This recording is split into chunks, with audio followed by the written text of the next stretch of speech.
Hello, Steeler Nation. Welcome to Draft Night for Strikers Inside Slant. We're picking apart Draft Night. I know I'm usually on the air a half hour before the draft for the entire draft, saying a half an hour after each show. Unfortunately, this year, I have to travel. I'm traveling Friday. I'm traveling or Saturday. I'm going up to New York. I'm traveling up to Binghamton, New York to do an event up there. So I can't do my show, unfortunately, like I normally do. But tonight and tonight only, we are here, Steeler Nation, to talk the NFL draft. You guys let me know what you guys are thinking because this is a live show. Anything can happen. You guys know me. Who knows what's going to go through my brain throughout this course of this night. All I know is, unfortunately, we don't have any huge guests. We don't have any the big writers so far coming in. I think I might have Zach joining me here later if he replied. Yep, he did. Zach will be joining us, who's a big one of our draft people at SteelerNation.com. So I'm really excited to have Zach on the show as well. I'll just let him know that I'm going to be sending him a link. Cool. I'm going to email you a link soon. I just started the show. See, you guys get that in real time. Trying to put this guy. I've been working all the way up until 7 o'clock where I took my cold shower and was barely able to put this thing together tonight. But this is more of a labor of love. I've done this for 4 straight years. You guys know it.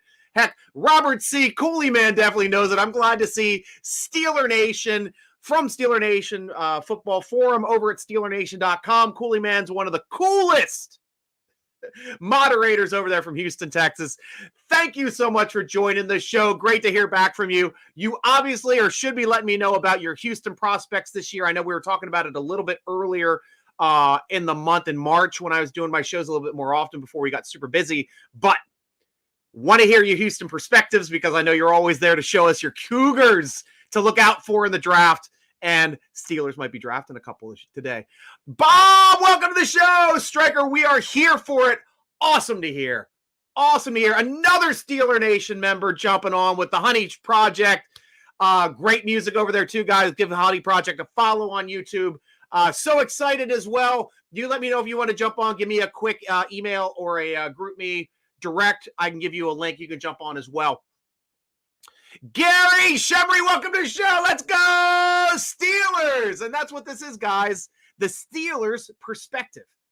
So Robert's asking, who do they take? I go with a little bit of history here. Steelers always have seemed to go through this position about as often as they go through head coaches. We had Ray Mansfield back in the 60s, coming through the 70s, winning the first 2 Super Bowls as the starter before Mike Webster took over. For a very long time, drafting Dermody Dawson on the tail end of Webster's career. Webster starting 2 years before Dermody gets a start. Dermody gets a Hall of Fame. Webster gets a Hall of Fame. Mansfield should be in the Hall of Fame. Absolutely should be in the Hall of Fame. No question about it, in my opinion. Moving on, we had some odd workings there with the Jeff Harding's aspect, but that ended up working out. After Dermody Dawson, we had a little bit of flux before then, a little bit of flux afterward before getting Marquise Pouncey. Now, we're picking up. We've obviously gone a few years here without a drafted center to be the heir apparent. We tried it with Green. Steelers keep putting square pegs in round holes. Unfortunately, the offensive line. I hope our new offensive line coach is going to do a much better job than our previous one and under that Canada crap because we've got to get production out of this offensive line now because we're switching to a more power running attack. So what does that point to me? Points to center. Points to Dookie center. Might be that guy coming out of Duke that everybody seems to be talking about here. I don't know why. Graham Barton. That's right. So Hodge is huge on the guy. Merrill Hodge is stating this guy's as talented as Dermody Dawson. And that's a big thing to say. Not necessarily for a few reasons. It's a big thing to say because the athleticism of Dermody Dawson changed the way centers played football, changed the way you could utilize centers in football to be able to pull, to be able to get to the second level and knock people out. Steelers haven't had that since Pouncey. I'm waiting for it again. Maybe Barton's the guy. Not a sexy pick, but maybe for this offense to start clicking might be the right pick to get this offense and the two-headed rushing attack and the tight ends that we've had down up and down the board to go. Outside of that, obviously we're looking at right tackle as an option. I know some people like that guy from Alabama. Cornerback is always an option, is always on the table. Because you never know, you can never have enough good corners. And if a good one drops, we've got to take one. Absolutely have to take one. Wide receiver. Unfortunate aspect of getting rid of DJ made it so we have to draft a wide receiver in the first 2 days. In the first 3 rounds, we're drafting a wide receiver, and we're getting a possession receiver. Are they going to work out? Who knows? Don't know. Hoping it can work out. But that is also an option of happening tonight. I don't see any player outside of those 4 positions even being an option to be drafted. I could be wrong. A quarterback could drop and Steelers might go nuts and grab one. It would piss off Fields, but could happen. You never know. We don't have tiny hands Kenny Pickett anymore. Go deep, guys. That's like my favorite visual joke for Kenny Pickett. But you guys know that. You guys know the show. Dennis Wright, hey, how you doing? Good to see you, Dennis. Welcome to the show. Robert, only guys at Patrick Paul, maybe tomorrow, maybe in the second round, and edge rusher Nelson Caesar. Oh, cool. What position does Patrick Paul play? I'm not 100% up on it. Give me positions, give me schools.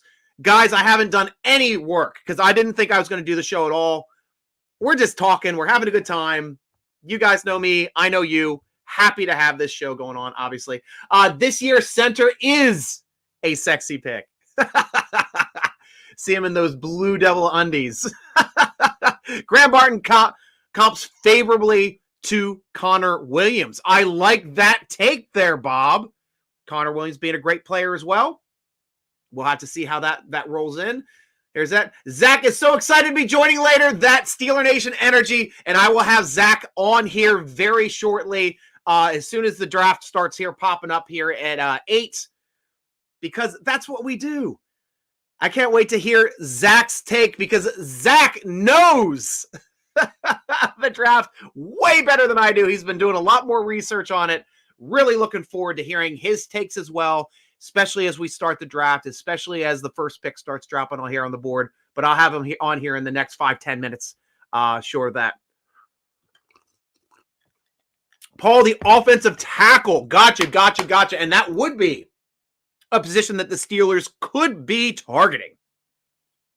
Needing a right tackle to be able to swap our guy back over to left tackle, our first rounder from last year. I don't know why I'm forgetting names. Steelers. All-time draft picks. This is what I do. Draft history. And I know, I can obviously remember that we got him from Georgia. Broderick Jones. Come on, Stryker. You got to be better than that. Broderick Jones being a great pickup. Probably the most talented left tackle we have ever drafted as a franchise. That's a big say, guys. You guys got to be questioning me on that one now. Stryker, what are you talking about? What are you talking about? Like, how could you say the best left tackle in the franchise? Well, number one, Steelers do not have a left tackle, or a tackle for that matter, in the Hall of Fame. Number 2, the reason why we haven't been able to draft a top 10 caliber left tackle is because we don't draft in the top 10. Steelers have been consistently good since 1972, 71, with Immaculate Reception, coming all the way up for our first playoff win, all the way up through to today. We have had very small percentage of seasons where we're even in a position to draft in the top 10. That is why you don't get that left tackle talent that we were hoping to have. We were hoping to strike for years and years and years. That's why I think Broderick Jones is actually our first blue chip left tackle that the Steelers have ever drafted. So really excited to see this build on top of this as well. Matt Papirnik, another draft guru. Matt, if you want to join the show, you let me know. I'll be sending you a link as well. Zach's going to be joining the show as well. So this is going to be Steeler Nation, free for all.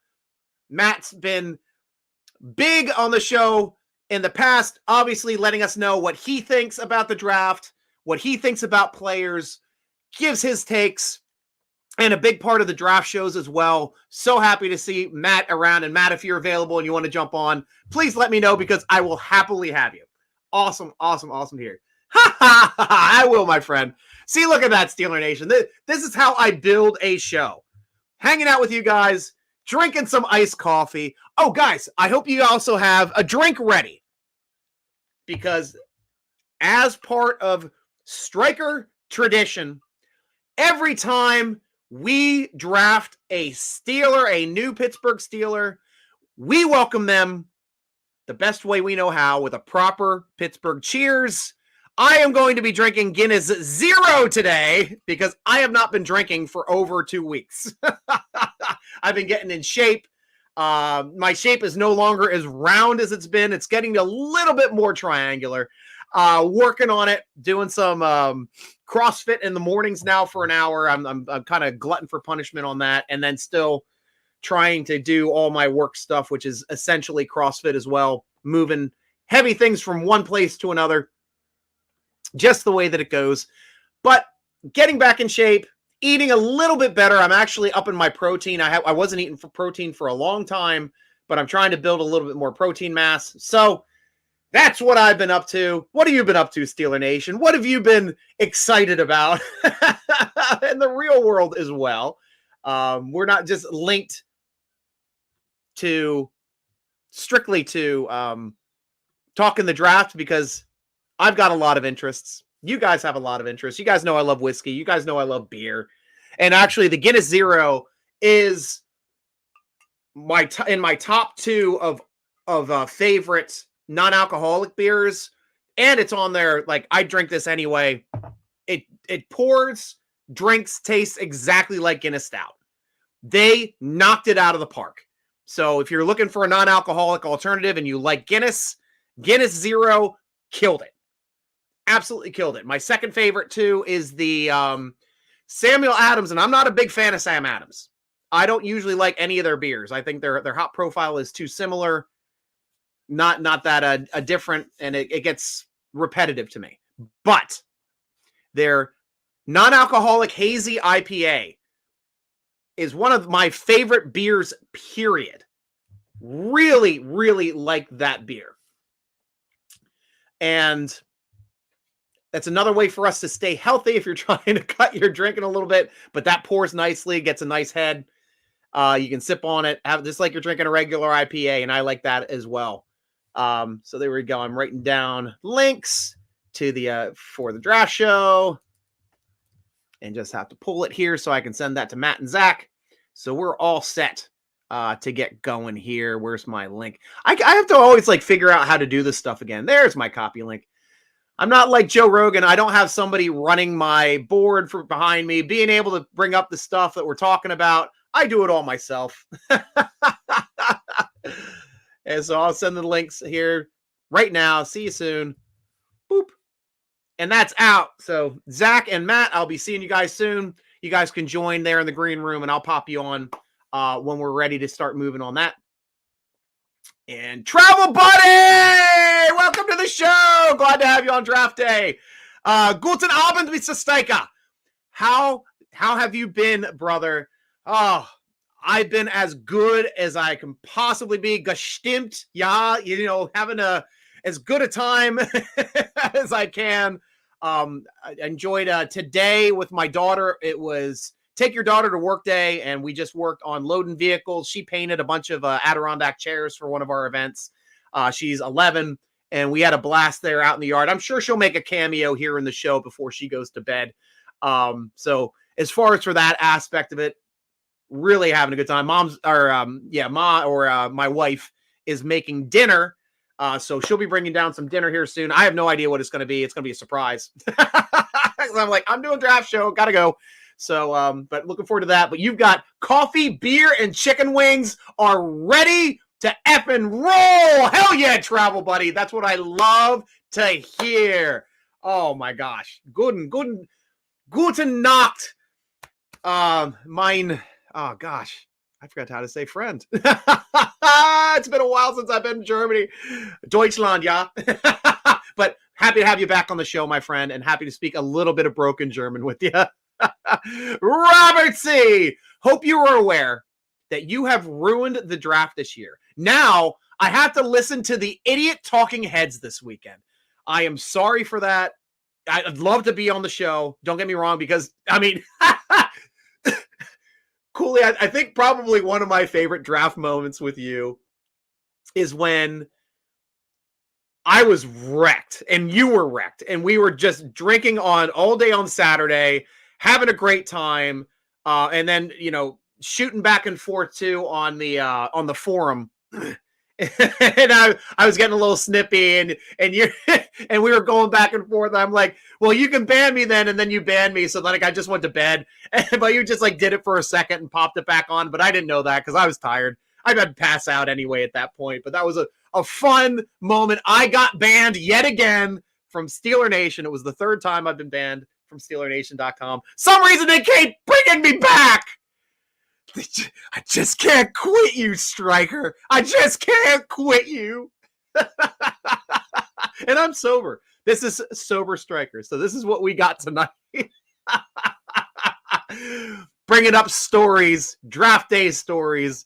Oh, gosh. Always a good time, Cooley. So glad to have you on the show. Come on, you can't recommend alcohol-free beer while I'm here. That's a crime. I know. It's tough.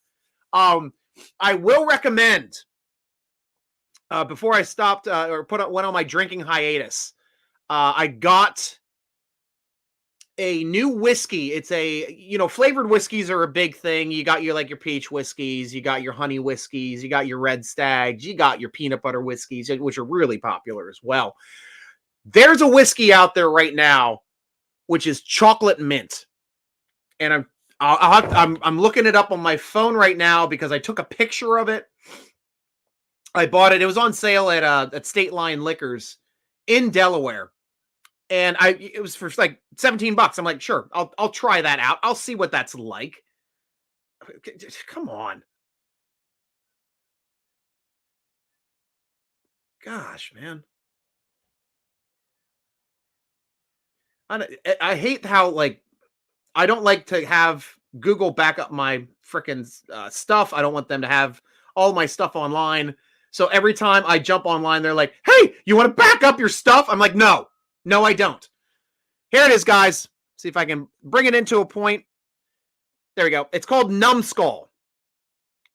It is a chocolate mint whiskey. Chocolate mint, you might be like, oh, I don't know if that's going to be any good. Chocolate mint, ugh.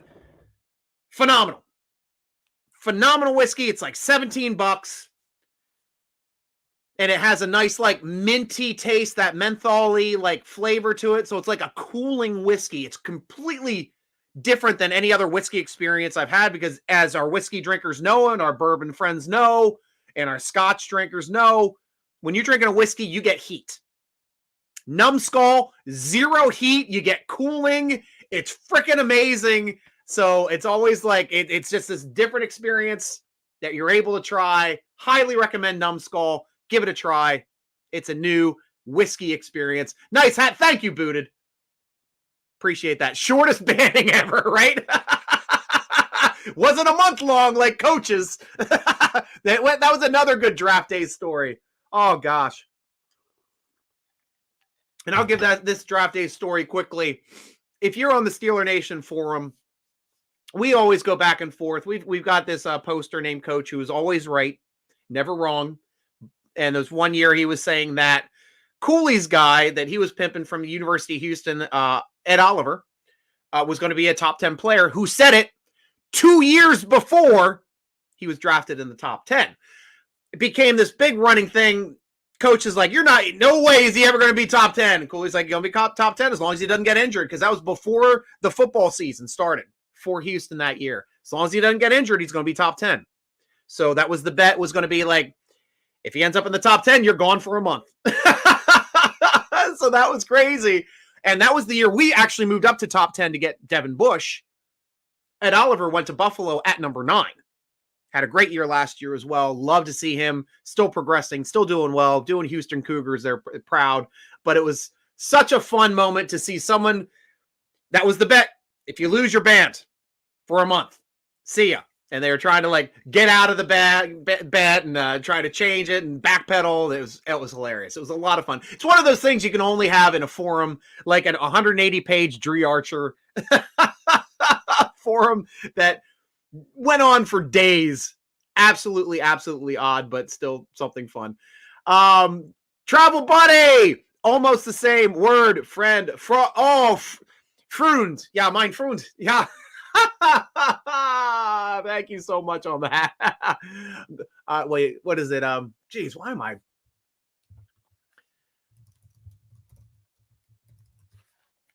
It's like I'm even forgetting like Donkashane right now.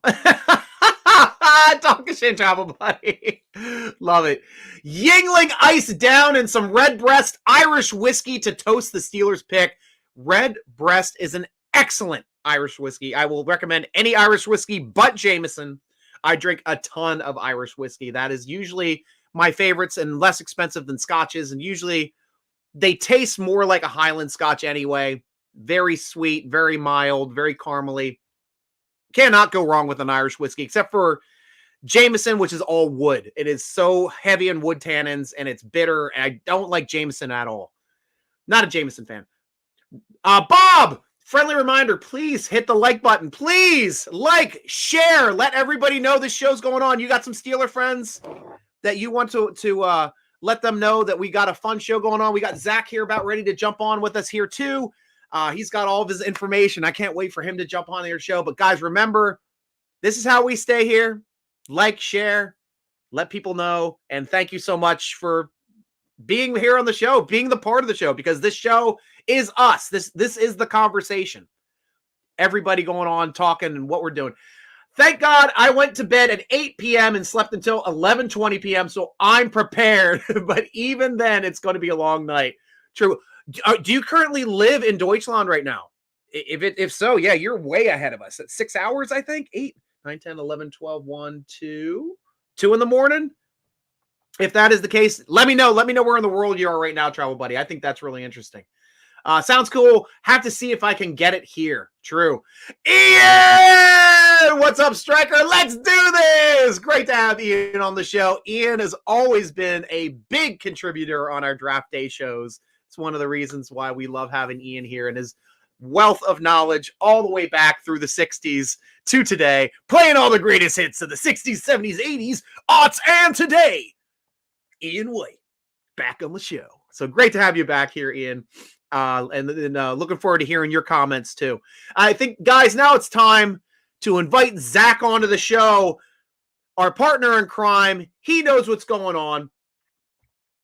Zach, how the heck have you been, my friend? It's been way too long.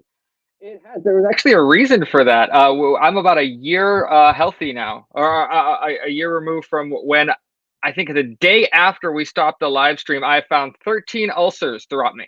Holy crap! We did not know that my body pretty much reacts to gluten like it does sulfuric acid, and I did not know that my whole life. Wow. So yeah, and because I don't know if anyone remembers, I didn't join the last day of the draft last year, and the Yes. reason is I couldn't stay conscious. I couldn't figure out why I couldn't, and I was like, "What's going on?" And apparently, I pushed myself to the point where it showed up. So I'd like to thank this draft stream for getting me to a point where I knew that something was wrong. So, but Oh, I am ulcer free as of about 4 months ago, and gluten free for a year. yes.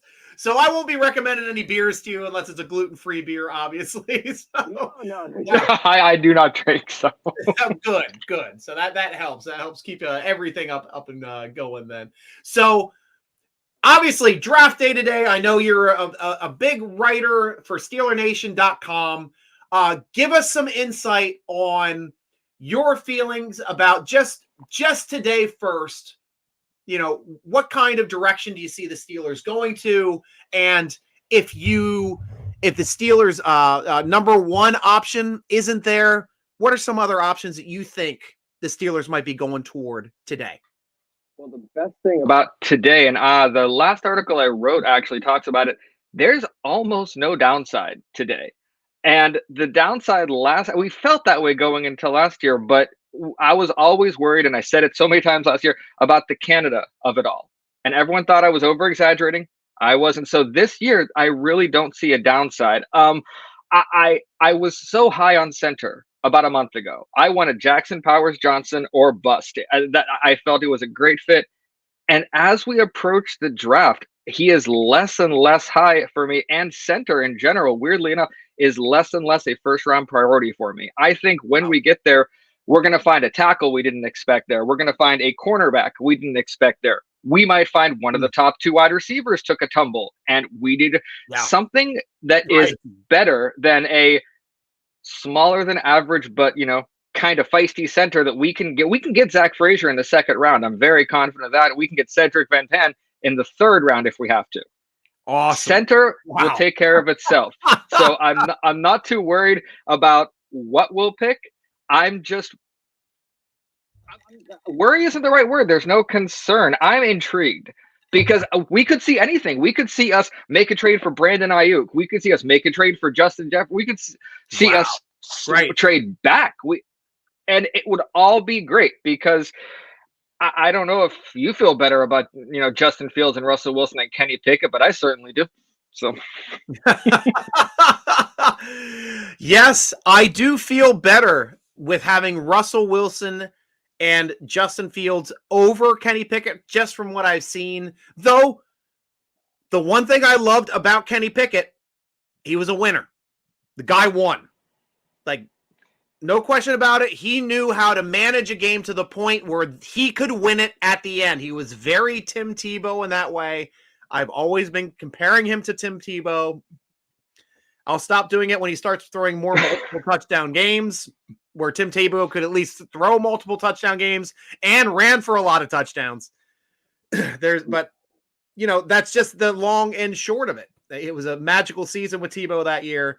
Last year, just we still ended up making the playoffs, obviously, but did it on the back of Mason Rudolph by the time because Pickett wasn't playing as well and he was banged up, and Rudolph went on a tear. And thank you, Mason Rudolph, for getting us to the playoffs, because it's been a spot where we haven't been for quite some time. Exactly. And I was worried that because of the playoff success that we were going to do what we had done before and simply stay pat and reward bad behavior. Like, hey, we made it to the playoffs. That's good. We'll do it all. The overhaul that has happened. We haven't even said the name Patrick Queen yet today. I mean, come on. When Patrick Queen hasn't come up yet, it's been a good offseason. Truth. So the moves we've made, it's almost like a front office before that we're kind of like, listen, fans, trust us. We know what happens. This year went, guys, we've heard you and we got your back. No more standing pat. It's not enough for us anymore. And as a fan, I like that I felt that from the front office. So I was so happy about that. So all upside, like I said.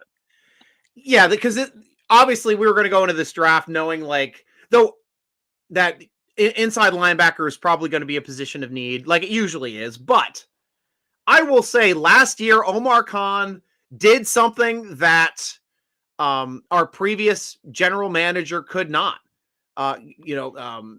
Colbert could not find inside linebackers in free agency that could fill the hole. And I thought they did an excellent job of bringing in Landon Roberts, bringing in Quan Alexander. Third guy, who was the other guy? Cole Holcomb. Holcomb. Yeah. I mean, those three guys were better than any Miles Jack, though Miles Jack played way better this past season than he did. And then before that, we had Joe Schobert, in which we paid good amounts of money for both of those Jacksonville inside linebackers. Both of them ended up being a whole lot of wet paper towels on the field. So unfortunately, they did not fill those holes as appropriately as the three did from last year, which was a way better way to not only manage the money because they didn't spend nearly what they paid for Jack and what they paid for Schobert. Those are like 10 mil a year guys, 10, 12, 13 mil a year guys. Whereas the other ones, I don't think they even amassed 6 mil total. I don't think so, no. Between the three. And they did a better job than any of those other guys. So I am not only happy to have that base here, still having Robinson on there that we drafted as well, who still plays well when he's on the field. Good downhill hitter.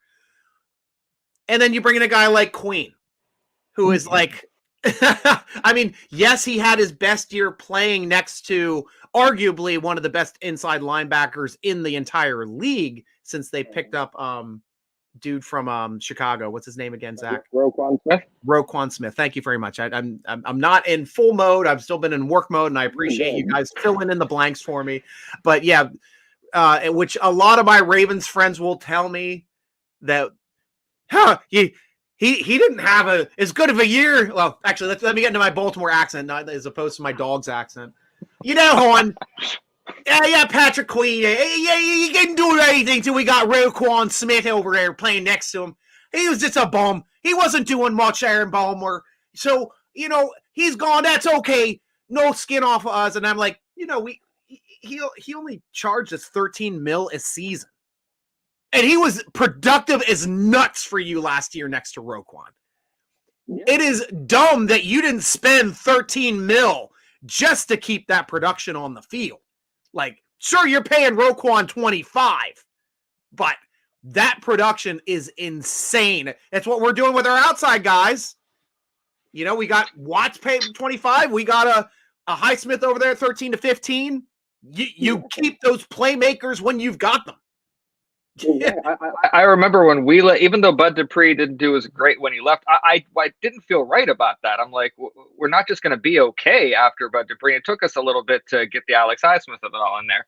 But I what I like about the inside linebacker is, honestly, we shouldn't have been in the Patrick Queen situation in the first place. I'm glad that we were there, but no one could have predicted the kind of injuries we had. I think, wasn't it like consecutive plays or consecutive games where we lost our inside linebackers for the season? Yeah. And Landon Roberts had to practically put his arms back into the socket every play to make it through the last 4 or 5 weeks. Right. So, exactly. So it is no fault. I like that you gave Omar Khan such a big prop for that, because it was no one's fault that happened. We filled the linebacker room with people who are upgrades from before, and now we have that plus Patrick Queen. So I'll take that.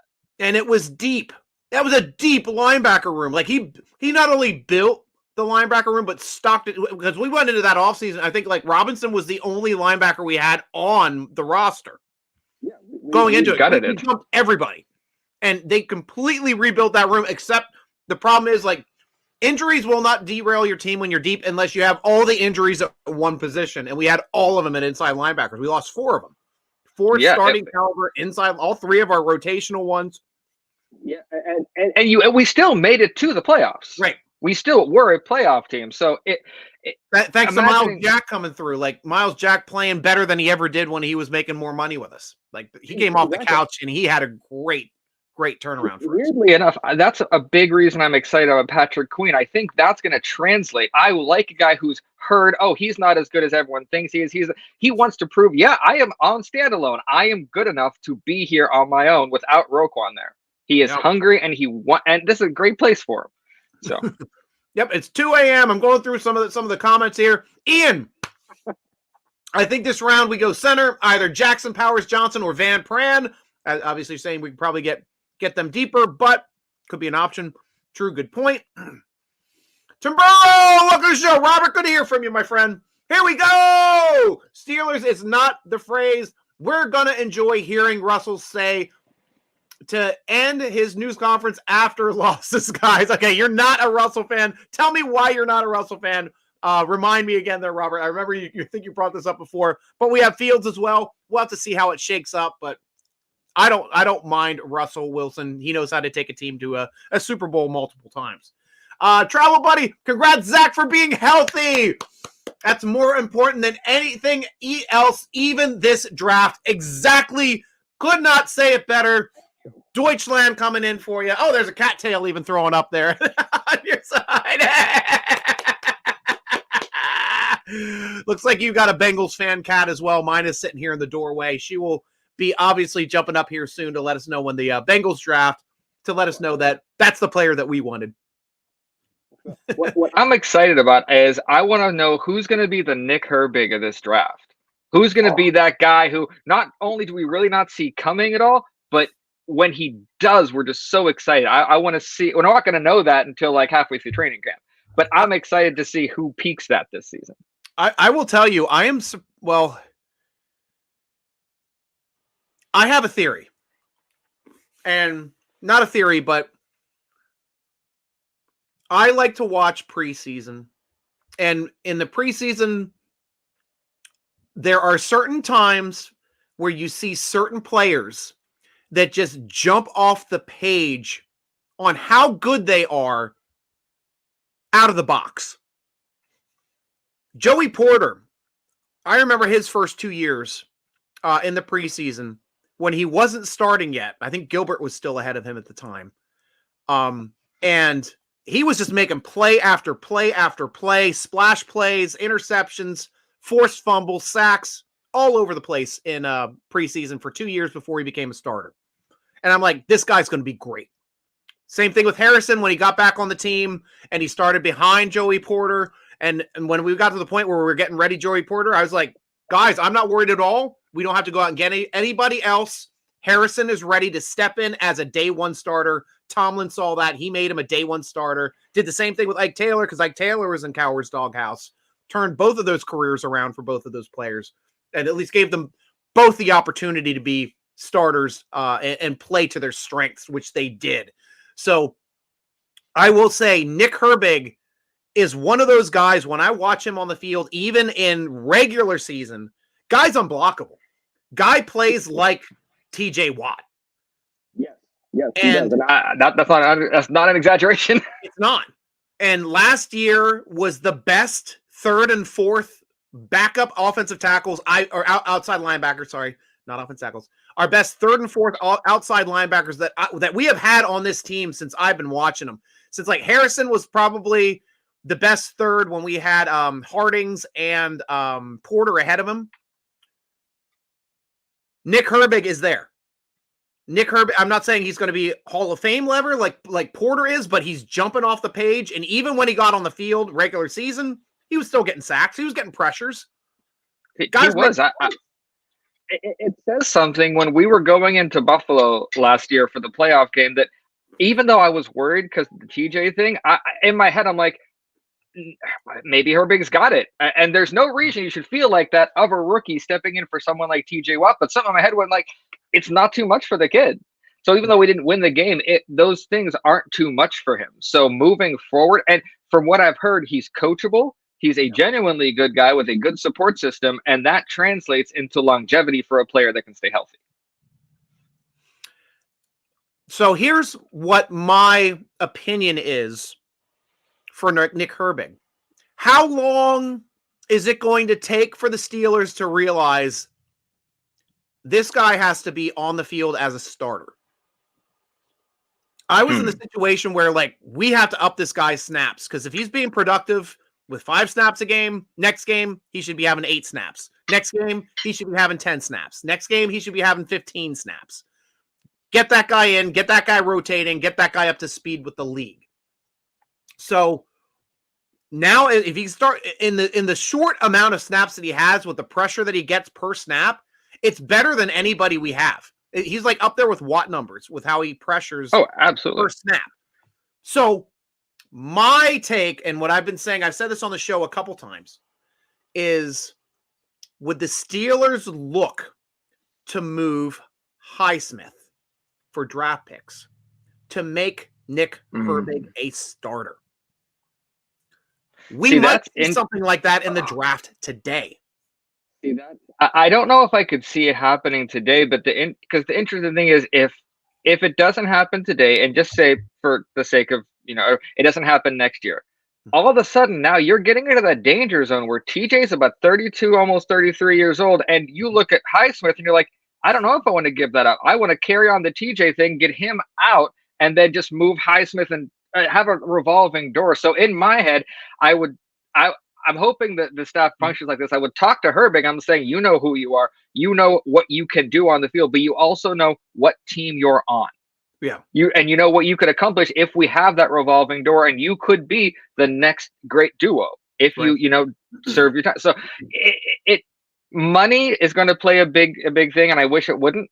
But in the end, even if he's outperforming Alex Highsmith, at some point you have to say, well, we're gonna, until it's not financially feasible to keep all three, I don't think they're going to bat an eye at it.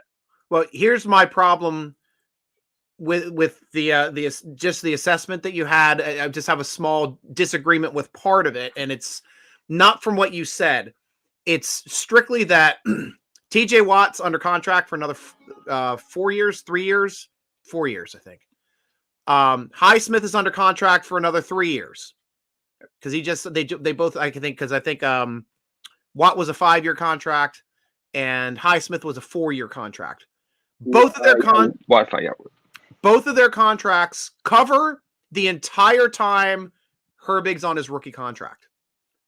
So you're at a point now where it's like he's not even going to get a chance to show the league what he can do because the other guys are under contract that you're paying. That's why I've said the only way you could get Nick onto the board outside of a devastating injury is moving one of them.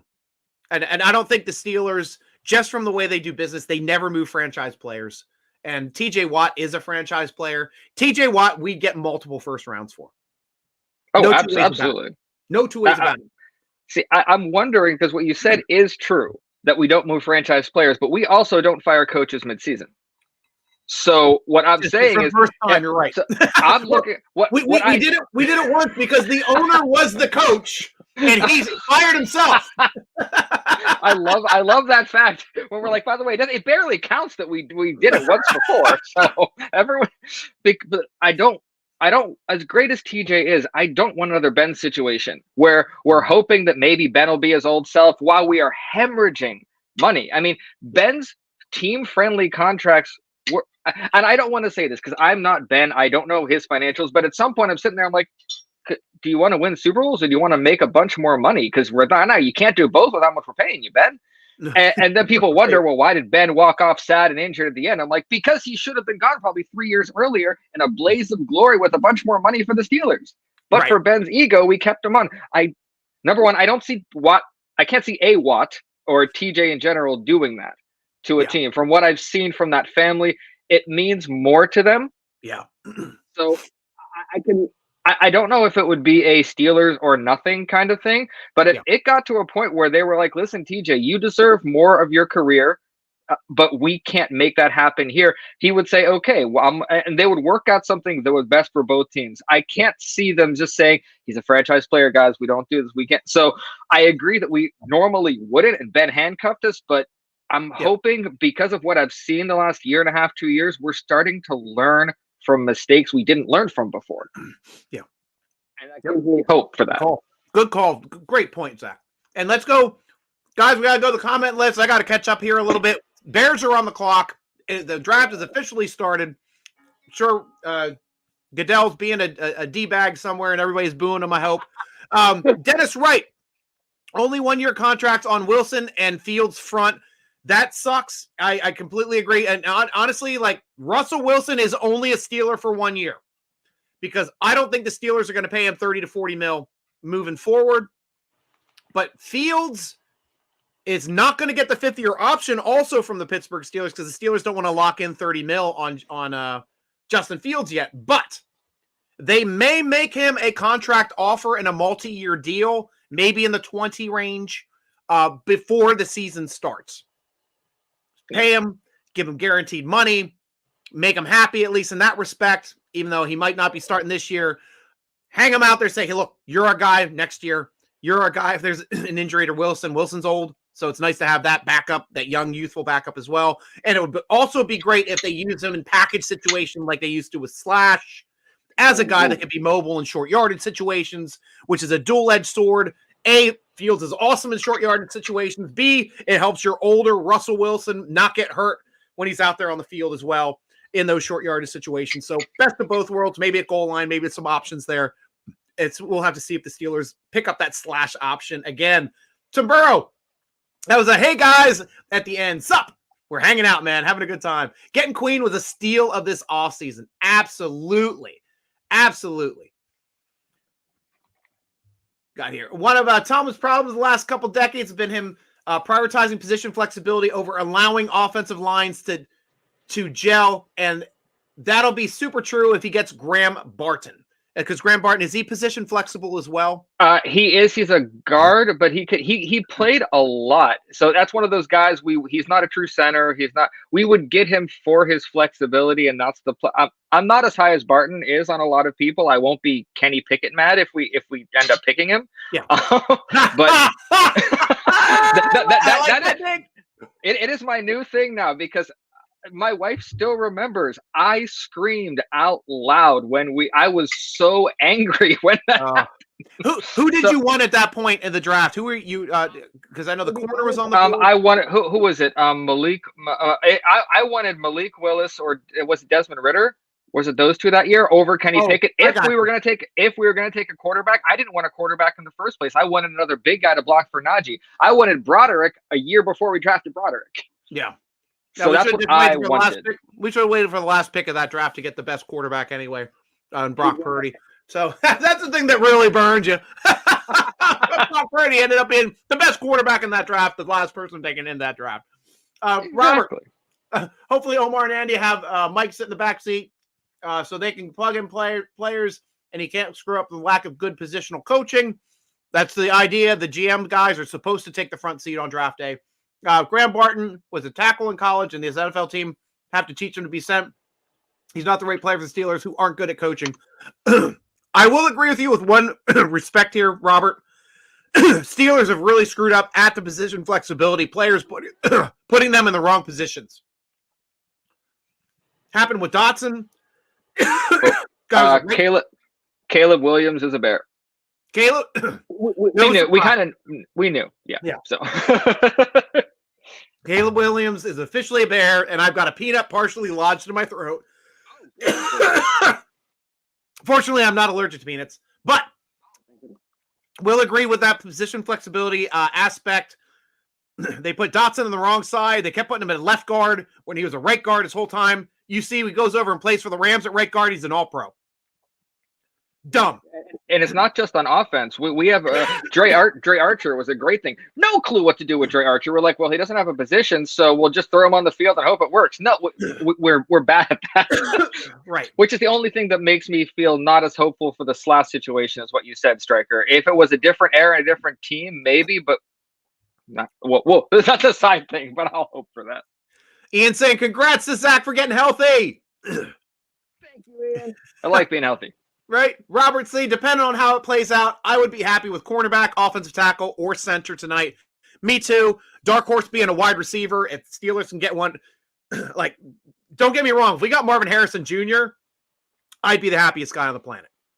I would absolutely be the happiest guy on the planet. I think that guy is all world. He's got more size metrics than his dad did. And his dad is an all-time, lifetime coach for that guy as well. Hall of Fame wide receiver for the Colts. Loved watching that guy play. And he was a tough guy, too. Tough like a Ward, the way he'd go across the middle, take hits, make tough catches. You said he knows what it takes to make not just a receiver quarterback tandem. Everyone knows the famous Peyton Manning and Marvin Harrison drills. They would run all offseason until they could think the way each other's thought. He would know that. So perfect timing. Wings are ready. Ah, dang, looks so delicious. Yum, yum. You're making me hungry. I'm waiting on dinner. And it's 8:22. Where's dinner? Ian White. I would think it'd be okay if they go inside linebacker, cornerback, or center or tackle for this round. What players do you think are the best fit, Zach? Now, here's Ian saying inside linebacker. Is there any inside linebackers that you think would be worthy of pick 20 in this draft? Inside linebacker, no. I think there are some good inside linebackers out there, but every single, and I'm not kidding, probably 150, 200 mock drafts just randomly going through to see how it'll work. And I don't think I've taken a middle linebacker, an inside linebacker upwards of third round, because they're there, but compared to the other positions, I can't think of an inside linebacker that I wouldn't be upset about if we not upset, but I would think it was a reach. Now, if it ends up that we get to that point and best player available is 10 spots down, it's on the side linebacker, maybe we'll trade back and get him. Yeah. But at 20, no, I can't see that happening. And I just want to ask this too. Here's a position of need that we don't talk about and haven't addressed for the past couple drafts. Strong safety. It's like a forgotten position. I loved KZ. I know he was a polarizing guy for a lot of Steeler fans. I absolutely loved Demonte KZ because he made plays. He made more plays in a half season than Edward Edmonds made his entire effing career as a Pittsburgh Steeler. Mm-hmm. That was why I didn't like Edmonds. Edmonds is a short tackler, Stryker. He can tackle. He makes lots of tackles. Yeah, he does a good job of gently helping receivers to the ground 10 yards down the field. He wasn't really good at the line of scrimmage until his last year at as a Pittsburgh Steeler, where he actually started coming up and hitting at the line of scrimmage. I saw see him getting bowled over at the line of scrimmage also, but that guy I would not have been so hard on Edmonds if he was drafted in round 4 or round 5 as opposed to round 1, because he was a guy. He looked like a guy on the field. Plug him in there. He's hopefully not going to hurt you, but he's just, I wouldn't even say he was solid. He just did his job for the most part. And the only way I am okay with it, because you said it great, he did his job. Right. And there's 2 other people in my head when I hear that did it to a level that I would consider great. Ryan Clark, Chris Hope. The reason is they had to do all the little tiny things so Troy could be Troy. If the guy up on the other side from you was Troy Polamalu, you're doing your job well enough so he can do his. Edmonds was not doing his job well enough to turn anyone to Polamalu. No matter how good Fitzpatrick is, it's just he couldn't do that. He couldn't be sturdy enough and he stand here solid so Troy can run around and do all his thing. He wanted to be, so he wasn't that, which is why you can't do your job and be considered a lifetime great if the other guy isn't also excelling. That's how I see it with safeties. Right. Robertson Burroughs also stating we have to get more inside linebackers. We got Queen and Roberts so far, Robinson as well. Wiley Owen saying Steelers need to draft inside linebackers, but we need at least 2 more. Even with Mark Robinson, we usually have 5, so we need 2 more. I definitely think that the Steelers will take an inside linebacker in this draft. Maybe day 2, but definitely, if not, day 3, they're picking one up. Oh, yeah. There's quite a few there. It's just that they're not in the upper draft area for us. So, or if they're just not in our radar. Okay, cool. Cool. Bob has a good point here, or an interesting take here. My pick for Nick Herbig in 2024 is Logan Lee, defensive tackle out of Iowa. Reminds me of Aaron Smith mixed with Trey Hendrickson. Wow, that's high praise there. Wow. It is. I don't know if you've seen or if you've done any research or looked into Logan Lee at all from Iowa. I don't know. I don't know. I do know that he's probably late day 2, day 3 pick from what I know. I could be completely wrong and thinking about another guy, but we need a defensive tackle somewhere. Cam's not going to be around forever. So. Thank you for answering my question here too, Robert. I've always personally liked Russell, but if you think Canada and Kenny were avoiding throwing in the middle of the field, wait until you see Russ. They're really only one side of the field. I don't know if that was due to his wide receiver only having one real great wide receiver on that side, but we'll have to see. So Russell will often abandon his pocket, take unnecessary sacks, which will unfairly be accredited to his line, and then we're his fault for leaving the pocket and curling up too soon. Can't disagree with that point. I've seen him hang onto the ball a little too long at times. Dennis Wright, 3 years. Sorry. Ben was not an issue in the end. I think he's supporting Ben, saying it wasn't Ben's fault. Oh, yeah. I thought his arm strength went completely down the tubes. After week 10, both of his last seasons, he couldn't throw farther than 8 yards down the field, it seemed. Exactly. As far as I'm concerned, the Steelers season ended at 11-0, and we have no idea what happened after that. It's a mystery. We're 11-0, and that's where it ended. Right. So. Ian White, they should look into later rounds and maybe take Jake Milton III at quarterback at 6'5" with a strong arm. Which school does Joe Milton? Joe Milton. I think he's out of Tennessee. Let me do a quick check here. Yeah, he's out of. Yeah, he's from Tennessee. I like that a lot. Guys like Joe Milton, Spencer Rattler, down in that area would be guys we could get late enough in the draft where I wouldn't feel like they were taking the place of another more worthy pick. And I don't feel like Kyle Allen is that guy to round it out. He's a guy who's in our quarterback room. Yeah, but I do want us to draft a quarterback late. So Joe Milton, I would be so happy. Great call on that, Ian. Great call on that. Jaden Daniels is now a Washington Commander, the second pick of the draft, quarterback at LSU. So 2 quarterbacks going off the board. New England Patriots on the clock. Should go next. And the third, yeah. And they need a quarterback as well. So a lot of them. Quarterback. Marvin Harrison. It'll go. And I want to say 98 to 99% of the drafts I've seen out there, it's Caleb Williams, Jaden Daniel, Drake May in some order, and then Marvin Harrison Jr. After that, it gets fun and no idea what's going to happen. But in some order, that's going to be the top 4. Nice. So, O-line will statistically look bad from a team large may represent Russell. He'll still say his little catchphrase, "Here we go, Steelers," at the end of the press conference, even after losses. Well, hopefully he'll be more of a team leader. Caleb Williams to the Bears. Thank you, Bob. I know we got that as well. Russ stats would be better than Kenny and Mitch's, yet illusion because less interceptions because he'll take more unnecessary sacks, yet act like a fake TV ad in post-game say, "Here we go, Steelers."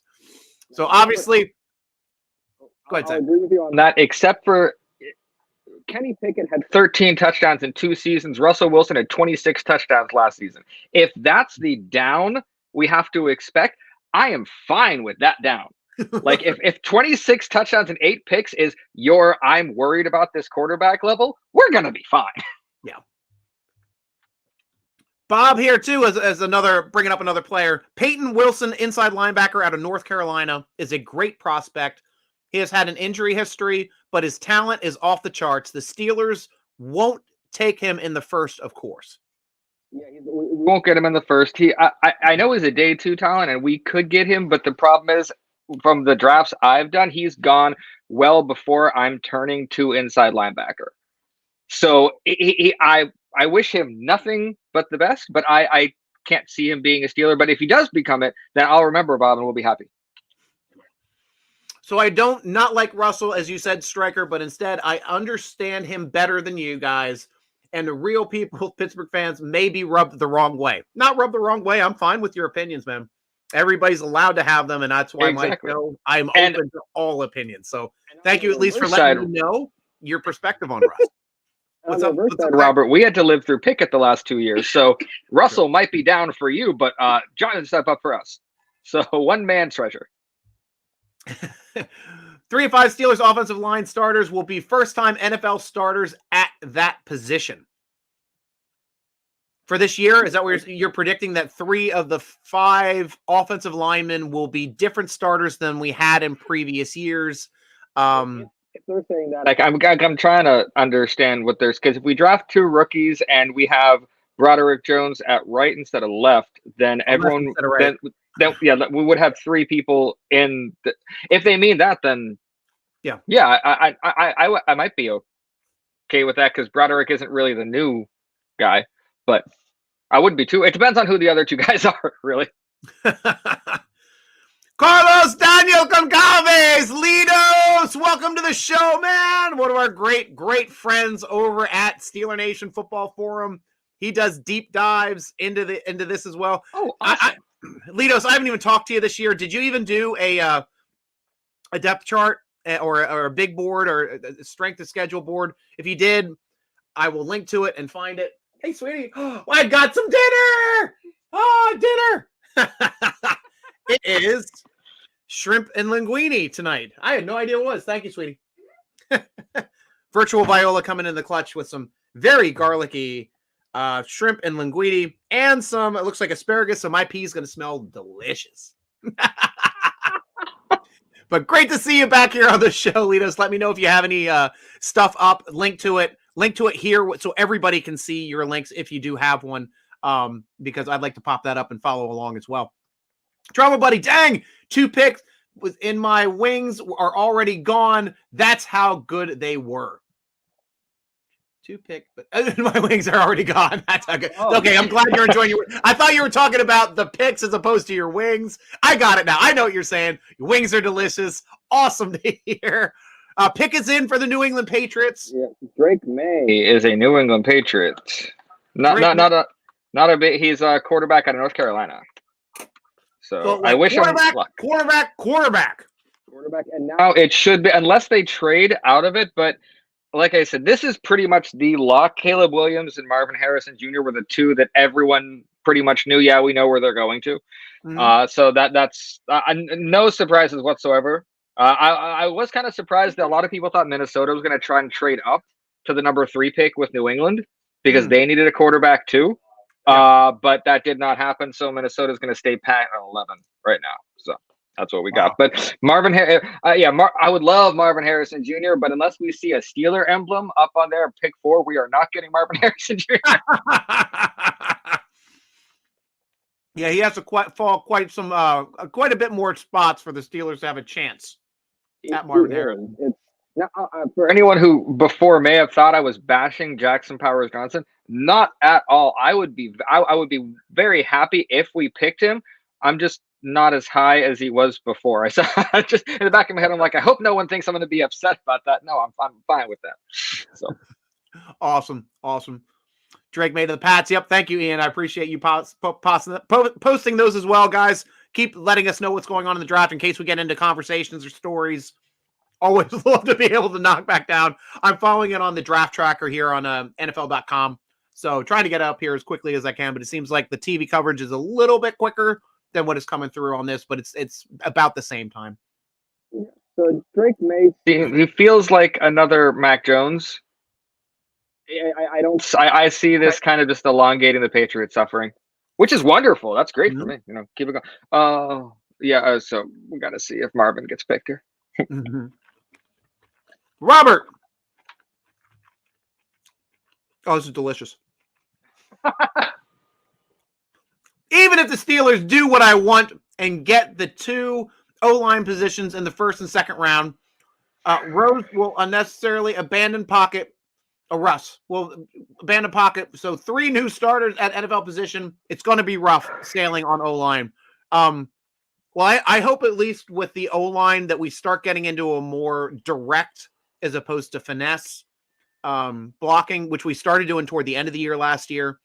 The finesse stuff just was not working for us at all.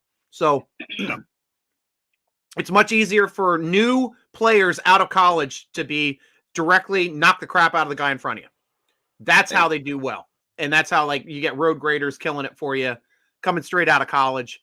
When you do that assignment in the pros. So hopefully that will be the direction that our offensive line coach and our offensive, which should follow what the offensive coordinator does, which that is his MO. Exactly. And I just like to point out again how incredibly happy I am that our offensive coordinator is not Canada. I'll say it a couple more times throughout tonight, but it's a point of celebration considering how many times I negatively talked about him last time. I'll talk about it in celebration this time around. But as far as the Russell Wilson, I did want to make one thing on that. Don't expect the same Russell Wilson that you saw in Denver. And that means the positives and negatives because it was a different situation from every aspect. Mentally, what was asked of him in Denver was much more high pressure, and it's all on your shoulders and $100 million of contract on you. It has to feel like a breath of fresh air coming here, knowing you have Najee Harris and Jalen Warren that get to run behind you. That this is a team who's going to invest in the trenches for you. That look at the defense that you got hitting for you on the other side. Right. There's no the pressure is not even close to what he had in Denver. So all of the rolling out or trying to escape all that, it's a different Russell Wilson on a different team. So I do understand when to take it with a grain of salt and not go nuts about it. But at the very, very least from Russell Wilson, I expect to see a competent game manager. I don't expect the Super Bowl Russell to come back, and I feel if we get to the Super Bowl, he'll be a help with it. I just want a game manager who doesn't lose games for us. That's it. Not too much to ask. Ian's asking, what does Zach think about Kalen Bullock safety as a possible pick? It's another one that safety, it wasn't high enough on my boards for him to be anywhere close when I did pick. Most of the safeties I got were in, I would say, probably the 5th round. So I don't think he'll be around, but if he is there, he's one of those guys that I think I could trust to come along at the pace we would need him to, where he could contribute, even if it's not as a full-time starter, as someone who could make the defense around him better, which is for a late draft pick. That's a lot to ask. So if we get him, I wouldn't expect him with the other needs that we have. Gotcha. And Robert also making the point which we talked about earlier in the show, each of the 3 quarterbacks only have a 1-year contract. So it's now or never this year. Well, it isn't. It isn't. Obviously, there's no way or probably almost no way that we'd ever sign back Russell Wilson because Denver Broncos are paying his contract. We are paying him, I think on the books, he counts, it's like $800,000 on our contract. About that, yeah. Because he's a vested veteran and we're paying him league minimum. For vested, I think we're paying him like 1 point something million, and then he gets all the rest of that $38 million then from the Denver Broncos, and that's when that contract tolls. So he's got to get a new contract next year, and he knows that if he got paid a big contract this year, he still wouldn't be making the money from Denver that was guaranteed. Instead, he gets that guaranteed money this year. Steelers are only paying like $1 million on it, which was super smart for the Pittsburgh Steelers and a great way to be able to have a Super Bowl caliber quarterback for nothing. But he's a 1-year rental. Marvin Harrison Jr. is an Arizona Cardinal. You called it, Zach. There we are. Top 4. After this, now it goes nuts. I'll read you what the positions from the different draft pick mock drafts that I have from different outlets. We have one takes a quarterback at number 5, wide receiver at number 5, edge at number 5, tackle at number 5, guard at number 5, wide receiver number. So it could be anyone. And there's a possibility I have 3 different teams in mock drafts that I've looked at have traded up with the Rams at number 5. So it could be a trade. It gets so fun after this. I was a little bored for the first 4 because I knew almost exactly. But now anything can be up. Who knows? We'll go up to number 6. Who knows? So we've had 4 offensive players off the board. Who, in your opinion, is the best defensive player in this draft? Best defensive player. Terrion Arnold is as far as a cornerback.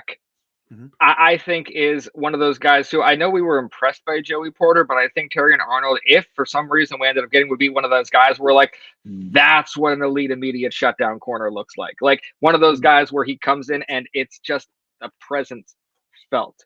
I don't know if there's another guy who could bring all of that I would consider better than him. Edge rushers are always nice because you like to see people hitting quarterbacks and all that, but Terrion Arnold, I would just toss him out there and start the start of his rookie season and go, yeah, we're good. And then look back 10 years later and he's still shutting down that side. So that's how I feel. Terrion Arnold, cornerback out of Alabama. So he is the 2 cornerbacks out of Alabama could go high. You have him and Kool-Aid. So, Oh yeah, Kool-Aid. I'm drinking the Kool-Aid on Kool-Aid. That's a great name. I always love people with crazy names. Honey Badger that was a guy I really wanted. The two brothers with the greatest names, Amon-Ra St. Brown and Equimania St. Brown. Oh no, that's great. Oh, Congratulations to Amon-Ra St. Brown for getting paid today from Detroit, I think, today, yesterday. So that's nice. I like people with fun names getting paid. very nice. Pac-Man Jones. Oh, that's right. Pac-Man. I don't even remember what his actual name was. I think it is. It is. I thought it was Pac-Man. Didn't he name himself?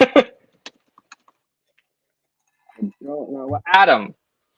Adam Jones. That's right. Adam Pac-Man Jones. You're right. Yep. I knew he had a name that wasn't that.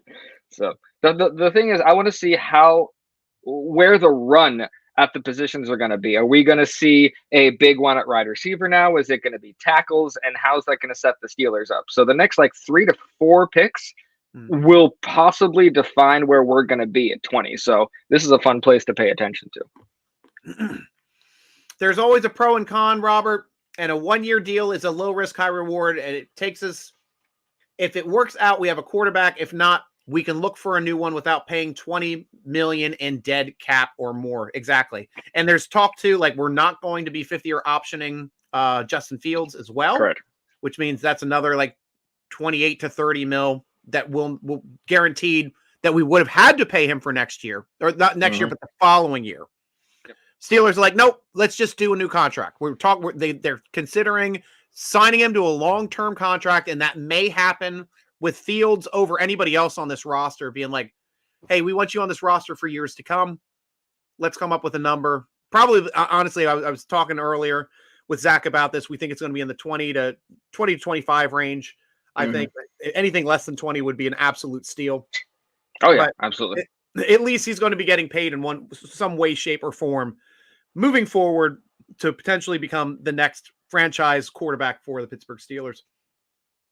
I like that. So another fun situation that no one's brought up yet, but I'm curious on anyone who's watching, is there a quarterback that no one expects to drop that would drop that you would take in the second round? I wouldn't. I'm just curious. Does anyone have a quarterback that they've just been locked in on? If this guy falls and he makes it, even though we've already had 3, falls in the second round, you're taking him even with our quarterback room. So fun little thing I was asking, because I want a quarterback, but not till the late round. So I'm curious if anyone has that guy. They're really wanting to be a Steeler if he's there. And the problem with at least with the Steelers, in my opinion, is the Steelers have shown, in my experience following the Pittsburgh Steelers, that they cannot develop a quarterback. A quarterback has to be ready out of the box to be a starter for the Pittsburgh Steelers. Now, I will backtrack for one quarterback that they actually did develop, and that was Terry Bradshaw. Drafted him in 71. Okay. Yep. Bouncing up and down, starting. Even in 74, he was not the full-time starter. They were going with Gilliam a little bit in that season. By mid-season, it was Terry's team. And he had it, and he locked him in. It was his team for the next 12 years. Ben hit the ground running. There wasn't a lot to do there. It wasn't anything really to fix except for tweaks. So, don't ride your motorcycle without a helmet. So that's pretty much. Ben out of the box, 13 straight wins. I mean, come on. Yeah. We didn't have to develop him. Cordell Stewart, we didn't have to develop. I mean, he was playing slash role. He's playing wide receiver. When it was his time, we threw him on the field. Neil O'Donnell was another one that was very accurate out of the start. Didn't really have to adjust his game or coach him into something that he wasn't. So it'll be I will say also that Steelers coaching hampered Cordell Stewart's progression. Could have been Lamar Jackson before Lamar Jackson. Steelers just should have gone, okay, we're running a college-style offense, mostly running, and it was a running game back then. Yeah. With the options, he would have killed teams. He would have been unstoppable. But no, let's make you a pocket pass. Exactly. I remember watching Cordell Stewart, and it was like he did all these awesome things, the quarterback had never done to earn his way and get a starting spot. In the second he got a starting spot, they're like, all those things you did? Don't. Right. We want you to throw from the pocket. Thanks, Kevin Gilbride. Excellent coaching. Which I'll still say Kevin Gilbride probably did more to ruin a quarterback's potential than Matt Canada. Oh, okay. I agree with that there, only for the fact that I think Cordell Stewart had a higher ceiling than Kenny Pickett would have. Okay. I can get behind that. Yeah. That's why. So and for anyone who's wondering about the Kenny, I wanted so badly for Kenny Pickett to prove me wrong. I desperately wanted to be horribly wrong, or for me to have to apologize excessively. Right. It didn't happen. I wanted to be wrong about it. So I don't have this vendetta against Kenny. I just didn't want him in the first place, and Yeah. I wanted him to prove me wrong. He never did. So a little bitter. Well, now he's an Eagle. He stays in the state. He's still a local boy. So, and But I hope he's happy. If nothing else, I hope that for whatever reason this is better for him. Hmm? So, because as a person, I have nothing against Kenny. So, Right. I hope this is what he needs. It's just, far away from us. Yeah, the only thing I had against Kenny was him not wanting to play as a backup. That was the only thing. And I know you're agreeing. I was drinking as I was agreeing. I know you want to talk too, so I'm letting you talk because you nearly spit your drink all the way across the room. Oh, dude, goodness. Oh, the pick is in for the Chargers. This is the one I genuinely don't know who they're going to pick. So yeah, and Ian, I will agree. The Steelers did have Mark Malone, but they never utilized him as a quarterback and couldn't develop him. He hurt himself. Yeah. He was a better wide receiver, it seemed, than he was a quarterback at the time, having the longest. First offensive lineman comes off the board. Joe Alt, offensive tackle out of Notre Dame. I like that. Joe Alt is almost, he's considered by most of the big boards the best tackle in the draft. So, wow, good. Justin Herbert, just made him a happy guy. Nice. So everybody knows. And Robert, reason I mentioned Mike's ego is that Tomlin sounds enraptured with Barton, and even though there may be better tackle or better center available to satisfy Mike, they're going to get Barton is what I hear. The only time that I can remember the Steelers getting a guy with a lot of the talk around getting that guy was Tomlin's first draft, and that was when we drafted Timmons. I honestly think, though, that if Revis Island was still on the board, if the Jets did not leapfrog us to get Darrelle Revis, I think Darrelle Revis would have been a Pittsburgh Steeler over Timmons. Oh, that would have been nice. At that time, that would have been a complete game changer for this team. To have Ike Taylor and Darrelle Revis playing opposite sides, two shutdown corners, one that can intercept the ball, one that can't. But still.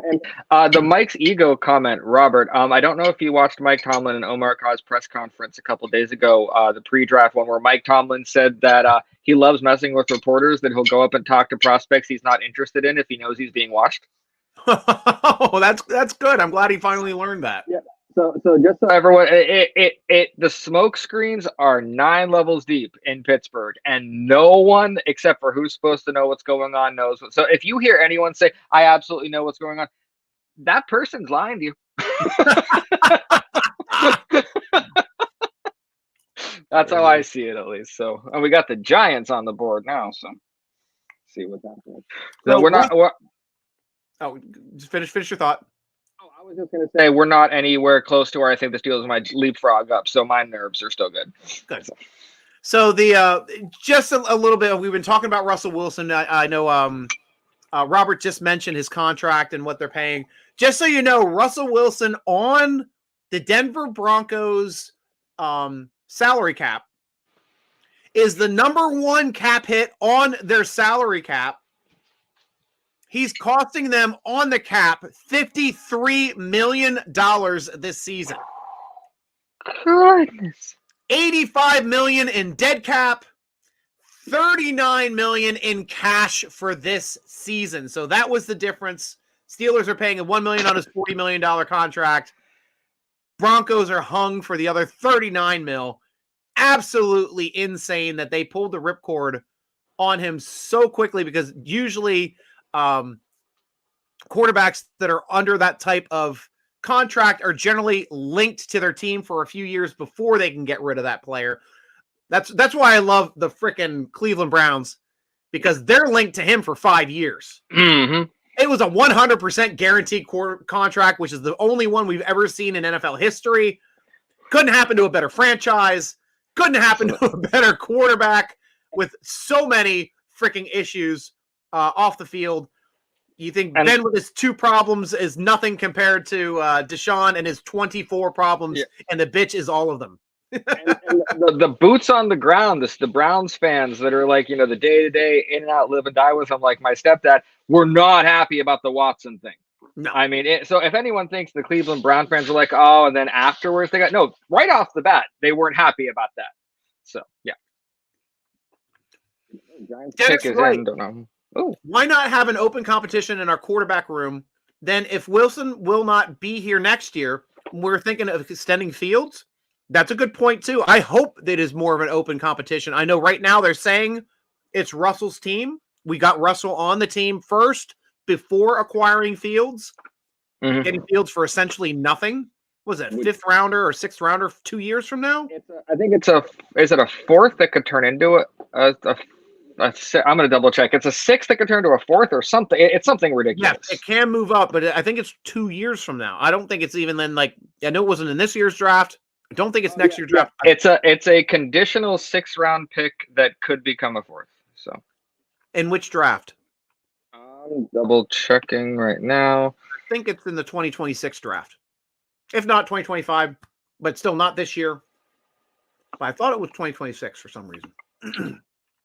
Really? You think that? Oh, yeah, conditional 2025. Good call. Oh, so no, 2025. Wide receiver off the board. Not the first one. I'm sorry, the second wide receiver is off the board. Malik Neighbors out of LSU. So Malik Neighbors. Yep. So we are now 6 players deep. Yep. Into Not one defensive. Exactly. 2024 NFL draft, not one defensive player off the board. I cannot remember a draft that has ever gone this deep without a defensive player. And I don't think we're going to see one coming up. Tennessee has more holes on their offense. I can see them probably taking J.C. Latham, the tackle out of Alabama. But when we get to Atlanta definitely is looking defense. So I would look for defense to start hitting then. But I would say another offensive lineman is going to go off the board to Tennessee next. Obviously, this is an offensive league, too, the way that the game has changed. Oh, yeah. So, but just very interesting to see in this respect how offense is just being really, really favored over defense in this draft so far. It's an interesting trend so far and something that I've never experienced. And despite the fact that the entire rest of the league, you're right, is gearing more towards offense, the Steelers, I know we have the most expensive defense in the NFL this year, and I think we either have the first or second least expensive offense. So, like, 2 polar opposites there. So the rest of the NFL might be going one way, but we're like, yeah, defense wins championship. Yeah.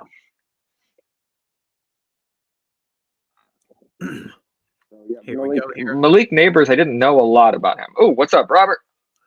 The better O-line play this year was 100% because they finally had a pocket quarterback with Mason Rudolph, and that's not what Russell's or Fields are. So they're going to miss Mason Rudolph. I'm definitely going to miss Mason Rudolph. I would have loved to have had him back again. I thought that he earned a place back on this roster to compete to be a starter. Yeah. I think honestly, before bad blood, honestly, yeah. I think that played a lot into it, that he wanted a true fresh start, not a fresh start in Pittsburgh, somewhere where he wouldn't have to get over both the mental and the physical parts of it, where he could just kind of just earn his way. So I agree. I wanted him back, and I appreciate what he did for us last season. Nice. Robert's also saying he thinks that he's thinking that Rudolph was a better quarterback at the end of last year than Russell or Mitchell or Kenny Pickett. And that's a fine. I can't argue with that take. I can't, because Rudolph was playing better than all of those quarterbacks at the end of last season. Oh, yeah, absolutely. Now, does he mean how they were playing at the end of last season, or that the way Mason Rudolph played is better than what we're going to get out of them this season? I think he's just strictly saying last season. Okay. It can then I agree to this season, but he's at least setting up his argument, and I understand that. Ian, who would you pick this round, offense or defense, Zach? If I immediately had to pick, I would probably go offense. I wouldn't be mad about defense, but I want those trenches. I like trenches players, big, grueling 10-year offensive linemen who want to block for people like Najee and Warren. Right. That's what I want it so badly. Though I'm telling you, the way this draft is going, we're having top 10 defensive players fall out of the top 10. This is the draft is going to get very, very, very interesting, I think. Moving up. Oh, absolutely. This draft was going to be interesting regardless, but I love when things start going a little off kilter and no one really knows what's happening, because then you get to see billion-dollar franchises panic on live TV. And I will mention, this is the last year, final year of the 5th year eligible COVID players. So in all of these drafts, we've been very deep in drafts the last 4 years, having players that were eligible for another year, being able to carry over, eventually have a good year, seasoned players. Now we're looking at the last year of 5 years of eligibility because of COVID and being able to take that year. So I think the depth after this draft will not be as good moving forward. So this is a good draft to have a lot of picks. It was a good draft last year to have a lot of picks, and we hit, it seemed like, on just about every pick. It seemed to fall for the right player, for the right position of need as we were drafting, aside from actually going up and getting that guy that you wanted in the first round in Broderick Jones. Sorry. Yeah, no, I really like that little tidbit. I completely forgot that, but that definitely does add to the depth of it, because there's not that many people that I look at them, I'm like, yeah, that's a miss hit. I wouldn't even touch him. It's no, I like that guy, but maybe in this round, or you just adjust it a little bit, and I like the majority of these players. Russell usually avoided the middle and the right of the field in Seattle, so there's no way it was just a Broncos thing, Stryker. I didn't say it was just a Broncos thing, but we'll have to see how he does here. Hopefully he can hit more than one side of the field. Stryker's Inside Slant, great name. Thank you, Timothy. Welcome to the show. Hope you and I also do every once in a while I'll do a Stryker's quick inside slant when I go live. If after the Steelers do something fun like grab a new player, big news in Steelers, I'll go live sometimes on Instagram at Stryker's quick inside slant.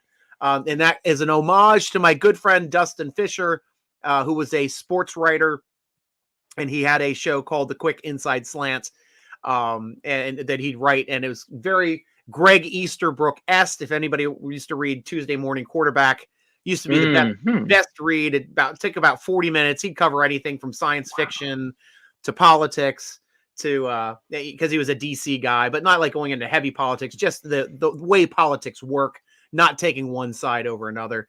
Just a really interesting read every week. Always had the one of my favorite segments that he did was the game that is on replay at the bar in hell that only serves warm American lager.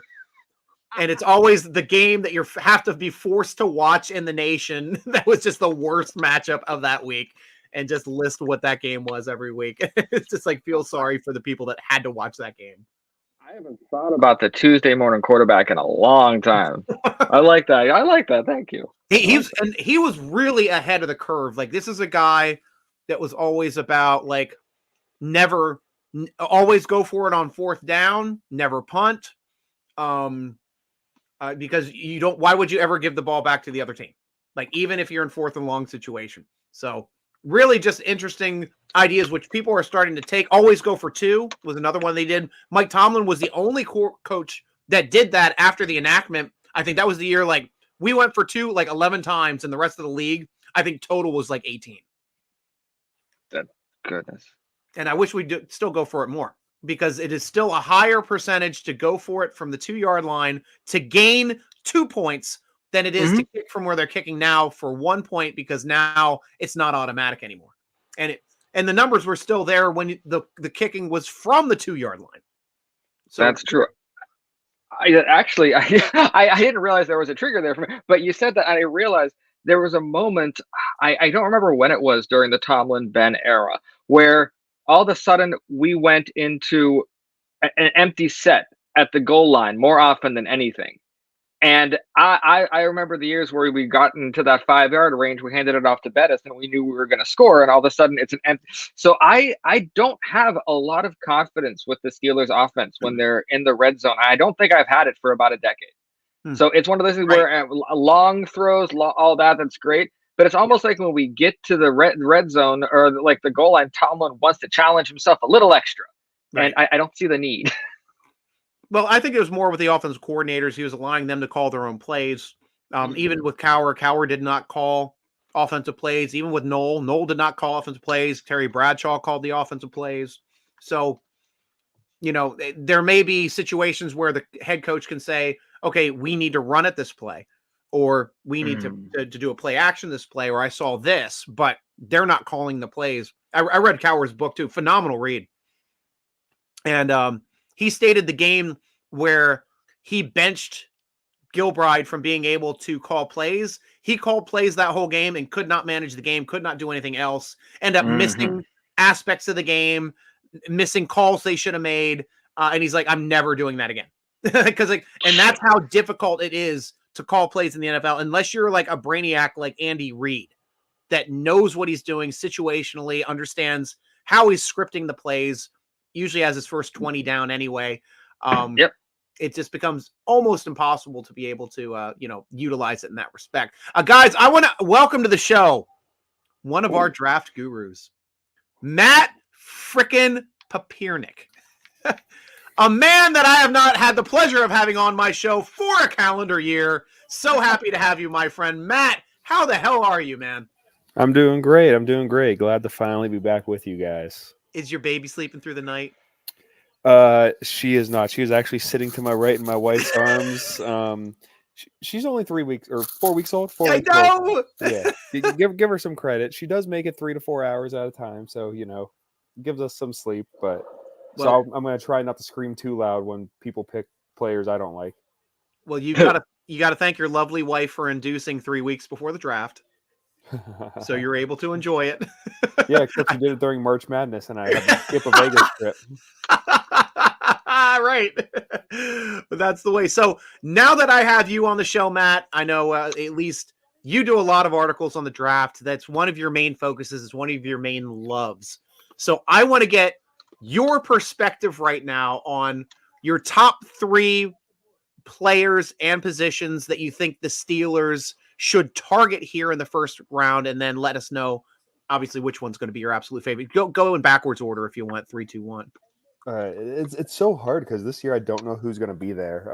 It's tough. If I'm going realistic of who's going to be there, I don't know if I'm going to go order, but I'll name 3. I'll name 3 and then I'll choose my favorite. Graham Barton, obviously, the tackle from Duke, who's probably going to be a center in the NFL. They seem to be really keen on him, and he is really athletic. I think he would fit Arthur Smith's scheme well, with the outside zone scheme. You got Armarius Mims, who's probably going to be the best tackle available at the time, especially with 2 tackles already off the board. I would have loved J.C. Latham, but it's kind of always a pipe dream that he would fall from where he get picked 7th to 20. Yeah, he just went at 7th. Yeah. So Armarius Mims, he'd be a great right tackle. He's natural right tackle pairing with Broderick Jones moving back to the left side. He might not even be there, but I think there's a chance he is. Then 3rd, I really like Wiggins, the cornerback out of Clemson. I would love if someone like Romo Dunze magically fell and the Steelers started trading up for him or something, but realistically staying at 20, I think those would be my top 3. If I had to choose one as the top, just going purely for need, I'm going Barton, only because I want a center again. I don't want to be this revolving door of centers after Pouncey left. I don't want another Kendrick Green experiment. People will say he is an experiment because he played left tackle the last 3 years, but he did start 6 games, I think, his freshman year at center. But left tackle is a more premium position, so Duke put him there. But he's really athletic, really smart, has that mentality that you want from an offensive lineman, plays through the whistle, not a second more, not a second less. One of the things that really stuck out to me, one of the evaluators I read up some of their articles on said he's the same player every game. There's no up and down in his game. You don't get him taking games off against lesser competition. You don't get him waking up for big games. You don't get him struggling against good pass rushers and dominating poor pass rushers. He's the same player every single game. And at the center position, I think that's key. Yeah. Well, that's great. That's great.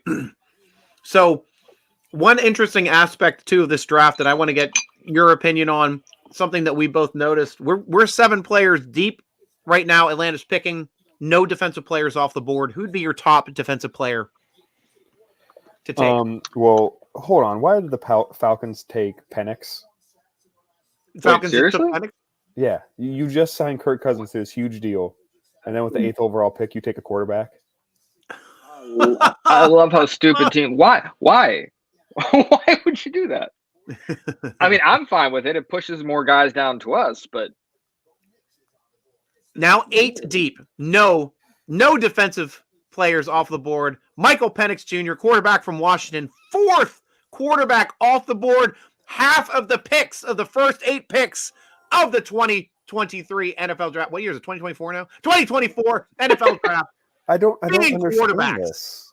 Insane. Absolutely insane. So what is your call here, Matt? Explain to the people that don't understand quarterback talent, at least from a quarterback perspective. Is Penix easily the 4th best quarterback in this draft? Is that what you're disappointed about? Or are you just more disappointed that the Falcons chose a quarterback as opposed to another position of need at the spot? Penix is a very talented quarterback, very athletic. I mean, he was his 5th or 6th year now at Washington. Had some overall, but at Washington the last 2 years. Had really good years there. Struggled at Indiana before that, but it's Indiana. They're not a very good football program, especially on offense. And he's had injury histories, knees, etc. So, but he's athletic, big arm, accurate. But I don't understand why you take him at 8 overall when you just signed Kirk Cousins to a 4-year, what was it, $160 million deal. Right. You now have a rookie quarterback that you took in the top 10 to sit for a minimum 2 years, if not longer, depending how long Kirk Cousins plays. I mean, granted, he's coming back from a torn Achilles at 36 years old, but you don't sign him to that deal if you don't anticipate him coming back. Exactly. And I've seen some mocks that had Penix fall. I mean, it's not just a bad pick for me; it's a reach. Yeah, it's probably a bit of a reach because some people had him going mid to late first round. But if you want your quarterback, go get him. I'm fine with that. I mean, the Steelers reached for Kenny Pickett. You saw how that went, but quarterback is the one position. If you don't have it, you don't have a team. So I'm fine if you think he's your guy, go get him. But then why sign Kirk Cousins if you thought you had a quarterback that you really loved in the draft that was easily the 4th quarterback, if not 5th? It just doesn't make any sense. Maybe they'll run a 2 quarterback offense. I don't know. I mean, he is athletic as can be, but are we going to do that with Russell Wilson and Justin Fields? Yeah, Justin Fields is a better athlete overall. Exactly. He's phenomenal and a little bit thicker. But Penix reminds me a lot of Colin Kaepernick. He's that long strider. He's not like Lamar, where he's going to be very quick twitch and make people miss immediately. He has a little bit of that, but he's like Kaepernick. Like I said, he's that long strides where he gets up to speed fast, and then once he's up to speed, you're not catching him. Yeah. But I worry about that in the NFL with his injury history. Worry about him having to sit for 3 years as a number 8 pick.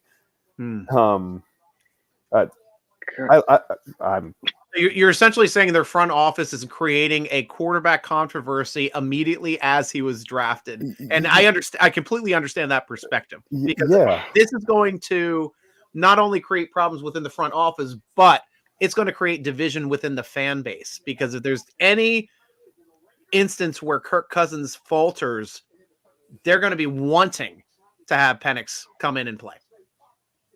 Yeah. I'm still dumbfounded. I'm sorry. We love being dumbfounded on this show. This is why it's fun. It's fun to be able to be conversational about a pick that is not a Steelers pick. And I completely get that, since you guys are explaining the Kirk Cousins aspect to me, which I completely forgot. But now understanding that, having him locked down to 4 years, you're going to have for the entire, which is the entire rookie quarterback.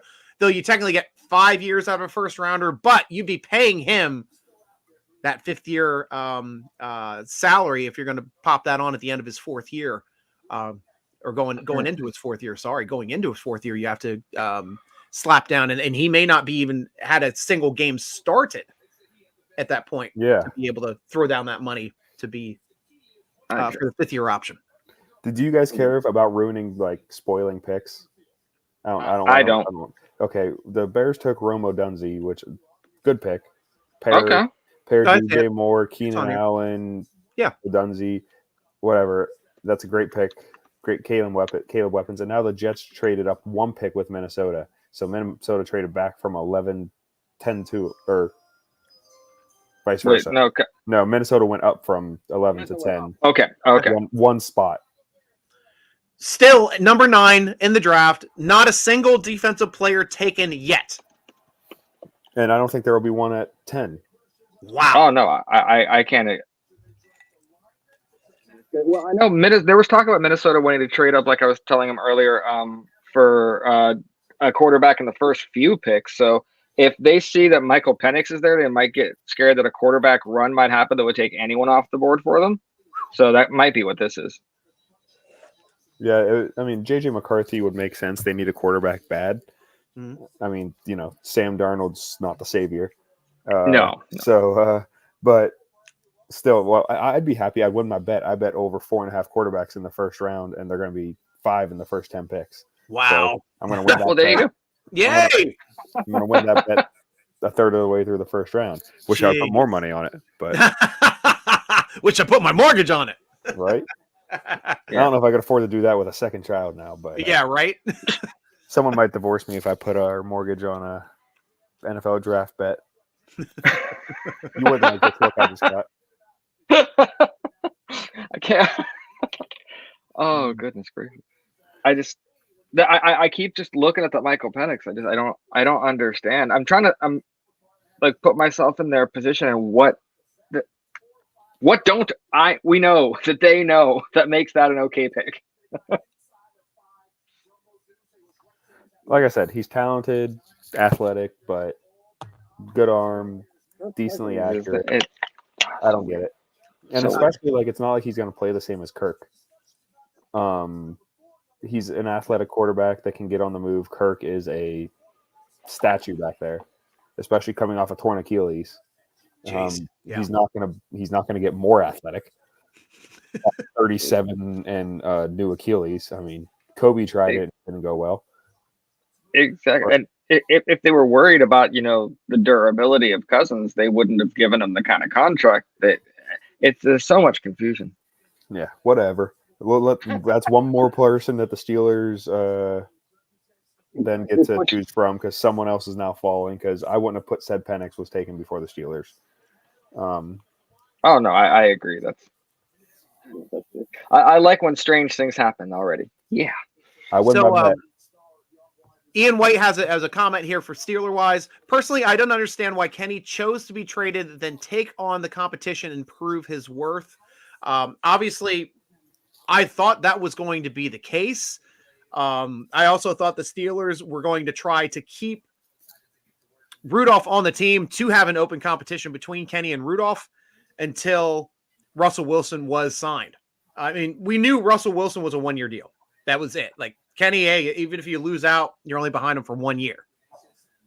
Now it became where he forced the issue. He wanted out of town, as opposed to being competitive. It seems that, to me, maybe Kenny Pickett was not as competitive as a lot of us were led to believe. I can agree with that. I mean, like you said, that we already know that he made us think about it last season. So if he's going to do that, it's a good riddance. It's an addition by subtraction. So whatever. I don't know the exact details. There were a lot of rumors about stuff. I truly don't believe it's as nefarious as everyone thinks it was. I think it was a better for everyone situation. Yeah. Yeah. After the last year where Kenny refused to dress or whatever, refused to back up Mason, we know that's true now. I mean, it's been out people have gone back and forth whether it's true or not. It's true. It's out there.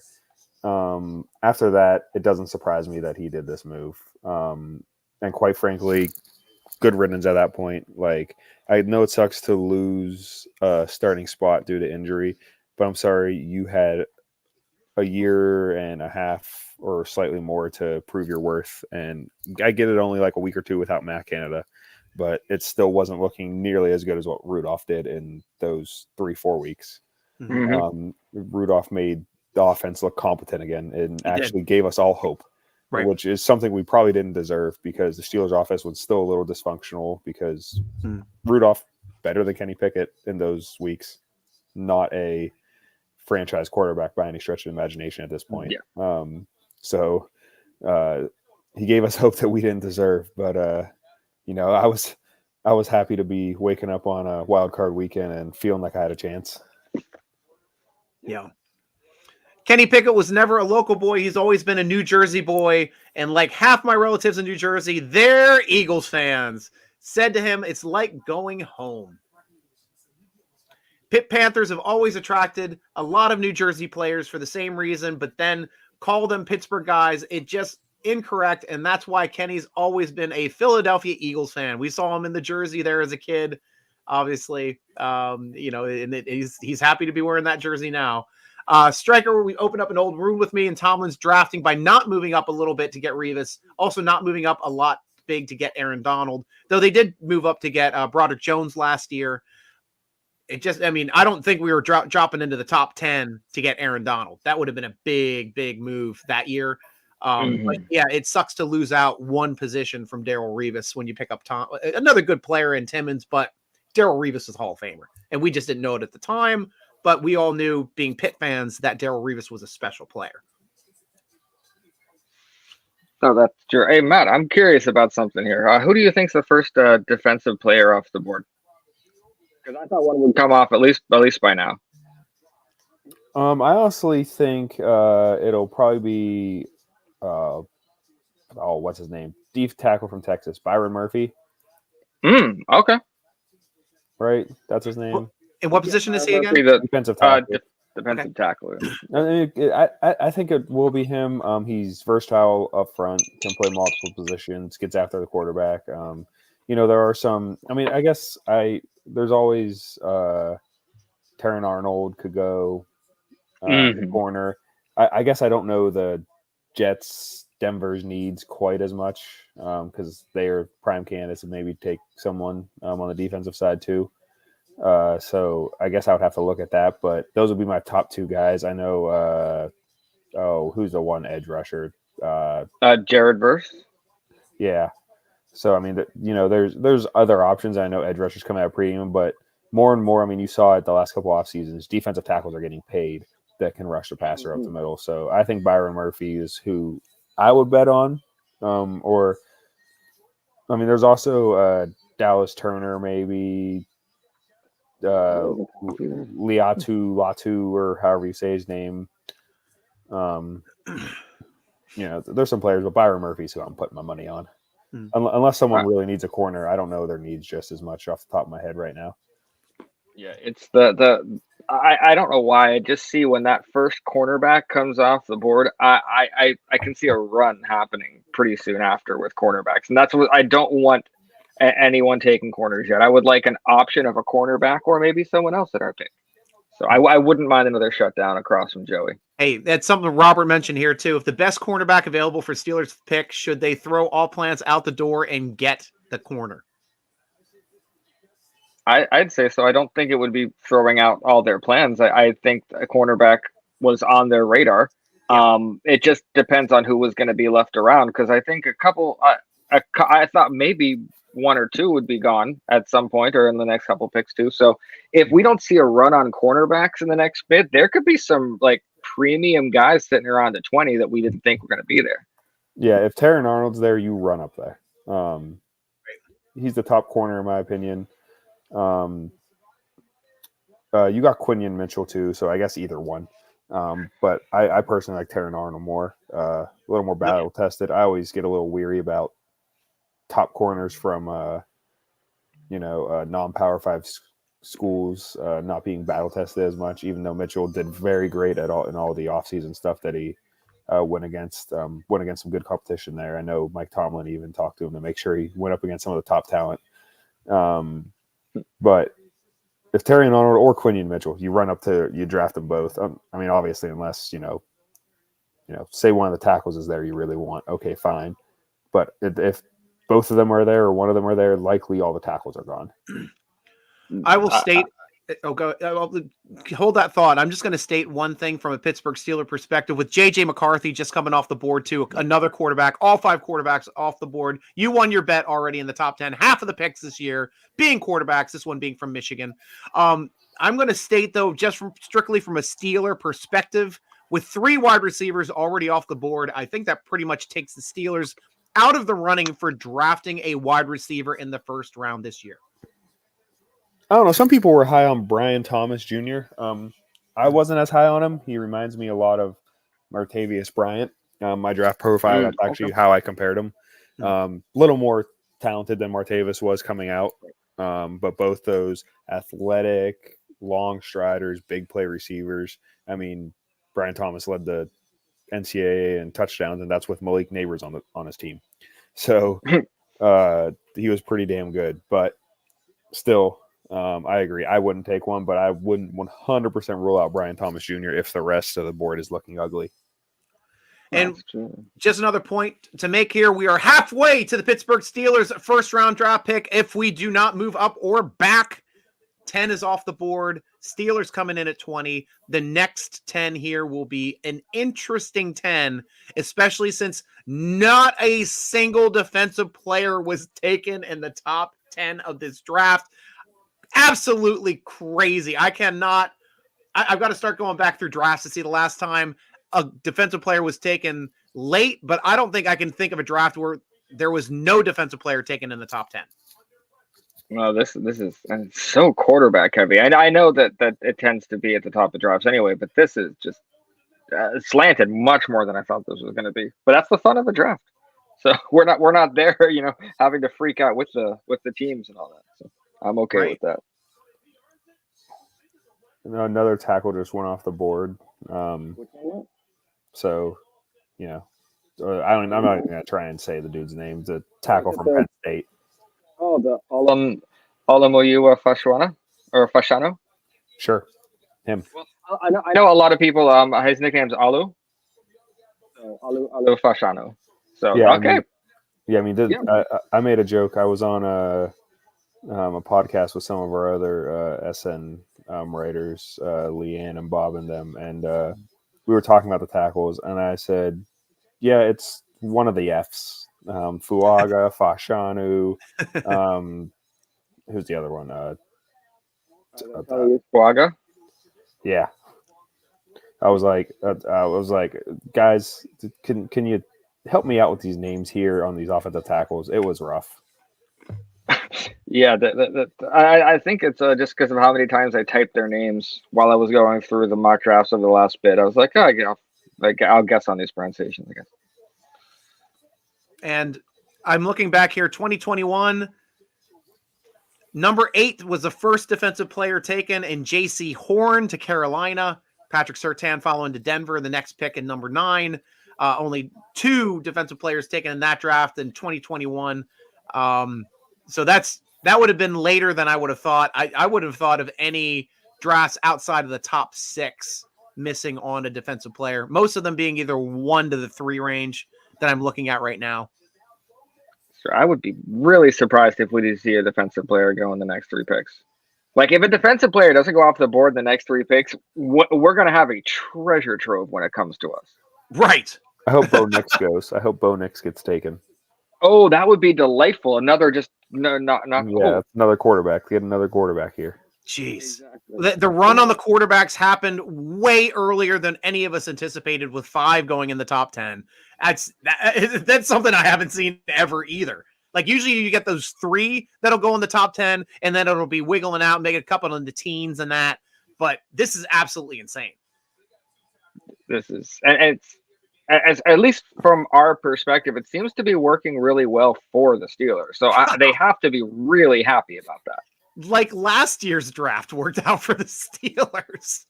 Oh, goodness gracious. Holy crap. I mean, it's now becoming to the point where I think it's going to be less and less likely if defensive players drop that the Steelers will draft an offensive player in the first round. Yeah, I'm hoping for Terran Arnold to fall. That would be amazing. That's who I want. And put it this way, I'd even be happy with Quinion Mitchell. Give me either one of them. Give me either one of these corners. I think they both can be lockdown corners. And to get them at 20, and then because I know I said I was a little worried about Quinion Mitchell. You have JPJ and Dante Jackson from the Carolina trade. You can ease them in a little bit. I mean, hell, they eased in JPJ, and he already looks like a stud. So exactly. And I mean, Quinion Mitchell is essentially a who did I put in my draft profile for him?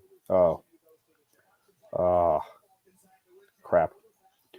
Hold on, I need to go look up who I said he looked like. Sure, no worries. Jalen Johnson, there it is. The dude from Chicago that everyone wanted the Steelers to trade for at the middle of last year.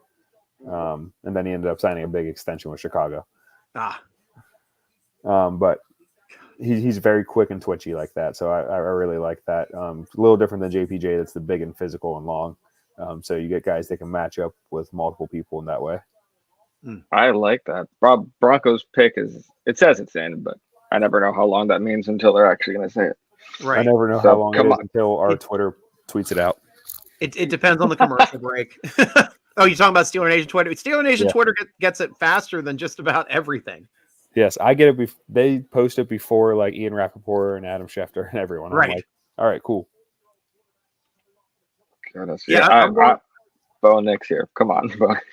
Bo, another quarterback, please. Let's go. Bo Nix. Jeez. I'm only finding 2 other drafts where a defensive player went 6th, said 8th there in 2021. Everything else, it's in the top 5. Number 1, number 2, number 3 is a lot. That's official out of the Steeler Nation thing. Yep. Broncos select Bo Nix. Did they? They did. They did. It's a delightful. Holy crap. The run-on quarterback scared other teams that might want a quarterback. So now we got some feisty people that might be moving around for any other desperate quarterbacks. Yeah. But this is great. 12 picks in and no defensive players. Oh, wow. Which is a record. I've gone back to 2000. 8th is the lowest that a defensive player was the first defensive player taken in a draft. This is record setting because nothing before 2000 would not have a defensive player in the top 10. There's no point of even looking before then because it was such a defensive league before 2000. Even the big, even the Tim Couch, Donovan McNabb, Akili Smith, the top 3 quarterbacks off the board back here in 1999. They still had a defensive player, Champ Bailey, who went to the Hall of Fame, being the first one off the board at number 7 to the Washington Redskins at the time, now Washington Commanders.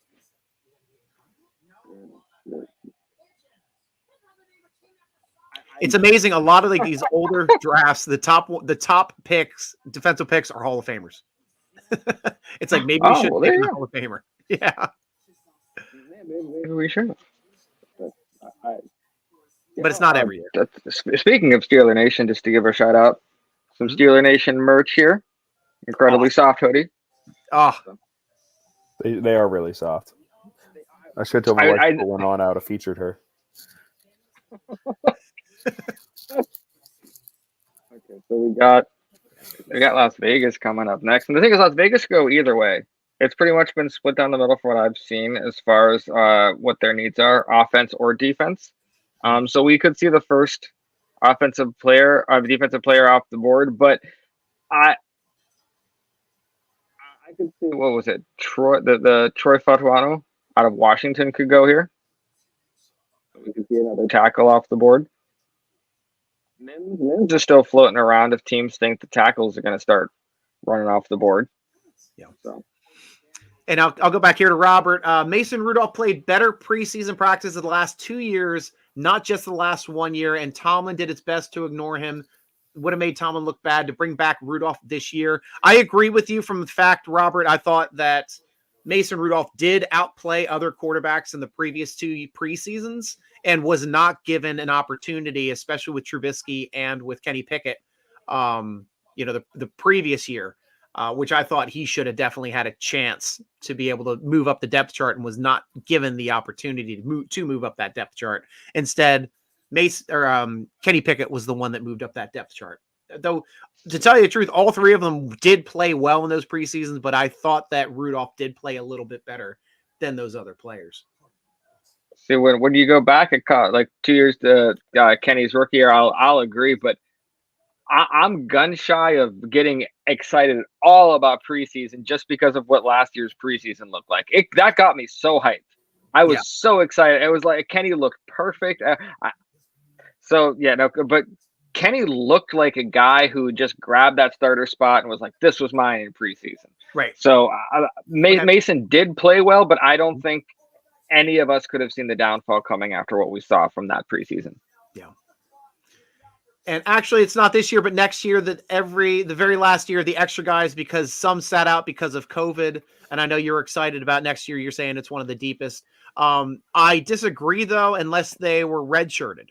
If anybody was redshirted, yes, then they'd be extended to next year being the last of the COVID players. But that is a much lower number of redshirted players as opposed to the entire base that would have gotten the extra year being 2001. Because 2020 was the year of COVID. That was the year you got a wash on.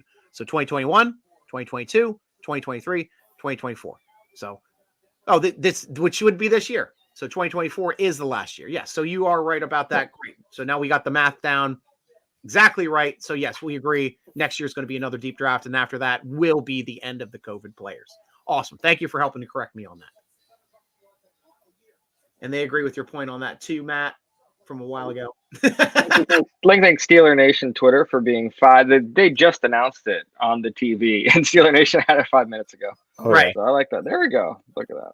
You want to know who's being picked ahead of time? Go to the Steeler Nation. Follow Steeler Nation. Be a part of the Steeler Nation football forum, guys. It's free to join. It's fun as hell. You get to talk with idiots like myself and Cooley and Lidos. We have great times over there.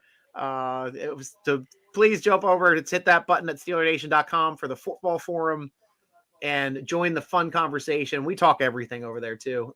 Always have quick information. Always have great discussions. So really, really nice to have.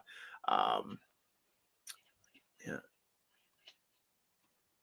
Goodness. I thought that I was going to be stuck on the Michael Penix thing and confused on that for a bit, and just the run on offensive players in general has just got me all flummoxed. I'm not exactly sure because I've done a lot of mock drafts. This hasn't happened in any of the ones I've seen, no matter how strange they are. I love this. It's a great one. But you were saying, be ready for the unexpected this year. You're 100% right, Zach, at the top of the show, outside of the top 4, which you had nailed. Yeah. it could go anywhere, and it did. So, ciao, Dad. Welcome back to the show, my great friend. Hey, Stryker, had fun with you last year. So back for more. Enjoy the player assessments since I know none of them. And guys, unfortunately, this is my only day I'm doing it. I'm traveling to Binghamton, New York tomorrow night. So I'll be listening in the car or following on my app on the way up. Probably not going to listen because I don't care that much to listen to talking heads talk about stuff. But I will be excited for a Steeler being taken. In that respect. So always happy to have you back here. Ciao. Let us know what you're thinking. Great Northwest has Steelers answers, Duck center, Beaver right tackle. Like that. Yep, Jets took the tackle. Uh-oh. Yeah, Is you time for bed? All right. Friola's coming in to say goodnight.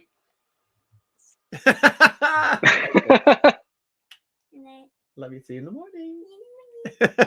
Yep. She's going up to bed. She helped me work today. She took a day off of school to help Daddy paint chairs and there we go. What's up? Offense continues. Tight end Brock Bowers. I don't understand. Wow! I don't understand this one. They took Michael Meyer last year in the first round, or at the very beginning of the second, whatever pick it technically was. Do they want to run a 2 tight end offense? Do they want to run an offense? Like, who do they have? I'm like, That they don't have a running back. They don't. I mean, I guess they have Devontae Adams still, but they don't. So they have 2 tight ends. Devontae Adams. Who's their quarterback right now? Is it still what was his name? Aiden O'Connell? Aiden O'Connell. Yeah. Yeah, and is Jimmy G still there? Is Jimmy G still there? See, this is how much the Raiders have impacted everyone. Whoa. Wow. So I do like this call here. Carlos Goncalves from Venezuela. Mucho gusto, senor. Nix looks 30 years old or more. I just looked up his age. Dude is 24 coming out of college. That is Kenny Pickett old coming out of college. That is. Jimmy G is with the Rams. Oh yeah, you're right. So yeah. So no, it's all on Aiden. Apparently, they trust him enough to talk Brock Bowers in there too. That's some strange picks today. Wow. I don't get this. This draft literally is making no sense whatsoever. I am getting more and more excited. Anyone who did a mock draft. Are we going to get a lockdown corner fall into our freaking laps at 20? Just someone needs to call the Steelers and say, whatever people are breathing in Detroit right now, stop it because it's messing with everybody. Let's be the one team that gets it right, because this is just like I said, outside the top 4. Goodness, Saints are listing the trade offers for what that's worth. I think honestly though, the Steelers are not going to, like, if we had some wild card options at the 20 pick, quarterbacks off the board. We're not taking a quarterback. Oh yeah. We're not going to get the 7th best quarterback in the draft this year at the pick 20. That would be worse than the Kenny Pickett pick, I guess, at pick 20, getting the number 1 quarterback in that draft. I personally don't think they're going to take wide receiver. I know we have some options. I just think that there's better other positional options right now than wide receiver, especially to be able to get essentially a top 10 pick at possibly corner, possibly defensive tackle, possibly or offensive lineman. But the way offense is going and ticking off this board, this is just absolutely crazy. Absolutely crazy. Every offensive player taken, I'm more and more sure the Steelers have no reason to trade anywhere. Stay right where you are, and we'll have plenty of options. This is this may be a trade back opportunity, though. If they still see their guy that they want, that maybe that center that might not be going there, though there's some talk about them having to leapfrog the Bengals to get their center. There is, because I know I've talked to a bunch of Dolphin fans, and there's a bunch of Dolphins that want center or bust. So it's pretty much if the Steelers don't take a center of some kind, then right afterwards one is most likely to go. So at least from what I've talked, the only reason Miami wouldn't take a center is if all the ones that they wanted are off the board. Other than that, from what I've heard, that's what they're focusing on. Matt and Zach, is there a edge player that would be worth a top 20 pick? Like, not saying that the Steelers even need edge, but obviously there's usually an edge player goes top 10 in the way the drafts are done now. Usually a cover corner, edge players always go top 10. Also, like, possibly a big defensive lineman. But this year, it's like, do you see any? Is there any reason why any of these top defensive players are falling out of not only the top 10, but now out of the top 12? I mean, there's a couple edges. I mean, you got, like we talked about them. Verse and Latu and all them. Verse, Latu. I mean, but none of them were elite. You didn't have the Will Andersons this year. You didn't have, any of the Bosas. You didn't have those guys. So none of them were going to go top 10 regardless, most likely, regardless of what draft class. But this is just insane. I don't get it. It doesn't make sense. I mean, you're going to have a premier. I say premier. You're going to have one of the top 3 or 4 edge rushers going in the second, third round, or early in the second round. I mean, it is not completely strange or impossible to say that there is a chance every corner could be available at 20. It would be wild and out of this world. But there is a chance that when 20 comes around, the Steelers could literally have any quarterback they want in the draft. And I remember last year, it wasn't disappointment. If it wasn't going to be Broderick Jones, I wanted Christian Gonzalez.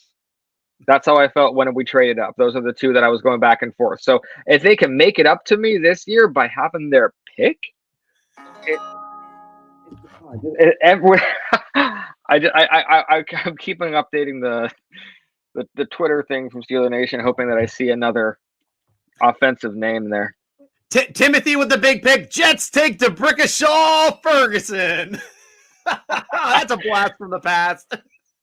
That takes me back. I don't know if anyone's played the game NFL Head Coach. It was the more in-depth version of Madden that never made it big. But I remember every time you play it, you start out in the draft where DeBrickashaw Ferguson is in it. And that his name always stands out because every year, every time I start playing head coach again, I'm like, okay, I'm getting Ferguson. So his name just stands out to me. Right. And Robert, Cougar, right tackles also from the Great Northwest. So one of the other, you already got Russell from the Great Northwest. You might as well get your center right tackle from there too. Technically, we did not get Russell Wilson from the Great Northwest. We got him from the Rocky Mountains, Mile High, West Central, Continental Divide. And for everyone is saying all the other stuff about, Wilson throwing, he's not going to be as good as he was. All this. The one thing that stood out to me is, and I know we wrote about it on Steeler Nation, everywhere he's gone, his teammates have been there in some capacity. When he goes out to games, when the pictures that I see on Instagram and all, his teammates are with him. And I don't recall seeing that level of camaraderie when Kenny was starting out. I know that he worked out with people and all that, but to the point where Russell Wilson wants to make sure that it's not just him, it's a team thing. At least from my perspective, I've really appreciated seeing that. That has to go with the leadership. You like to see, well, we used to get that with Ben Roethlisberger. He used to travel with his offensive line and take them out on vacation every year. Oh, I didn't know that. The thing that he used to do, take them on a trip to Vegas, take them on a trip down to Miami. He was big about making sure he took care about his offensive line. What's another offensive player off the board? 14. Talise Fuaga, the offensive tackle. Where is he out of? Out of Oregon State. We are 14 picks into this draft and not one defensive player off. This is absolutely amazing. We are now 6 players to the 6 picks to the Pittsburgh Steelers. No defensive player off the board yet. Seattle Seahawks could be drafting offense. This is insane. They could. Now I don't want to throw like water or anything or burst the bubble, but in a lot of the drafts that I've looked at and the mocks that I've done and all that, the next couple picks, I cannot see a world where at least one defensive player doesn't go off the board in the next 4 picks. Right. But I would love it if they don't. I would love for this to keep going. Fudge. But this is it's lunacy. It's lunacy. I love seeing offensive linemen getting attention. I'm a trenches guy, always have been, so I love that. But it's just you have the Brock Bowers pick, you have Bo Nix pick, Michael Penix pick, all very strange. Just those 3 alone have pushed it. So this is right. This is a lot of fun. That's why I always said in most drafts, I'm like, keep drafting quarterbacks because it drops a better player down the board. 6 have created this swell that pushed, top 10 tackles out of the top 10. Now they're starting to go off the board. Had a run on wide receivers. Usually you'll have like 1 or 2. Go early. Edge that could actually come up. We were talking about a Chop Robinson. I realized we didn't mention his name yet out of Penn State as another edge. No, I'm not saying he's worth a first round pick for us. I'm saying there's a bunch of guys that because the Steelers don't need an edge rusher. So if for some reason here, if you want to take that up, edge rushers start coming off the board, that's also wonderful for us. So you could have more offensive players and edge rushers just pour off the board as much as they want in the next 5 picks. Jeez. And then I trusted the front office regardless, but with the plethora, wonderful use of that word, the plethora of opportunities they could have here to not just, hopefully get that slam dunk, but which slam dunk do you want? Right. And not only that, the thing is, at this point, there's still offensive players that might have been the Steelers' first pick. That are Amarius Mims is still on the board, someone who's been mocked to the Steelers almost all the time. Right. Out of Georgia, right? Yeah, he's out of Georgia, so we could have the two Bulldog bookends, which I think would be good, and that's a headline. Mm-hmm. So everyone out there, that's my headline first. This is sanity. It is, and it makes it so fun because the nerves weren't really present anyway, but all the excitement is just replaced with even more elation. And we're looking at right now too, like this is the range where if the Steelers wanted to move up in the draft to get their guy, we've hit it. Like they could move up 5 spots. That they could. And another thing that interestingly could happen, this could have a drastic effect on what we do with the second round. Because if this pushes down, and let's say the top 10 players that we were hoping to get are all on the board at 20, we could say we're going to pick one of our guys, and then we're going to trade up into the beginning of the second round and get another one of our first round guys we're going to get. And that would cost us less. So rather than moving up now, True. And this is if he's the con artist, he could do whatever he wants. This is it's so exciting, and it's exciting for multiple reasons because we're excited about the draft. It's always fun, what's going to happen, but it's such an upgraded roster from last season that whoever comes in is going to be joining a hopeful upward motion machine rather than I hope Canada and Kenny work out, which is kind of what was last year. This time it's everyone on board. Russell Wilson's going to get you hyped up, and then we'll run the ball and win on defense. And it's just playing right into that hand right now, and it's wonderful. Nice. Yeah, and I wanted to mention too, Dreadlock99, welcome back to the show, my friend. Go Northwest. Ian White here with a chirp. Could Nate Wiggins be available at cornerback for the Steelers? 100% right now. Now, Carlos doesn't like him. He says skinny Wiggins, pass at 20. So, but you let me know your opinion on Wiggins. Oh, yeah. So let's just say you don't like Wiggins. That's fine. We have Cooper DeJean. We have Terry and Arnold that Matt was talking about before. We have guys who I was 100% certain were pipe dreams for the Steelers who could all be there. So you don't like Wiggins? That's fine. Cooper DeJean. Well, I'm worried about the injuries there. Terry and Arnold. Well, I'm worried about that. Kool-Aid McKinstry. Those were all just quarterbacks that I mentioned. Right. The joy of what I'm seeing, because I personally like the strategy of taking one of the top defensive players or an offensive tackle in the first round and then getting Zach Frazier at some point in the second. Wow. To me, that was settling a little bit for center, but bringing in a guy who I knew could eventually become something really, really good. Right. That might not have to happen at all. I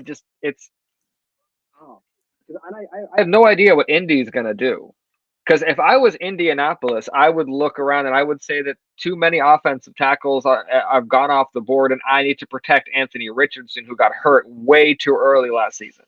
Right. So if Anthony Richardson's my franchise, that's what I'm putting all of it into. So and it might be a reach doing that at this point. Exactly. And the fun thing is, if it might be a little bit because I watched my yearly draft day, the movie with Kevin Costner. I watch that once a year, so I watched it again today. The greatest piece of Cleveland Brown fiction you will ever find. It is the only time the Cleveland Browns could ever possibly have a great draft is if it's a movie. Because they can't do it in reality. Since Jim Brown, they have not been able to draft at all. It's insane. And so all it takes is a little thing to set off other GMs or other front offices to wonder what's wrong with this. Why isn't this guy doing?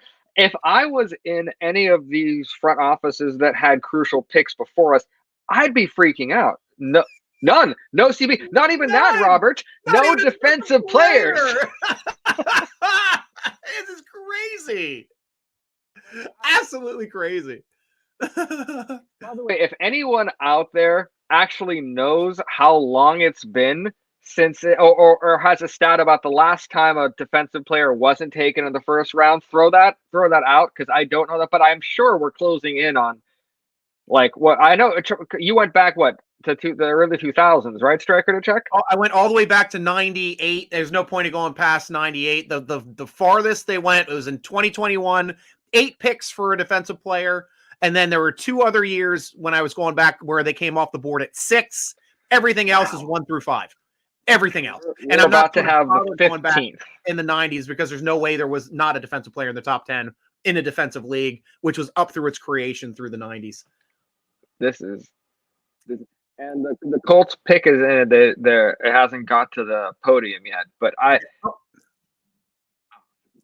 And Matt, you shoot me a comment here when you come back, a private chat, and I'll pop you back on. I think he's frozen right now. The very first defensive player, and it's an edge, so helps us. Latu Latu. Oh, I've heard of that rusher. Yeah. Yep. The edge rusher out of UCLA. So if any defensive, we have officially reached the first defensive player on the board, everybody, at pick 15, practically halfway through the draft. Halfway through the draft. Wow. And it was a player we wouldn't have taken. Exactly. So, and what I would love if all of a sudden GMs are like, wait a second, now everyone's going to be looking at defense. Take edge. And everyone takes edge. An edge run. There might be an edge run now. So, we got some other pops. Obviously, Robert, there wasn't a cornerback yet. Dreadlock, 4 offensive tackles off the board. It's wide receiver or center. No. And then Robert says, or cornerback. Definitely have a chance there. Suns play just ended just in time. Yep, you're ready for the Steelers to come back up, Robert. We've missed you, and I'm glad to have you back on the show. You're one of my favorite Roberts on the show. Dreadlock Tiger. Right, better yet, number 1 corner. Oh, dude, I would go nuts. So, guys, top cornerback or Barton? Who do you take? I take top corner. In that situation, the value that just happened, getting a guy that should have gone top 10 at 20. Yep. I mean, this is where you got to – I mean, I might even look for defensive tackle at this point, too, because you should have a guy with the metrics around what Cam Hayward is, because they like those taller, lankier guys that are still have a big base to them, that are just hyper athletic. Should have one available here too as well. I forget who the big defensive tackles are this year. Byron Murphy is the big one, or at least the ones that project to 3 to 5 tech defensive ends and the Steelers 3-4. Oh yeah, if for some reason Byron Murphy is still around and all the at this point, Graham Barton is no longer, in my opinion, the smart pick for the Steelers. That has been thrown out the window. To me, Graham Barton right now is settling and possibly a reach. Yeah, exactly. Because just the amount of value that has been dropping. Exactly. I take nothing away from Graham Barton. Graham Barton could come in and still be that wonderful starter, but these guys are head and shoulders above him. Right. And it's just goodness gracious. It's just so exciting to not know what's going to happen, especially since none of my billions of dollars are on the line. Ian wants to say something too about you. I agree, Zach.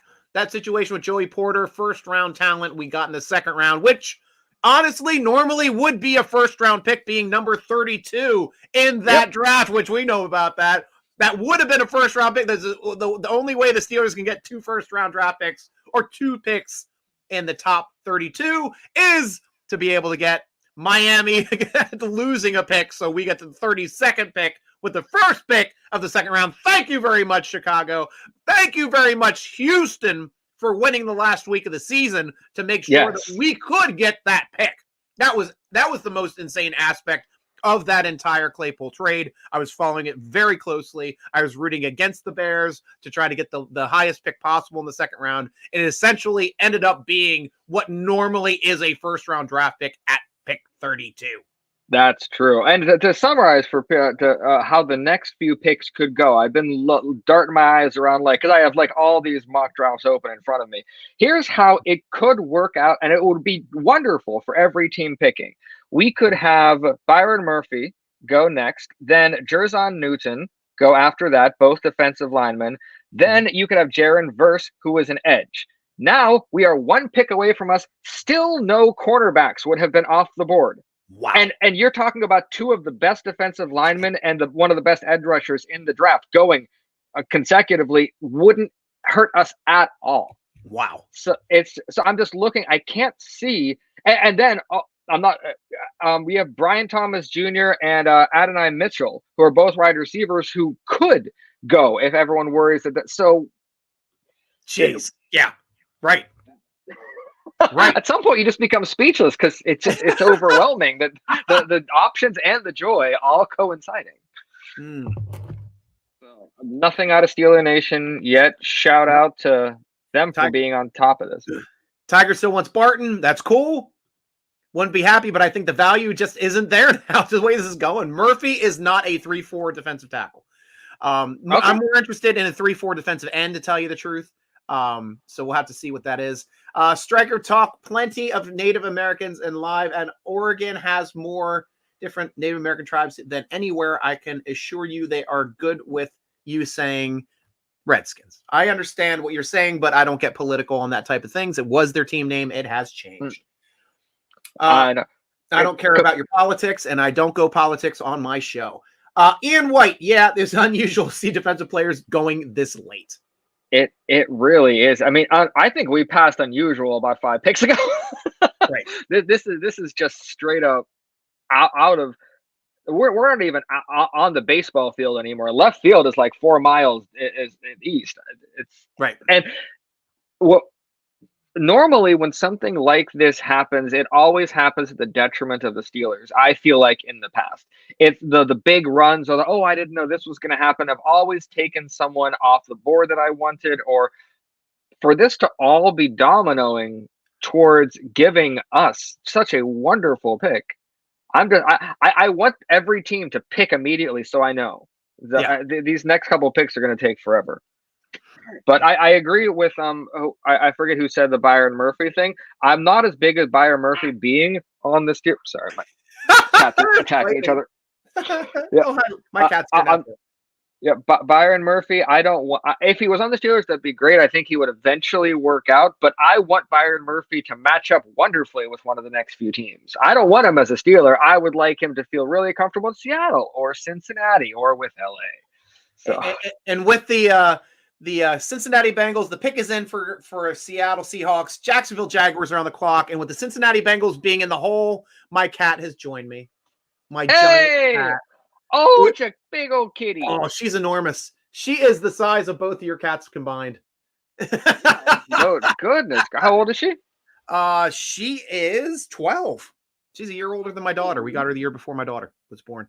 And guys, everybody be quiet. Be very, very quiet. We're going to check in with Matt, and a very special Matt. I want to get his opinion. Hey, Matt, can you hear us? Are you there? He's feeding his baby a bottle, and he's diligently checking Steeler Nation on Twitter.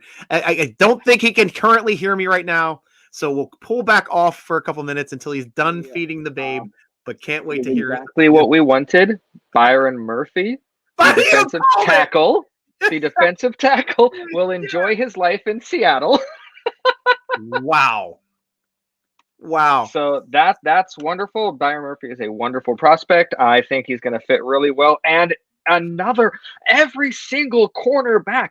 And I don't think this has any reflection on the quality of the defensive player. So I don't want anyone to think that all of a sudden people found out that every single cornerback was injured or none of the linebackers could stay. This is just a very strange offensive tilt. Yeah, strangest I've ever seen. Never happened. And that's what I wanted to mention too, because we had a tweet, or we had a comment here from Ian, I believe. Yeah, it's very unusual to see defensive players going this late. It's never happened. How's Quaylen Mitchell stand up at cornerback? Dreadlock 99 Tiger wants to know. Quinion is good. problem is he would have been really good if this would have went the way we thought. But right now, he'd be the reach. Because right now you're talking, if you want to talk the three before you should even look at Mitchell, you talk Terrion Arnold, Cooper DeJean, and why am I forgetting the other guy? Kool-Aid? And Nate Wiggins. Oh, yeah. Nate. Those three, in my opinion, you look at before you even turn to Mitchell. Mitchell's great, but Mitchell's the guy you take when you can't get the other three. So if we get him, that would mean that the next three teams, Jacksonville, Cincy, and LA, all picked quarterbacks. That's how I would say that I would be perfectly fine with the Mitchell thing. Nothing against Mitchell. And if you like him that much, there's a very good chance this one we can get him in the second. Right? That's a Puma. Love it. Great, he's gone. Ian, I think Zach is right. If he keeps going the way it is, we cannot lose with this pick, whichever way we go. I completely agree. I don't think like and we were talking about too, Zach, at the top of the show, like you were saying, yeah, I wouldn't even go center here because I think that there's some great center options on day 2 and for second and third round. So, this is an instance where the con artist might be like, there's no way we're letting this quarterback go passes. Absolutely no way. And also we're in a situation too, where Miami may be jumping ahead of us to try to grab a center. Oh, I don't know why they didn't cross my mind. You're right. Oh, yeah. And if that happens, even better. Corner drops into our lap.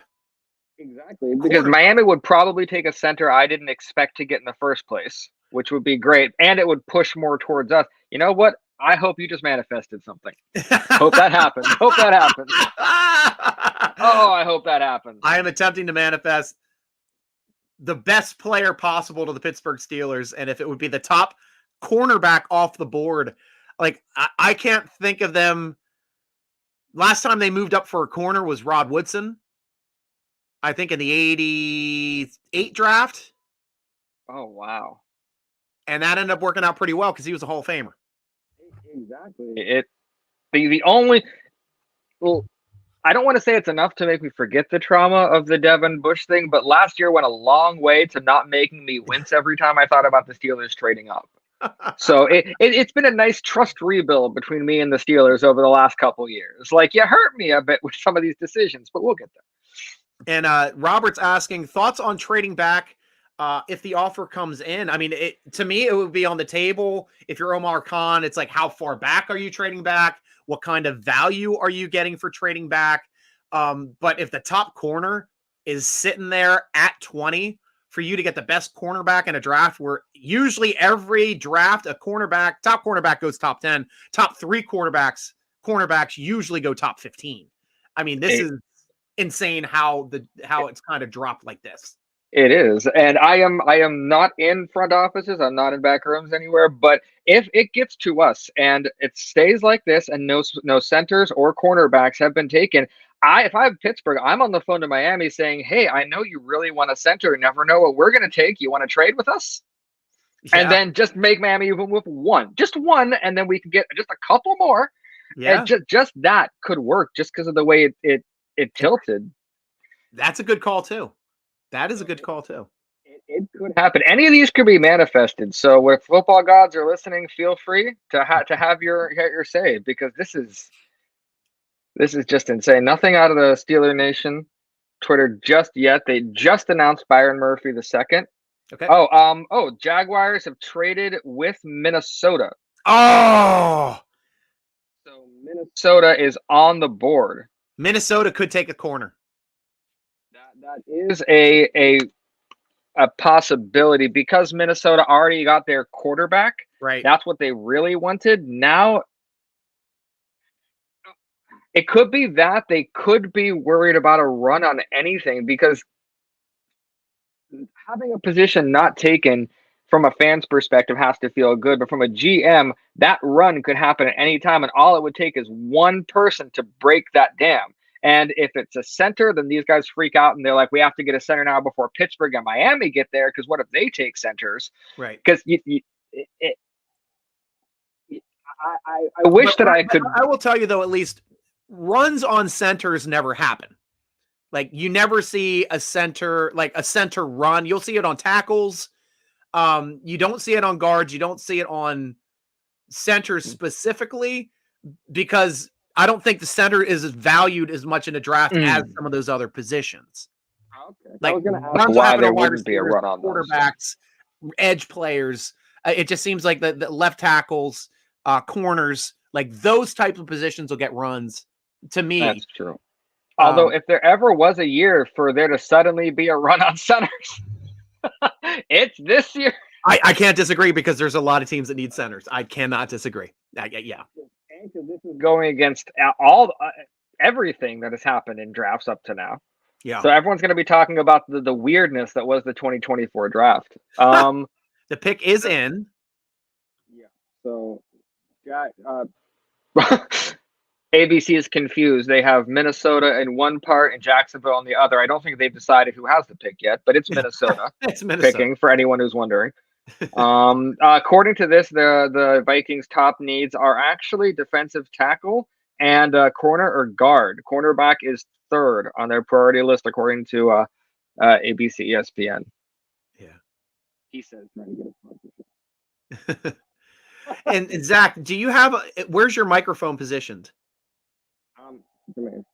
Oh, it's in your ear. Yeah, because it ramps up every time. Like the first couple words you say, like you can't hear you, and then it starts ramping up.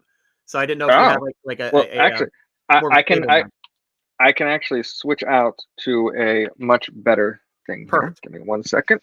Yeah, Tim, thanks for letting us know about that too.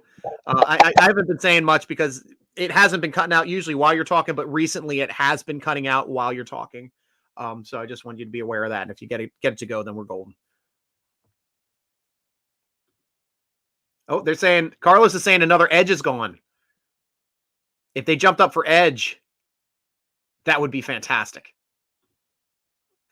Dallas Turner, edge from Alabama, off the board for the Vikings. Vikings were worried about the run on edge players, and it ended up being another edge position we definitely would not have drafted in the first round. Something we may draft day 3 for depth, but I don't see us grabbing an edge player with the talent that we have in the top 3 with Herbig, Highsmith, and Watt. It is a luxury pick. Absolutely awesome. Absolutely awesome the way it's going. And I know you're still working with your set. Oh, I can kind of hear a little bit there, Zach. I might have to leave and come back in because I'm trying to connect to these. Let's go ahead. We'll do a quick jump off, jump you back in. I'll get you on. Not working for me. I disconnected on my end. Should be. Oh, and I said disconnected on my end. Sure. I'll check here too. Hey, Matt, can you hear us? Can you put up a thumb? Is your baby asleep? This is just Matt Cam. I'm going to pin the.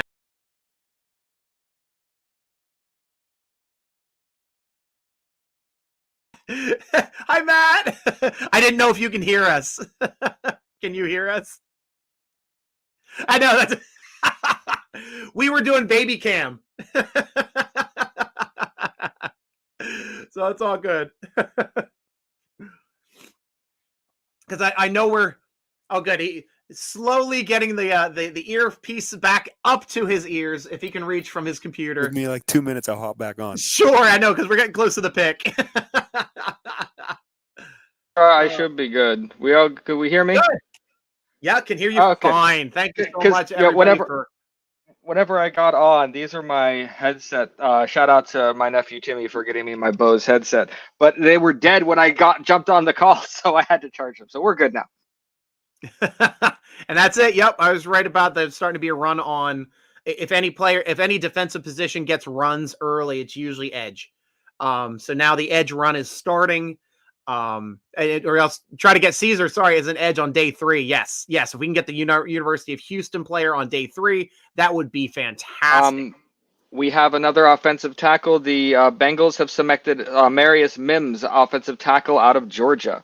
Wow. Wow. We thought that was going to be center. We thought that was actually going to be a center pick. I mean, obviously, one of the players that was projected to the Steelers. Still the top corner on the board. And so Bengals pick is already in. How do you feel about Bengals that? Pick is in. My cat is coming into the.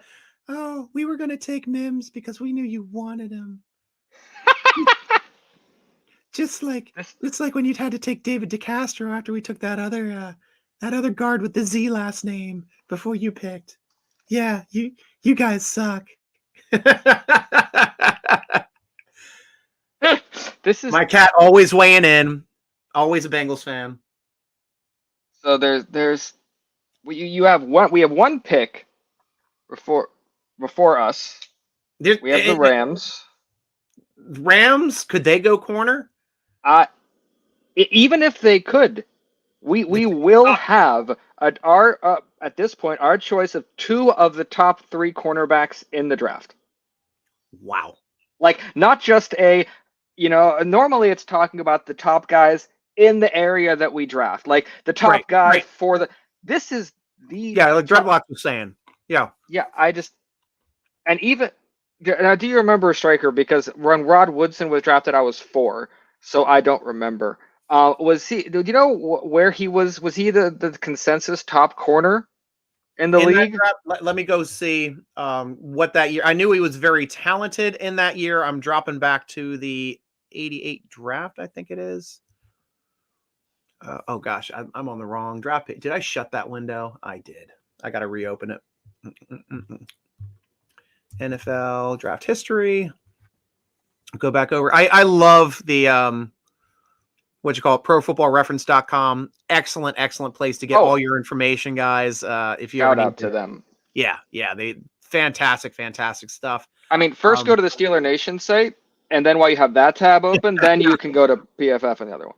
Right. So I think it was 89 then. I thought it was 88, but I'm pretty sure it might have been the Troy Aikman draft. And let me see here.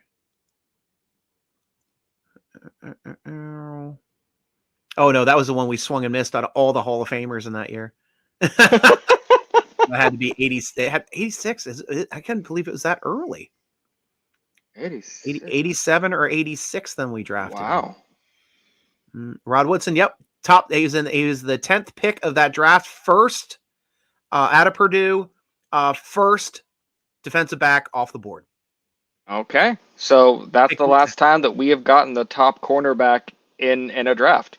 That was the last time that we had a potential to be able to draft a top 10 corner. And we are 10 spots below that now with the same option. Right.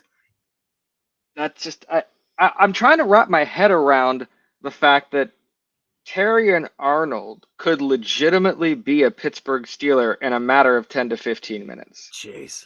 It like, if you would have told me that earlier today, I would have said, well, we had to have traded up, right? We traded up into 8 or to 10.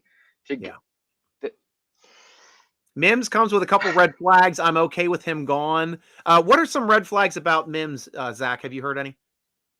I know there was I think it might have been his length, but I didn't see a lot of red flags about him. It was more, do we need another tackle or did we have more needs? That was my only knock if we would have taken Mims, is did we really need another tackle immediately after? Or so if they want to expand on those specific red flags, because I don't personally know of any.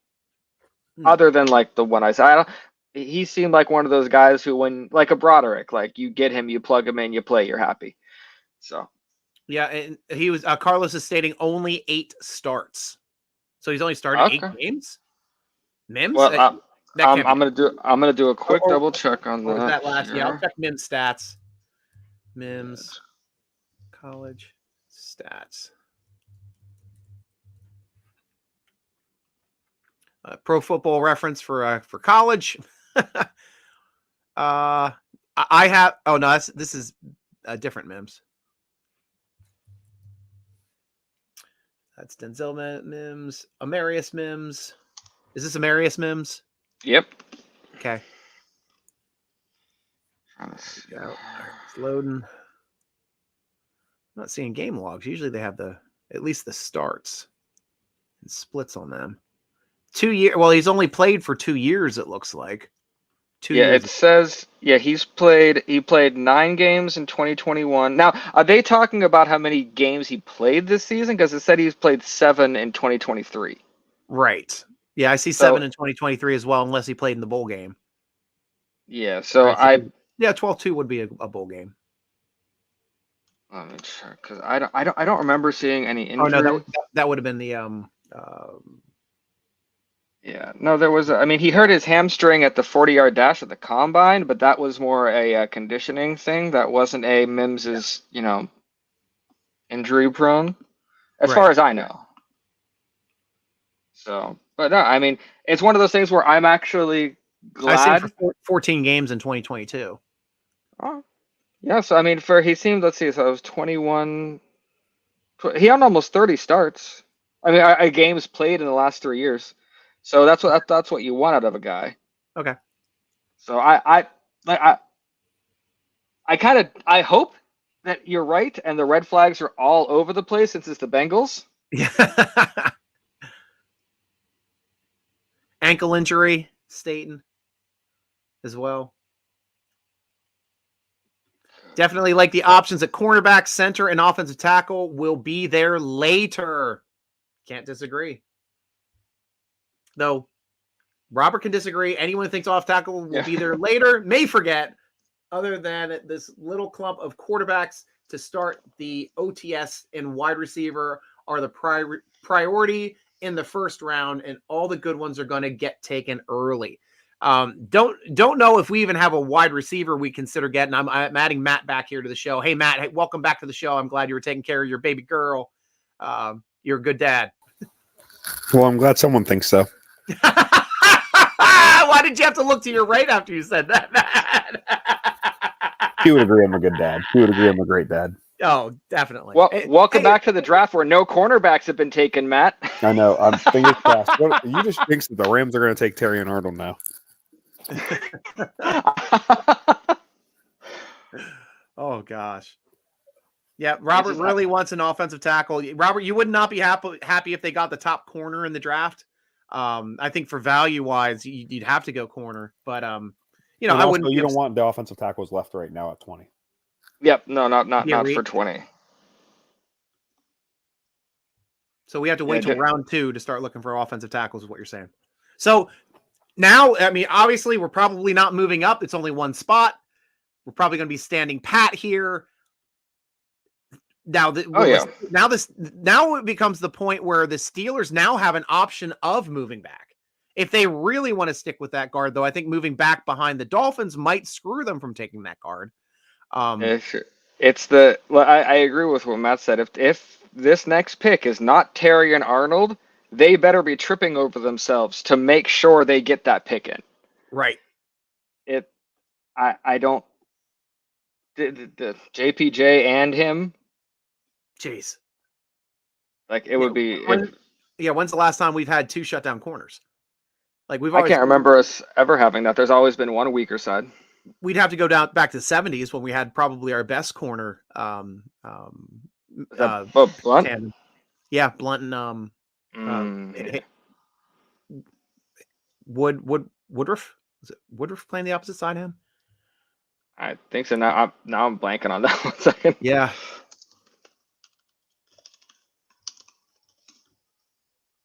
But we're getting crazy now. Oh my gosh. Still nothing. I'm just did my check on this. Who's your boy, Rob? Patrick Paul out of University of Houston. If he is there in round 2, awesome. Offensive tackle, yep. Sprint up there if Arnold is on the board.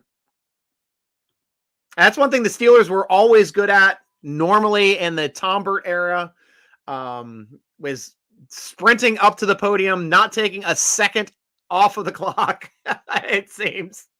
But on the good point, we never got into a situation where we didn't get our pick in and other teams start picking really, really fast before that happens. Seeing some other teams doing that in the past. Oh, the Rams select Jared Verse. Are you kidding me?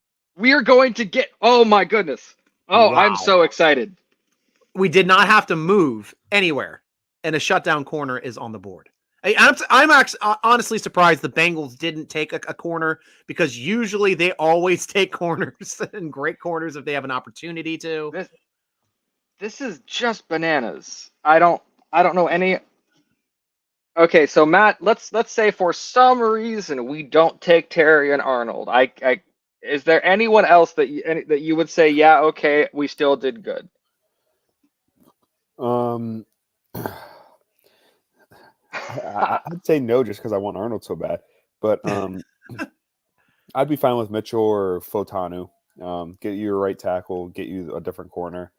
I wouldn't hate the Barton pick. I wouldn't hate it, but with Arnold and Mitchell and Fotanu there, I'd rather take them. There's centers you can have in the second and third round that I'm fine with. I cannot see a world where we don't have Terry and Arnold ready to go. What's the reason why he's falling? Is there any red flags on Terry and Arnold? None that I found. No, like I said, I don't think this is a reflection on the quality of defensive players. It's the quarterback run. Because like we said, the Penix, the Bo Nix, the there's been strange offensive picks that honestly should have gone the other direction. We shouldn't. The Steelers have no business being able to select Terry and Arnold at 20. No, not at all. There's no mock that has him out of the top 10. I can't. Actually, I can do a quick check on that here.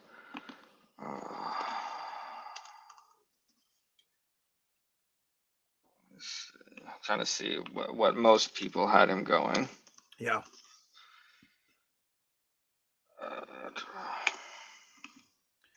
Correction, last 8 years, the Steelers have not won a playoff game in decades. Last decade being a good playoff win is only because of an insane guy named AB, freak play, immaculate reception, corrected it, immaculate extension. That was not a playoff game. That was a Christmas Day game. I was there at the game, and I had my my mother there at the game with her boyfriend, which were Ravens fans. We enjoyed that tremendously, but that was not the playoff game.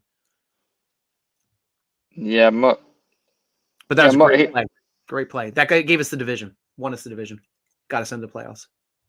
Yeah, a couple here and there have him mocked, but other than that, lowest is normally 18 if he decides to fall that far, and that's rare.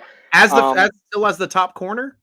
I haven't gone into it. I'm just the mock draft database gives like a list of all of them where they are. Yes. I forgot about that database. That's a great that. Oh, it's been incredibly helpful because it also lists where they're coming from and then links back to the original mock draft if you need more information on it. So no, it's been really helpful for people I didn't know. So yeah, Terry and Arnold should have gone by 10, if not right around there. So this is one of those times I want to know the pick, but I also want to be surprised by what pops up on the TV. So I don't know if I want. But the edge run continued, like it did. So that was the big defensive positioning that we were talking about. Like I wanted to know what good edge players are there. Obviously, we did not have a need for an edge in the first round. No, with being locked into the top 3 players. Steelers are on the clock, ladies and gentlemen. Steeler Nation, we're on the clock. Get your drinks ready. We have to welcome our next Pittsburgh Steeler. I've got my drink. I have a Guinness Zero because I'm not currently drinking alcohol right now. But I do have, it does pour like a Guinness, looks like a Guinness, smells like a Guinness, tastes like a Guinness, still cascades like a Guinness. Love this drink. Absolutely love it. What do you have on the board there for you there, Zach? I have a lovely Earl Grey tea with a vitamin supplement stirred into it. Excellent, because I know you don't drink alcohol, but that sounds definitely perfect to be able to welcome a Pittsburgh Steeler. And for you, new father, Matt Papiernik, what do you have? I'm not a new father. I still have a 2-year-old. I'm just a second time father of a new baby. But drinking a Corona. Hey! Okay, Classic. We all got to drink. So Steeler Nation, get your drinks ready. We're going to be getting ready to toast the newest member of the Pittsburgh Steelers. This is now just for this one. Is this one where the moment it happens we want to know, or do we want to all just look at the TV and experience it? That's what I want to know. Is Taylor Swift at the draft? I don't know if that's a joke. I doubt she'd be at the draft. Yeah, it's not in Kansas City, so no. She's probably somewhere other than Detroit at the moment. I would imagine, unless her boyfriend is there just to make a pick, like to call out one of the picks. I don't know. Actually, Kelsey. 1 second. I'm starting there- to pour my drink into my glass, into my Guinness. There were glass. trying to think. There was a list of all the players, former and current, that were going to be announcing. Let me see. Just now, I'm curious just to see if Kelsey's on site. Yep. Usually, I thought they did the announcing on day 2. Look at a Cascade. Look at that beauty. Oh, look at that. This is a non-alcoholic beer doing this Cascade right there. Let's see. Yeah. Pick. Yeah, it starts in the second round. So the Chiefs, Jamal Charles will announce their second round pick for them. And for the Chiefs' third round pick, Jamal Charles is going to announce that one too. Old par 12 on the rocks. Beautiful drink. Man up, Stryker. This pick deserves something stronger. Guess I'll have to take it. Wait, man up, Stryker. Didn't you hear me drinking Earl Grey? You know, I have a thread over on the SteelerNation.com. It's called Ask Drunk Cope, which was my old handle over there. Now it's Ask Drunk Stryker, where I just start drinking and get drunk and answer questions. Most of them football related, but a lot of them life related and about stupid stuff, because I will answer anything except for politics, because I just don't care to talk politics, to tell you the truth. Oh, yeah. It's a game above my pay grade. It was a sick joke. Thanks. Yeah, I got you. Thank you so much, Timothy. Ian White, Santonio Holmes game-winning catch against Arizona in Super Bowl. Yep, that was a beautiful play. Beautiful play. Does anyone want to know what just happened? Did we trade back? Or I'm not sure how I feel about this. Matt, how do you feel about us taking Troy Fatano? I like it. I think he's a better tackle than Amarius Mims. I think and so. He's a true right tackle. He's played right tackle the entire time. I'm a little surprised, but I wouldn't have liked taking one of the left tackles and having them move him to the right, or keeping Broderick on the right. Granted, if they were better, take them. But I'm fine. You get your right tackle. Boom. Exactly. So, I mean, we got that locked up. And Eric, it looks like it's Fatano tackle. Okay. I mean, that we still got a great tackle. I'm trying to figure out what didn't they like about any of the top 3 corners.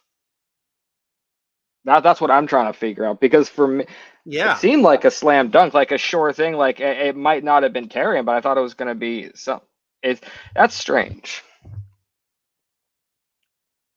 That seems very anticlimactic for the moment leading up to it. It does, and I think we spun ourselves into being anything but what the Steelers needed, which was an offensive tackle and a center.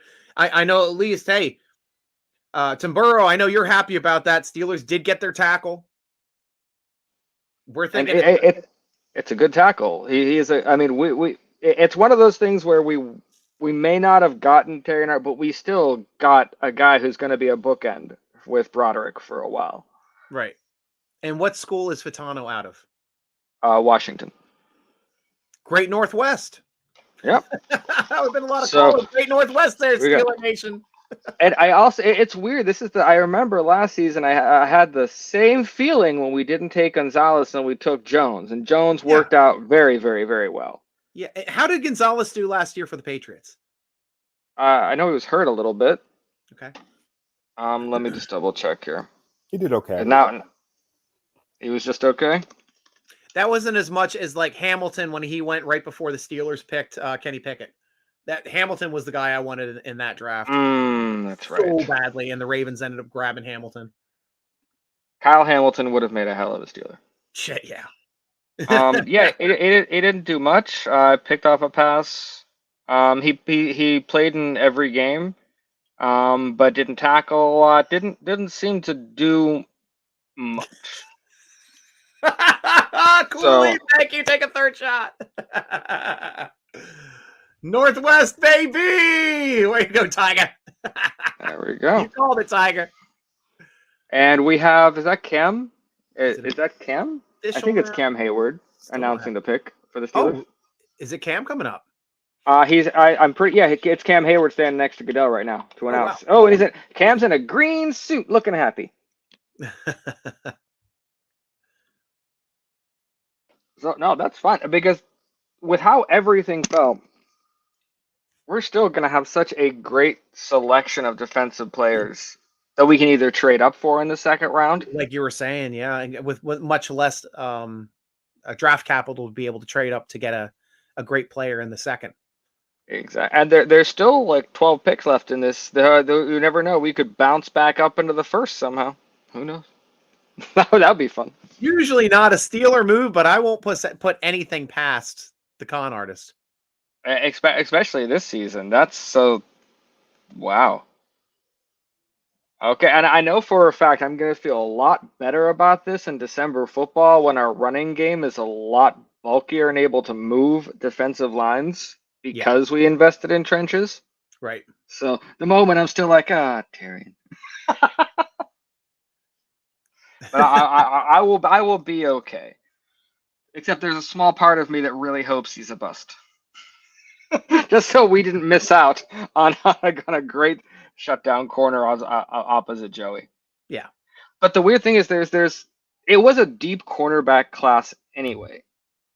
But being pushed back the way it was means that even if we don't get one of the top guys, someone that we thought would land to us at 20 and 1 could land us where we are in what do we have, 51?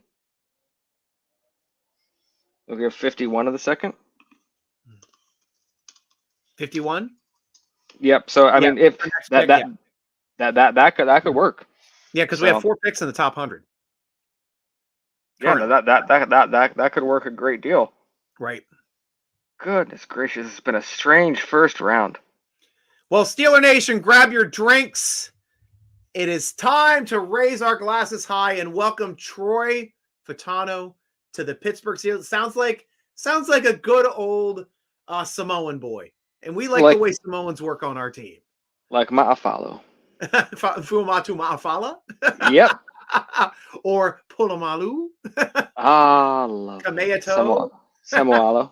Yeah, Samoalu. Yep. We got some great ones. So cheers to the next great Samoan on the Pittsburgh Steelers. Troy Fautanu. Welcome to the Pittsburgh Steelers. Welcome to Steeler Nation.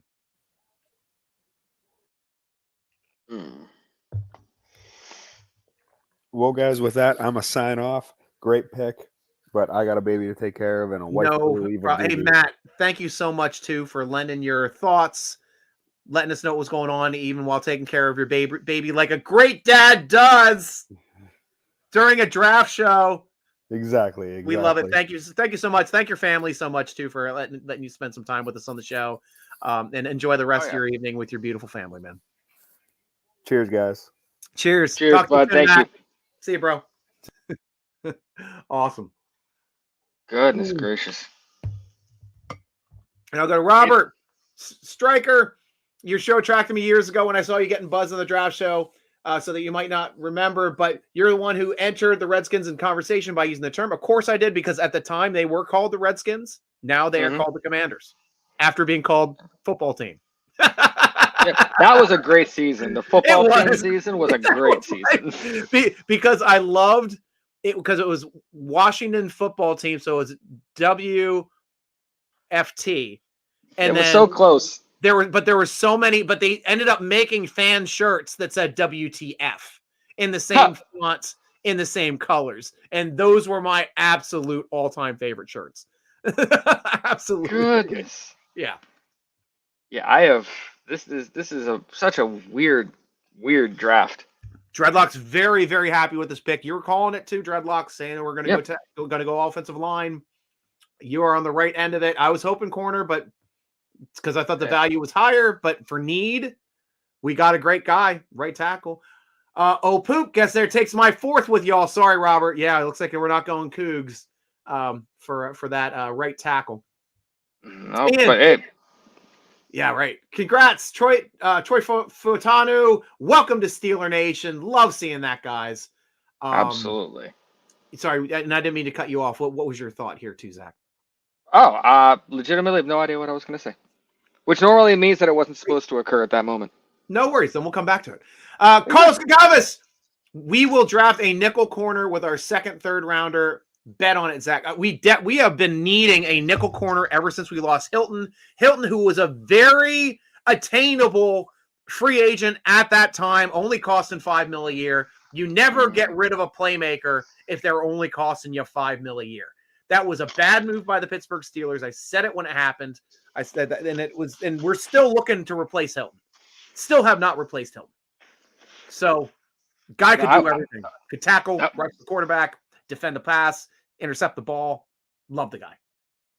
No, like I said, I'm not in that front office. I have not met any of these players. I was just going by what I've seen, but I'll trust them based on whatever they've seen. But yeah, that we're gonna get a cornerback at some point. Just not really sure which one we're gonna be able to get. It could, I swear to God, if we get Terry and Arnold tomorrow. George OTJ, I am not happy. Should have got the lockdown cornerback. I don't disagree with you, George. I really don't. This is absolutely crazy the way this draft is going. Steelers obviously looked at their board, saw the run on all the players. Not a lot of right tackles taken. I think more often than not, left tackles were actually the ones that came off the board. Is this the first right tackle that came off the board? Zach? I think so. Because like that could purely that should play that side if he was where he naturally is. Then yeah, I believe so. Yeah, a lot of other guys were switch. So that would be a good value pick if the Steelers took the top pure right tackle in the draft at that position, as opposed to taking a center that also played tackle, which is a position that I know Tim Burrow would not have been happy with. So it seems like we still got a need player and the top player at that position of need for the take. Though I could even see corner being a position of need. I mean, I thought it was. Yeah, who's on the other side of Joey Porter right now? It's like, who is on Dante Jackson, who we got in the trade with Carolina. Oh, that's right. Yeah. Yeah. So we have it's one of those things where we can count on Joey Porter on the other side, and we'll hope that Jackson has his side taken care of. Right. So that's kind of what it is. And I maybe it's just the way I look at football. I would feel much more comfortable if I knew that every time TJ Watt was going to rush, both sides of the field were locked down. Oh, well, here actually we're getting told by Robert Fuatano started 15 games at left tackle last season. So another left tackle that maybe projects to right tackle. I don't freaking know. I guess we'll find out in training camp.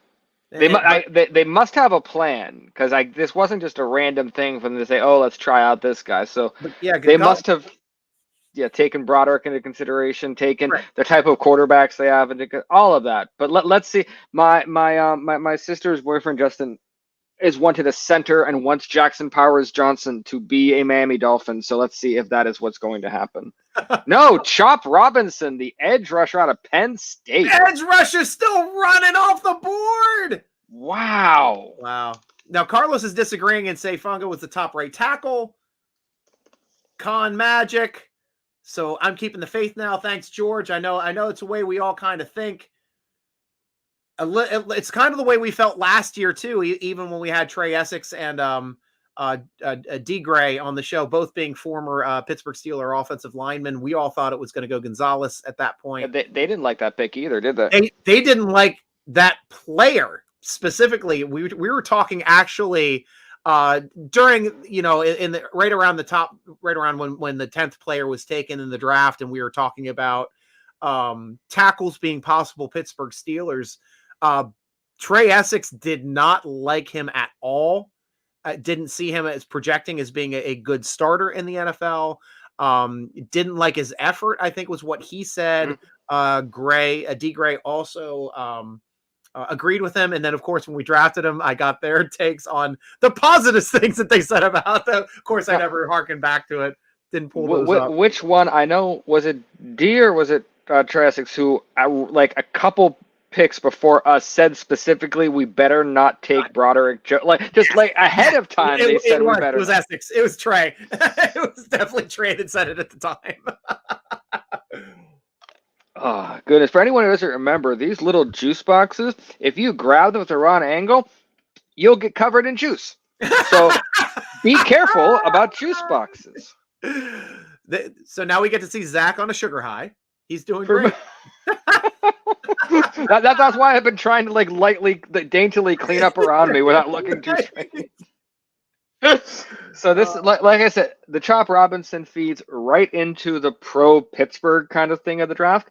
Yeah. I mean, while we may not have gotten the guy we wanted, we're not going to be the ones calling the plays with our jobs in the line on Sundays. So I would much rather have someone that they feel comfortable with. So the Troy Fautano one, it's going to work out really, really well in the end. And I know for a fact the foundational guys, the Najee, the guys in churches are all really happy about this pick. Yes. I mean, if I was Najee, I'd be like, okay, and I get a big smile. I'm like, well, there's another 200 yards for me. Right. So, yep, I'd feel really good about that. But an interesting thing about the Philadelphia pick, in all but one of the mock drafts I looked at from the major outlets, this was a cornerback pick. So this cornerback, the Philadelphia pick, out of every single draft, mock draft I looked at except for one, they took a cornerback at this when they picked at 22. And they're probably going to be taking the top corner in the draft. I would imagine. I can't see a world. Well, of course, I couldn't see a world where we did. So the worlds I see apparently don't matter. So right. Robert was saying, "Oh no, crap." Oh, the crap was because I didn't wait for y'all to toast the pick. I had to take another shot with y'all. That's awesome, Robert. You know, you love that. You can like do this however you like. And I'll be right back to you guys. I just want to start going over quickly Fautano's stats, what they're looking like over here on NFL.com. Obviously, he's a tackle out of Washington, 6'4", 317 pounds, which is rare for the Steelers, going above 300 pounds now for their players. Usually they get them right around 300. 317 is actually pretty heavy and one of the heaviest players now on the team. Like seeing that. 34.5-inch arms, 9.5-inch hands. They're slightly bigger than Kenny Pickett's. So that's what we're looking at right now. Production score of 80, 87 athleticism, 86 total score. He ran a 5.01 40-yard dash, which is very good for an offensive lineman. 32.5-inch vertical jump and a 9.5 broad. For a guy his size, I had to say that's pretty damn impressive. Wow. And I'm not sure how splits work out for the 10-yard split. It's a 1.71 second split. But I know that's usually more important with offensive players and offensive and defensive linemen, or it's your 10-yard split, because that's what you're basically doing the entire time. So yeah, in his bio, he was redshirted in 2019, played 4 games as a reserve player in 2020, played 9 games with 3 starts, 2 at left tackle, 1 at left guard in 2021, the rest being right tackle, I assume. 2022 second team all Pac-10 conference, started all 13 games, 12 at left tackle, 1 at left guard. And then in 2023 third team Associated Press All-American, first team all Pac-10 conference team, won the Joe Moore Award given to the nation's top offensive lineman, team's offensive power player of the year finalist for the Polynesian College Football Player of the Year, and started all 15 games at left tackle. So Cooley Man was right. He played left tackle the entire time, got top award for the nation's top offensive lineman. So that's a pretty big one in the Joe Moore Award. I didn't even know that. So to get him at position 20 is big. Lance Zarline did the analysis for him, projected him as a first rounder. Obviously, overview: ready-made brawler without an ounce of finesse in his game. Fautano has a starting experience at tackle and guard and is well coached, but he will default to unruly hand fighting when his technique gets away from him. He plays with average hand placement and can be beaten by length, but his tenacity and footwork keep him connected to base blocks. He's capable of getting to reach blocks in zone, chaperoning running backs wide as a pulling guard on the next level. He's pop and reset pass puncher who uses active hands and feet to help with extended mirroring he's forced into. Fautano needs to prove that he has the leverage and hand quickness to play inside, but all signs point to him becoming a good future starter. Strengths are plays with lateral hustle to make it back, side-to-side play and zone blocks, which is what we're talking about, him being our new offensive, being a zone block scheme. Works to center and land with firmness post-contact, generates push from the lower half on down blocks and double teams, sets out to rusher with good lateral quickness and knee bend, maintains active hands and feet to stay in front of the rusher, and keeps weight back to avoid being countered off-balance protection. Countered off-balance in protection. So his weaknesses is being stated as longer opponents gain extension and rid him of block sustain. Run blocking technique eventually gets away from him, has issues with hand slippage due to inconsistent placement, slow to fire his pass punch, and rarely closes rusher down with hand latch, and gets beaten inside when he's too eager and oversets his edge. Great thing about those weaknesses, they all sound like they're coachable. Yeah. Nothing sounds like a body problem. They all sound like hand problems. They all sound like technique problems. Something that should be able to be corrected on the next edge. Some sources tell us he comes from a good program. He's really hard-nosed player who can take coaching. Love the makeup. Some NFC national scout stated. So a lot of interesting things to say about him. Obviously, right now, it sounds to me like he's a better pass protector than a run blocker, but he's a nasty player. I like having nasty guys on the line. Turned out when Braddock Jones was blocking downhill, he was a nasty guy. So pretty interesting to see what we're starting to build here with this new offense. And what do you have to say? Side thing before I start on that, first cornerback, I was correct, are off the board. The Eagles selected Quinyon Mitchell. Strangely enough, is the guy who I ranked as 4th overall is the first cornerback off the board. So very strange here, but two interesting things. The Athletic, the sports outlet, actually had Fatano ranked as the 2nd overall lineman in the draft out of all linemen, and the 9th best prospect in the entire draft. So obviously now we have at least one publication stating that this player was a top 10 player. Yes, we shouldn't have had to actually. Everything I've looked at, PFF had him anywhere between 13 and 15. So everywhere he should have been gone by the time we were around. So it was a need we had, and you're absolutely right. The Steelers knew what they were doing with this pick, even if it's not what made my eyes, glitter or whatever. In the end, it's going to be exactly what we need. Might not be sexy, but baby's got back.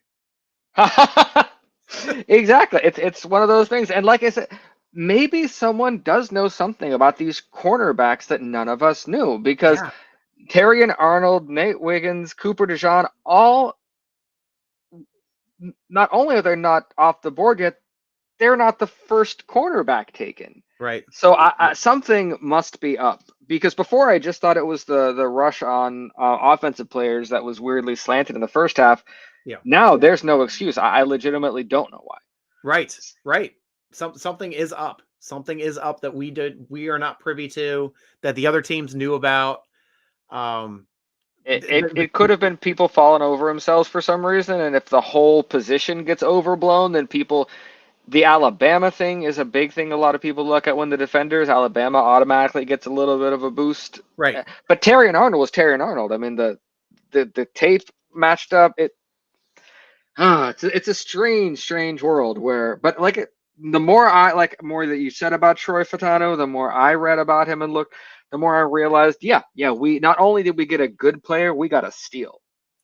But I'm stating now, and the way I'm reading this though is, in what world is he not a left tackle, being the top player, the top offensive lineman in college at left tackle, playing also left guard? I don't see him being anything but a left tackle. So and weirdly enough, it kind of changes. PFF has him as a left tackle. The Athletic has him listed as a guard. Weirdly enough, so it could be one of those things where not only was he really, really high on the prospect list, but he had multi positions that people didn't really know about. It could be that too, because when you go to multiple outlets and there's different positions, especially for an offensive lineman, that could mean that they looked at specific tape and said, okay, he played this more or this better. And regardless of how you look at it, he looks like a Steeler all over. Yeah.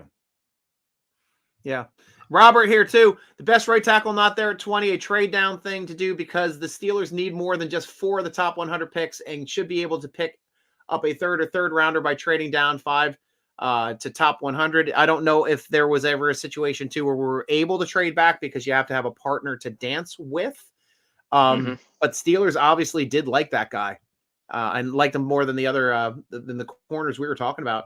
Short arms projects to right tackle is what Carlos is stating on his. Timburro, unless Steelers trade way down from 20 to 30, then they could probably get a second rounder, and that's just a smart move. I was thinking Fuatano would be moved to guard, but Steelers know a lot more than I, keeping the faith. Agreed. Yeah, I thought we were pretty solid at guard, though, to tell you what I wanted. Yeah, we did get what you wanted, George. So I'm glad you're happy. Yeah, because just really quick, James Daniels and Samuel, they're both guards, correct? Just so James Daniels and Isaac, they're both guards, correct? From this year's draft? No, our guys, Isaac Samuelu and James Daniels, our offensive linemen. Are they both guards? Yes, Samuelu. Yep. Okay. Yep. Those are our starting guards because then I can't see us grabbing Fotanu for his guard upside. Right. I can't see that being the thing that swayed us. Okay, but then just him being a young player that can be able to get onto the field in multiple positions early on. Carlos, we're trading more if someone wants him for a 4th. So could be a situation to move more. You know, because at first I was thinking, well, in case Fatano has to, be eased in a bit like Broderick was, then at least we have Dan Moore, where even if I'm not a big Dan Moore fan, at least he's there. But that is more appealing to me. Get that value out of Moore and then be able to get a rookie onto the field a little. So I wouldn't. We have another wide receiver off the board. The Jacksonville Jaguars just selected Brian Thomas Jr. out of LSU. Nice. So again, great for us. Right. But at least I want to state something too about that draft, where the Steelers picked up Green, they picked up Moore, they picked up probably Freiermuth's going to be the best player in that draft. Yep. But they did an excellent job of getting a starting left tackle in the 4th round. That's something you have to keep in mind. Like most teams get their starting left guards in the 1st or 2nd. We figured out a way to get a starting left guard in the 4th round. And if you could trade that up to hopefully a better pick than a 4th, to tell you the truth, Carlos, because I always like the ability to get better value than the position that you drafted that player for. Obviously with Claypool, we ended up getting, I think we drafted Claypool in the 2nd. Wasn't he our first pick that year? Yeah, he was a 2nd round pick. I'll first rounder.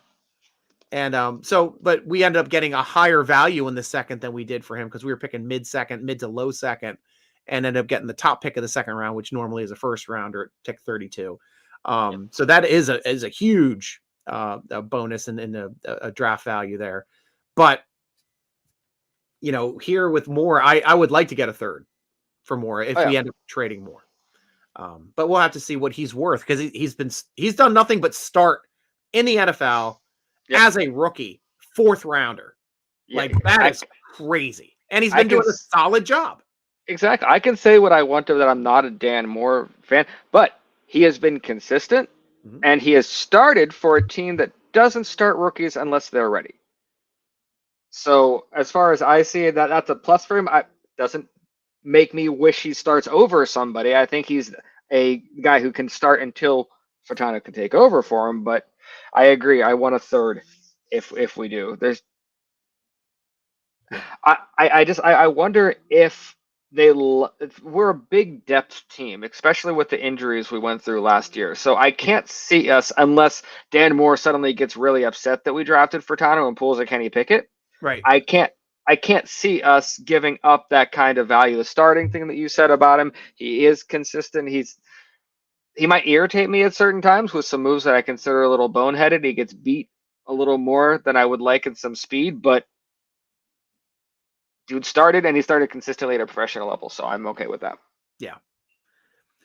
Funga out of Oregon State was the right tackle. Fuatano was the left tackle.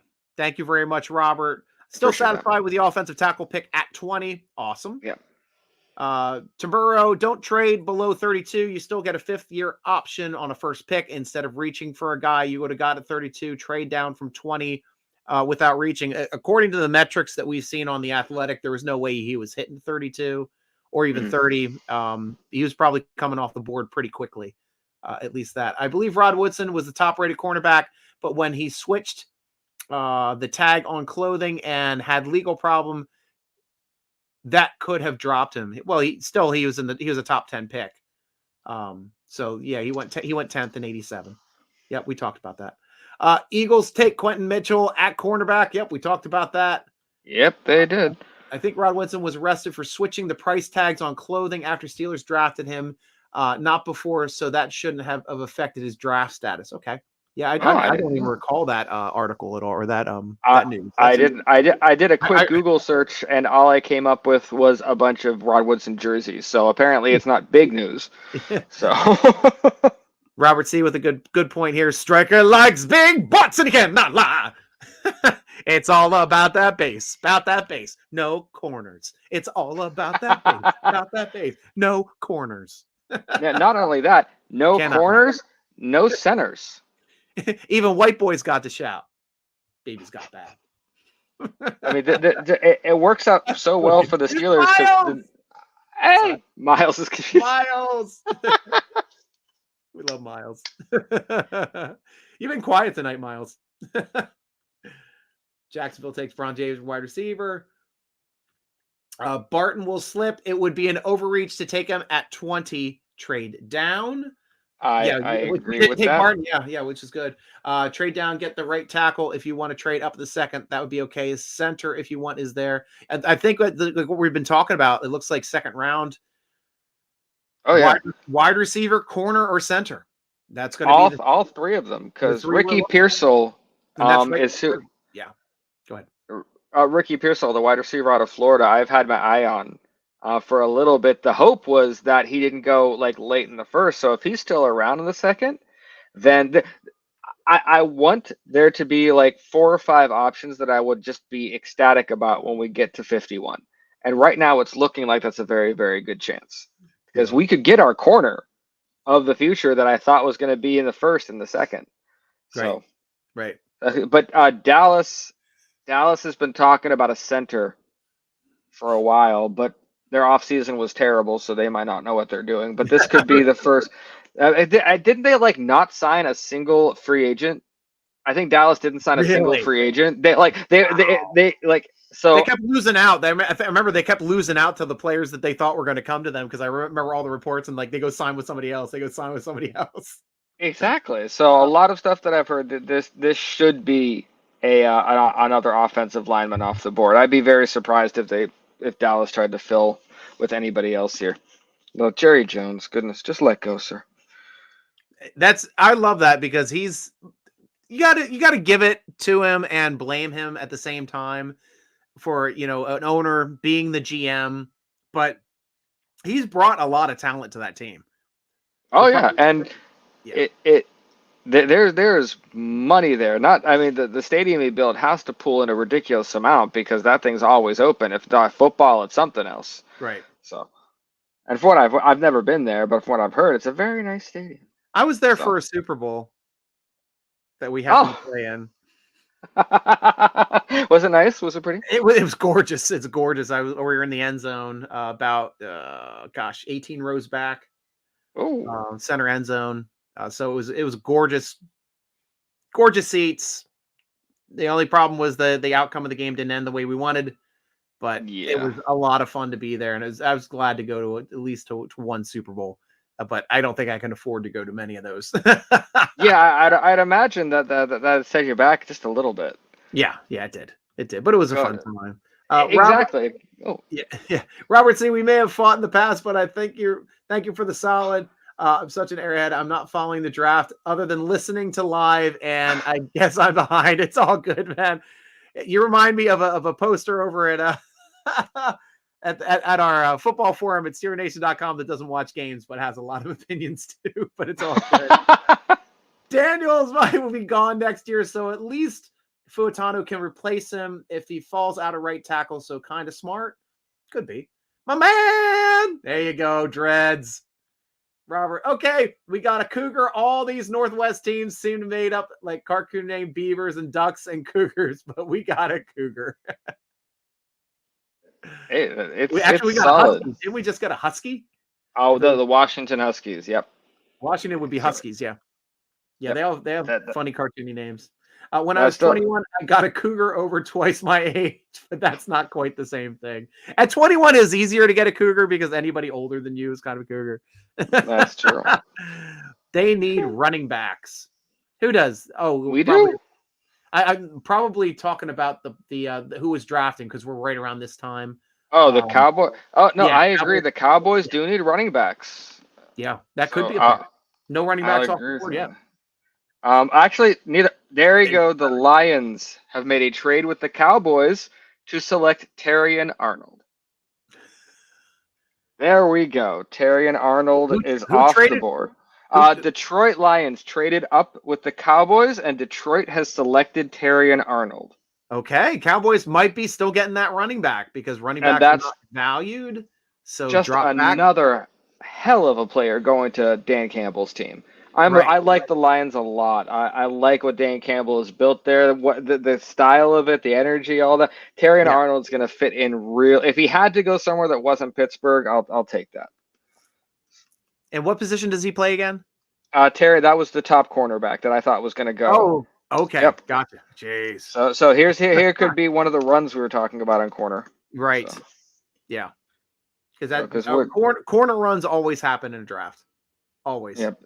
And Detroit may have been worried about that. They only traded up from what I can see, like 4 or 5 picks. So it wasn't a huge jump, but it was enough to signal that they were probably worried that Well, some they had kind of a him- run was coming. Yeah. They definitely had him as the corner in the draft, which we were talking about. So pretty Oh, yeah. interesting play for them. Miles. My only thought tonight now is F the Bengals. She was 59, Rob, with that Cougar. I like that. I've been quiet because I went to Buffalo Wild Wings with my friend to watch it live. Awesome. Ooh, Miles has friends. Of course he has friends. Miles is a paramedic. He's got lots of friends. Hey, now. Dallas trades to Detroit. Hey, Yep. Cope.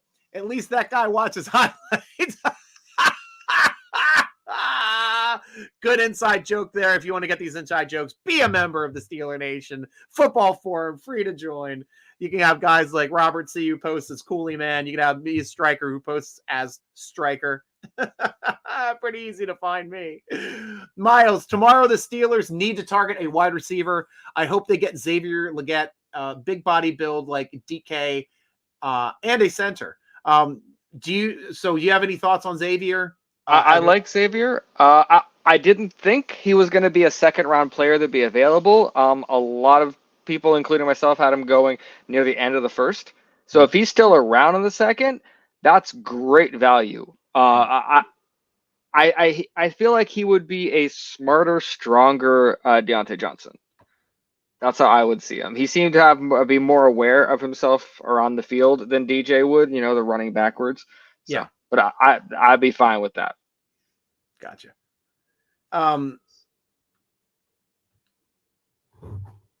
Miles, somebody wants to talk to you. What did you say about my Bengals, bitch? Don't make me scratch your effing eyes out. I'll do it. We got the better tackle. You're gonna have to live with that. Live with your Samoan. Good luck watching us be at the top of the division, meow. Eat it. Meow. Yeah. My cat just has to love on her Bengals being a Bobcat herself. She is always affiliated toward the Bengals. Of course, I've got a brown dog that likes the Browns. So we don't have a bird in the house because I would have killed it and eaten it. So no reason. Maybe the fish. We got a beta fish that's kind of purpley. Oh, beta fish. I used to have those when I was younger. Oh, Haven't thought about beta fish in a while. Wow. So we got Green Bay coming up. So I'm just interested to see what strangeness could happen in the next 7 picks that are left. because it's so different than last year. Because I remember last year, everything had a much more immediate impact on the Steelers because we were the first up on day 2. So Yeah. everything was about what was gonna funnel right to us. And now it's more a big picture thing, like who is generally available in the second round that might keep slipping. Because I remember Mike Tomlin said in the pre-draft interview he was talking about, he's like, we don't see it as as the draft or like all this like 72 hours. We see it as day 1, day 2, and day 3 because in between those days, everything could go out the window. Right. So when coaches they get together after this day 1, some boards are better than they were off. Some boards are destroyed and no one has any idea what they're doing. So Yeah. next to tomorrow could be very, very different than what we see today. We could see a lot of teams be safer than they were today, which could be interesting because there's like 4 trades, 3 or 4 trades in the first round. So which is about on par for what there usually is in a round in a draft. Not a lot of sexy trades up at the top. There's that one pick swap. A couple moves here and there that were like 5-6 plays away, but nothing out of the ordinary. No. I was keeping my eye on where the Steelers going to do the player trade like we did for Minka, where the first round for a Brandon Ayuk or Jefferson or something like that. And looking back on it, I like how everything worked out. I don't think we need to go out and make that big splash move to replace Deontay Johnson. I was not big on giving Deontay the extension he got in the first place. I thought he was a great. I thought it was a great wide receiver too at his height. And outside of that, I don't blame him for the lack of touchdowns. I blame our offense for that. But I feel like we could have done a lot better. And I'm hoping George Pickens gets his act together and prepares himself for what it takes to be a number 1 receiver in the NFL. Because I don't see that kind of maturity in him yet. And that worries me. I don't want to go through another AB situation where we have talent with all this other stuff we have to deal with. My problem is the only time our Z receiver has been the number 1 receiver on our team, we still had an excellent X receiver. Going back to the 70s, Swan was the Z. Stallworth was the X. The next great Z, though I guess the only one time actually it did occur where it was strictly just the Z was the best receiver on the team was Lewis Lips when he was first drafted in the 80s. Then you have to go to, you didn't have a standalone Z without an X. With the other greatest Z to me would have been Santonio Holmes. And he was playing opposite of Hines Ward. Same thing with playing opposite of Hines Ward. Like they had an X to take all of the main possession catches. They made the plays down the field. That's why I'm stating like it's difficult in this situation for me to think that the Steelers will have a Z receiver as their number 1 receiver without an X option. They need an X option because that's what the offense, at least that I've noticed as a Pittsburgh Steeler fan, since I've started watching in the 70s, the offense runs and the X receiver is the motor that moves the chains and is the possession receiver. You don't have that, Z can't feed. Well, so, that could actually have a big impact tomorrow because wide receiver probably wasn't as high on my radar as it probably should have been at the end of the day. But and speaking from history, like you just said, if that's how the Steelers are going to go, then we have to address it tomorrow. We have to address wide receiver tomorrow because outside of that, it's guys that we hope are going to work out. But if you really need that person to make sure Pickens can be what then we do need to find someone tomorrow. We can't wait too long on that. I figured we had a little longer, but that just kind of moved it up priority wise in my head. And that was my problem too with moving him in the first place. Like I honestly thought bringing in Russell Wilson would have solidified Deontay Johnson to be like, I will stay because I actually have a quarterback that can get you the ball now.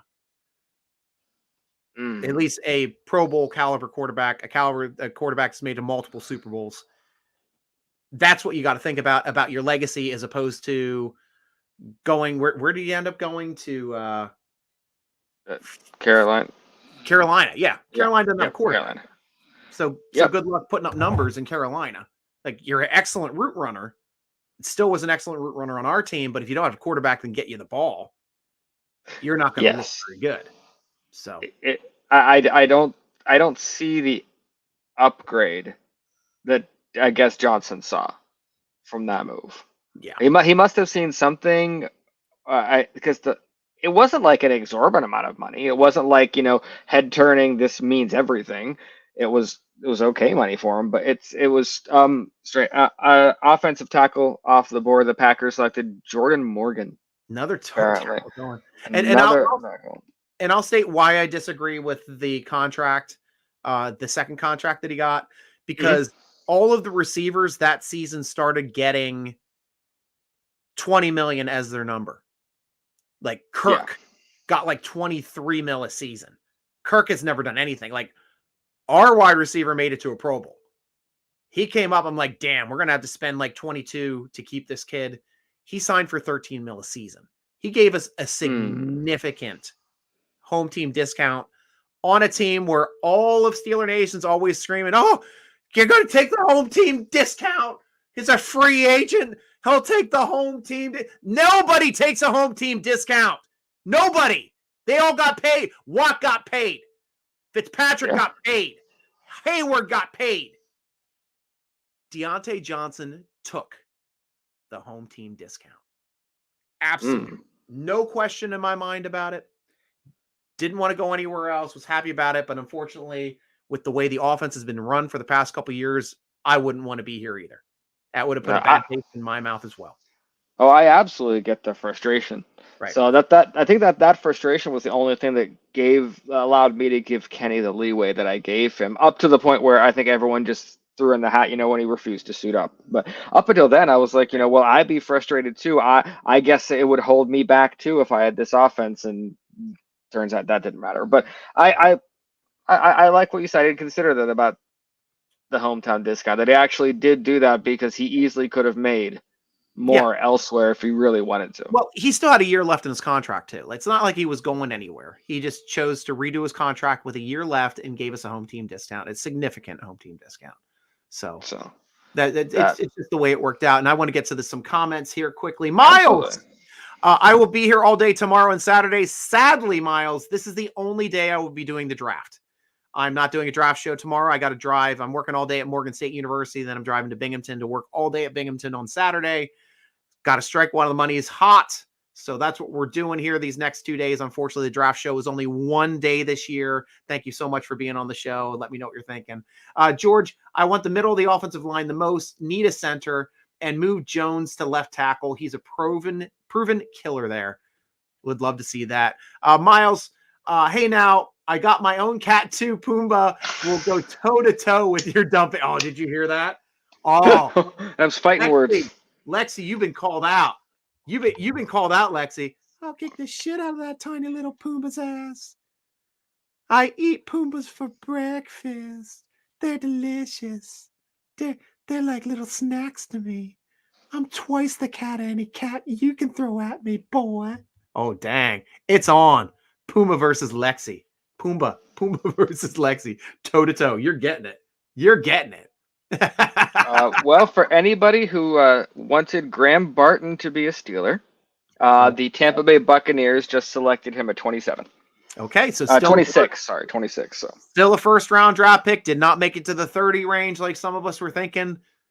Yep. Obviously, a first-round draft pick. So I mean, that was right around where a lot of people thought if he wasn't going to be drafted with us, then down there. So not bad for him at all. So, and really doesn't impact the Steelers' second round too much at all. So I can't see much throwing like a huge wrench into what we're planning, unless like all of a sudden every single pick was wide receiver and center. Yeah, I can't see much impacting it. I would feel real if I was in the Steelers front office. I'd go to bed tonight feeling like a job well done. Mm-hmm. Yeah. Robert with an interesting take. Con artist, not who does the creative moves draft day. That's always Andal Weedle, and he's the guy that does all the crazy free agent stuff too. Omar, more of a money guy. I don't know where you're getting your information from. It sounds like there's a couple stretches here to get to these ideas. Andy Weidel actually is the strategy that you see with Andy Weidel is who the Steelers end up picking late in drafts, and it mirrors what the Philadelphia Eagles do. They're usually picking up offensive linemen late in drafts that are position flexible, as well as cornerbacks. And that's what we did last year when we got Trice late. We got, I guess, Anderson. Wasn't he the guy that ended up backing up just about every Spencer position? Anderson, yeah. Spencer Anderson, yeah. Late. All those guys stuck on the roster. Unfortunately, Trice got hurt. It looks like he can be a second corner playing opposite of Joey Porter. And what an awesome draft it would be if Trice comes back 100% and we have our bookend corners already. Like both of them being tall, rangy, fast guys that can tackle. Like, love that. I mean, Trice is a better tackler too than Joey Porter. Yeah, so that's actually a good point. I'm wondering if that's the thing we don't know. That Trice is actually looking better than anyone thought, but no one's saying anything. Right, and that's, the other cornerback that we got out of Purdue ended up being Rod Woodson. So we'll see if Rod, he keeps coming up today. I like that. I don't say that often unless we're talking about like players from Kent State as well, linebackers from Kent State. You got a Hall of Famer like freaking Lambert from you, and then years later you get freaking Harrison our Harrison. Oh, James Silverback, James Harrison. Yeah, both from Kent State. Oddly enough, really? Miles.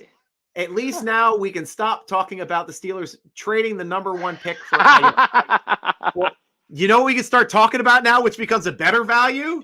Trading our 2nd and or 3rd round draft pick for Ayuk, which I would take in a heartbeat. As opposed to drafting a wide receiver in the 2nd round, I would happily give up our 2nd round draft pick for Ayuk. Problem is, we got to figure out a way for making that contract fit under our cap. I know we cleared up $7 million with that Hayward or Highsmith restructure. Outside of that, we might have to clear up some more money to make Ayuk fit because he's going to want a new contract. And I'd love to have him. Don't get me wrong. He's an upgrade to Deontay Johnson, and not many players in the NFL would have been an upgrade to Deontay Johnson. There'll be another big first because we're not like big swingers in free agency or trades like stuff like that, but we normally choose to draft and develop our receivers rather than get them, ready made from somewhere else. Right. So I cannot see us doing that for that. I would love it if we did. I would not argue it. But I could see them more taking a shot at someone like the Ricky Pearsall, or if Adonai Mitchell from Texas is still around. Guys like that could be good. But like if we end up trading like our 3rd round, just our 3rd round for Ayuk, then Khan needs a statue somewhere. Right.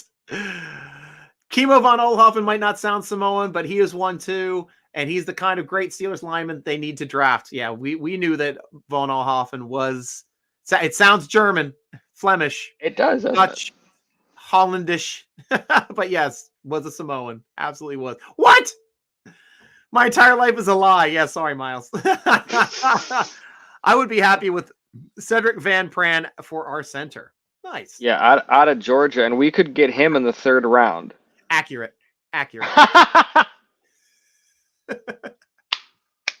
Ruined my whole weekend. Sorry, Robert.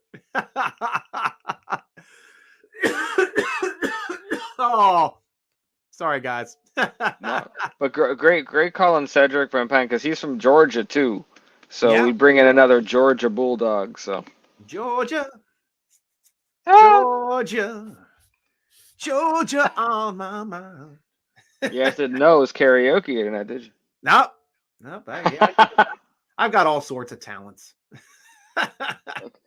I'm intrigued to see what Arizona does because now these picks, because of how they rushed to the draft, there's no strategy or no according to my board, everyone's board has gone to hell. So now everyone's just guessing randomly. So. Right. When I said cougar, I meant husky. So maybe when I was 21, I really slept with the dog, and that's why I'm saying I don't know. That's funny, Rob. Love it, man. My plans are now ruined. Sorry, Miles. Sorry. I was hoping to get Barton after a trade down. Got drafted just where we expected. Yep. Yeah, that's about where we were thinking he was going to go too, Leo. So that's a good call. And after investing in Baker Mayfield, like they just did, now the next step is to protect Baker Mayfield. So, Yep. That's a smart move. And I know for a fact that he's going to be happy about that. Quarterbacks always like getting brand new sparkly centers. Yep. Jackson Powers Johnson still available. Yep. Dreadlock is. said yep. Still on the board. Robert, do you think we should trade up in the second round to get Jackson Powers Johnson? I don't know if I would trade up for Jackson Powers just because of at least right now, the other quality that could be on the board. I don't know how it's going to play out between the 33 and 51 where we are, but I personally would not trade up for Jackson Powers. I think if it turns out the way I think it's going to be, he'll be available when we pick, and then we'll have our option. I honestly do believe there's a very good chance he could be there. Nice. Yep, he definitely wants to take him. Miles, can we talk about the Falcons botching their pick? We spent a lot of time. We actually stopped the show, stopped talking about the Steelers, and had an entire segment on how they could draft the fourth or fifth best quarterback in the draft when they just spent $120 million on Kirk frickin' Cousins for the next 4 years, which would be the amount of time this quarterback is under contract before throwing on a fifth-year option, which will be an absurd amount of money. Yeah. So yeah, we did talk about that quite a bit. Ad nauseum. Goodness gracious.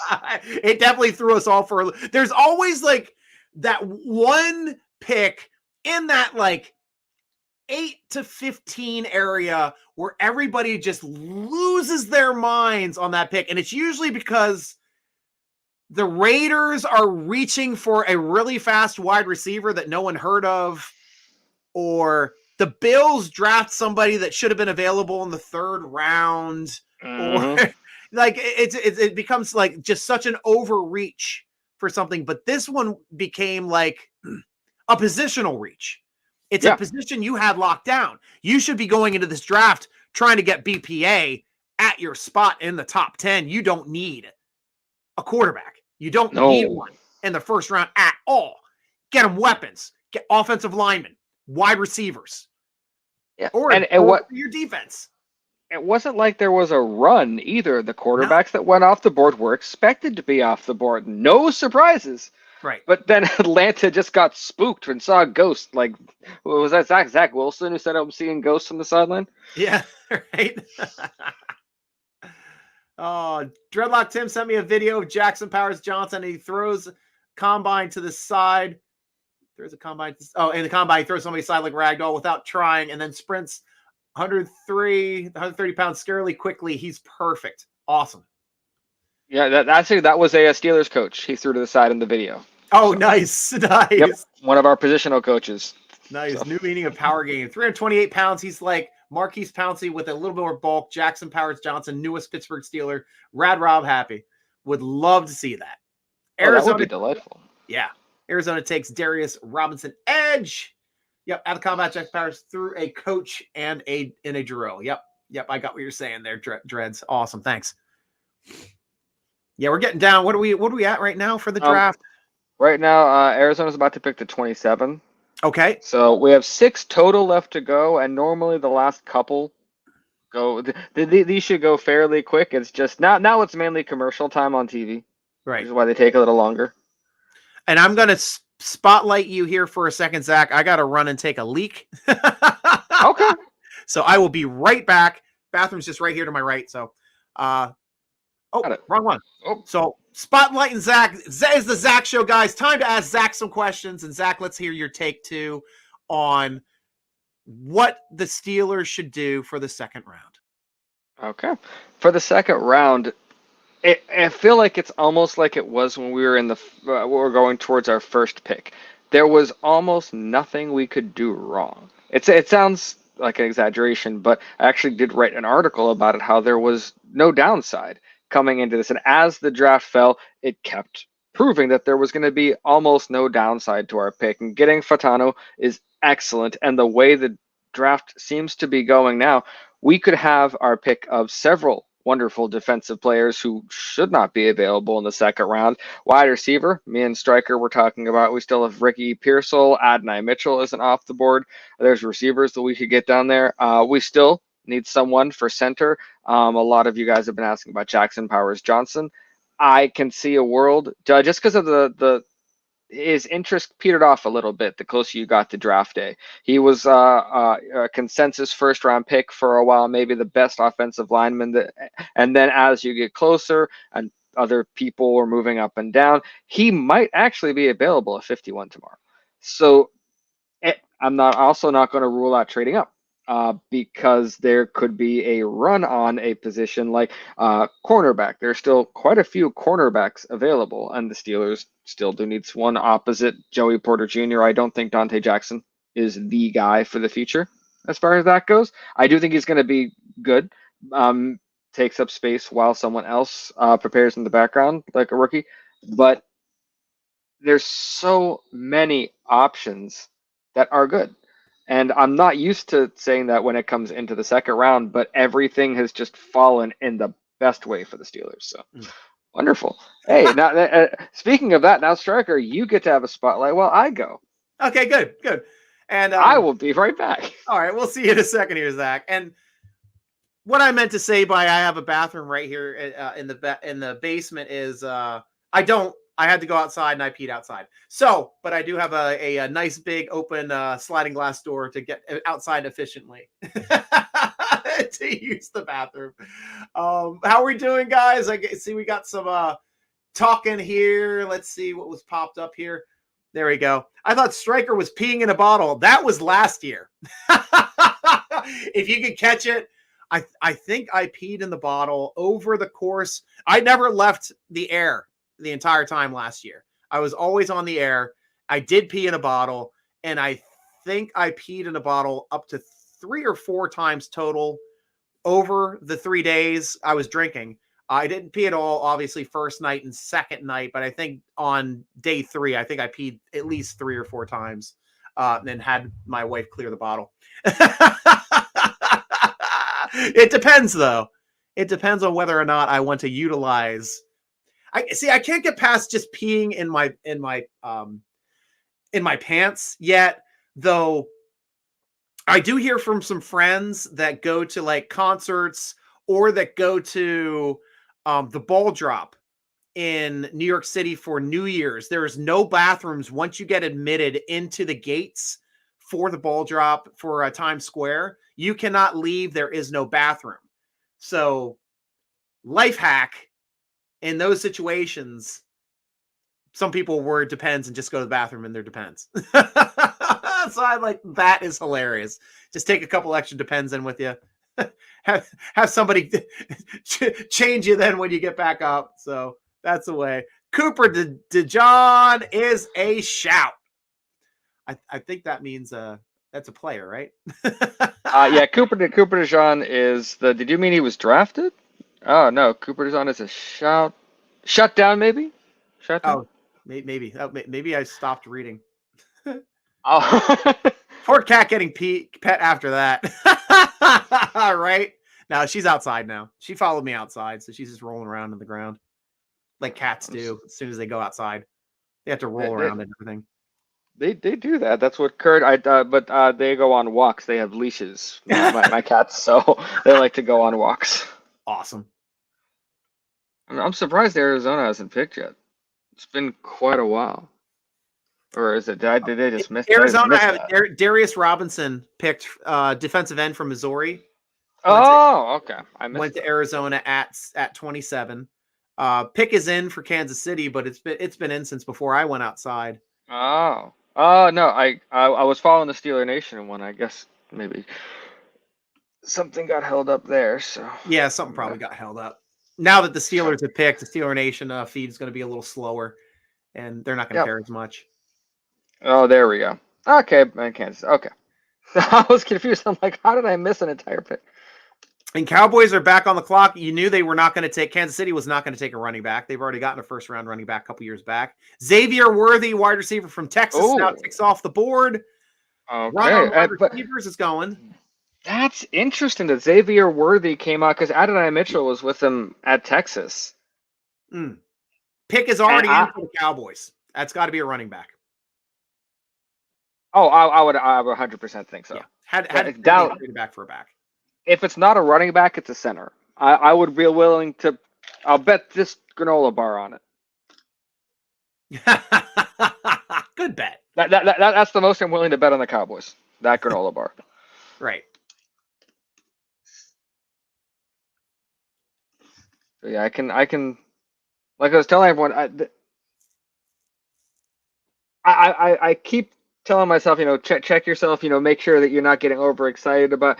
But everything is working out so well to the fact that we got the number 9 prospect in the thing, and I still feel like there might have been someone better. So I know that I need to kind of calm myself and understand we got an elite guy, even if it wasn't the guy that I would have picked in Madden. It was someone that they wanted more. So I'll keep reminding myself over the next couple of days. Missouri running back is going to be out of Dallas. The Chiefs did need another receiver.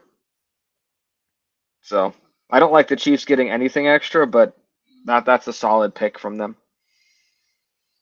So I want Baltimore to miss whoever they pick. Just huge bust. That's all. They're going to take a corner. This is what they do. They take BPA usually at this point. They can get a top corner right here. I can see that happening.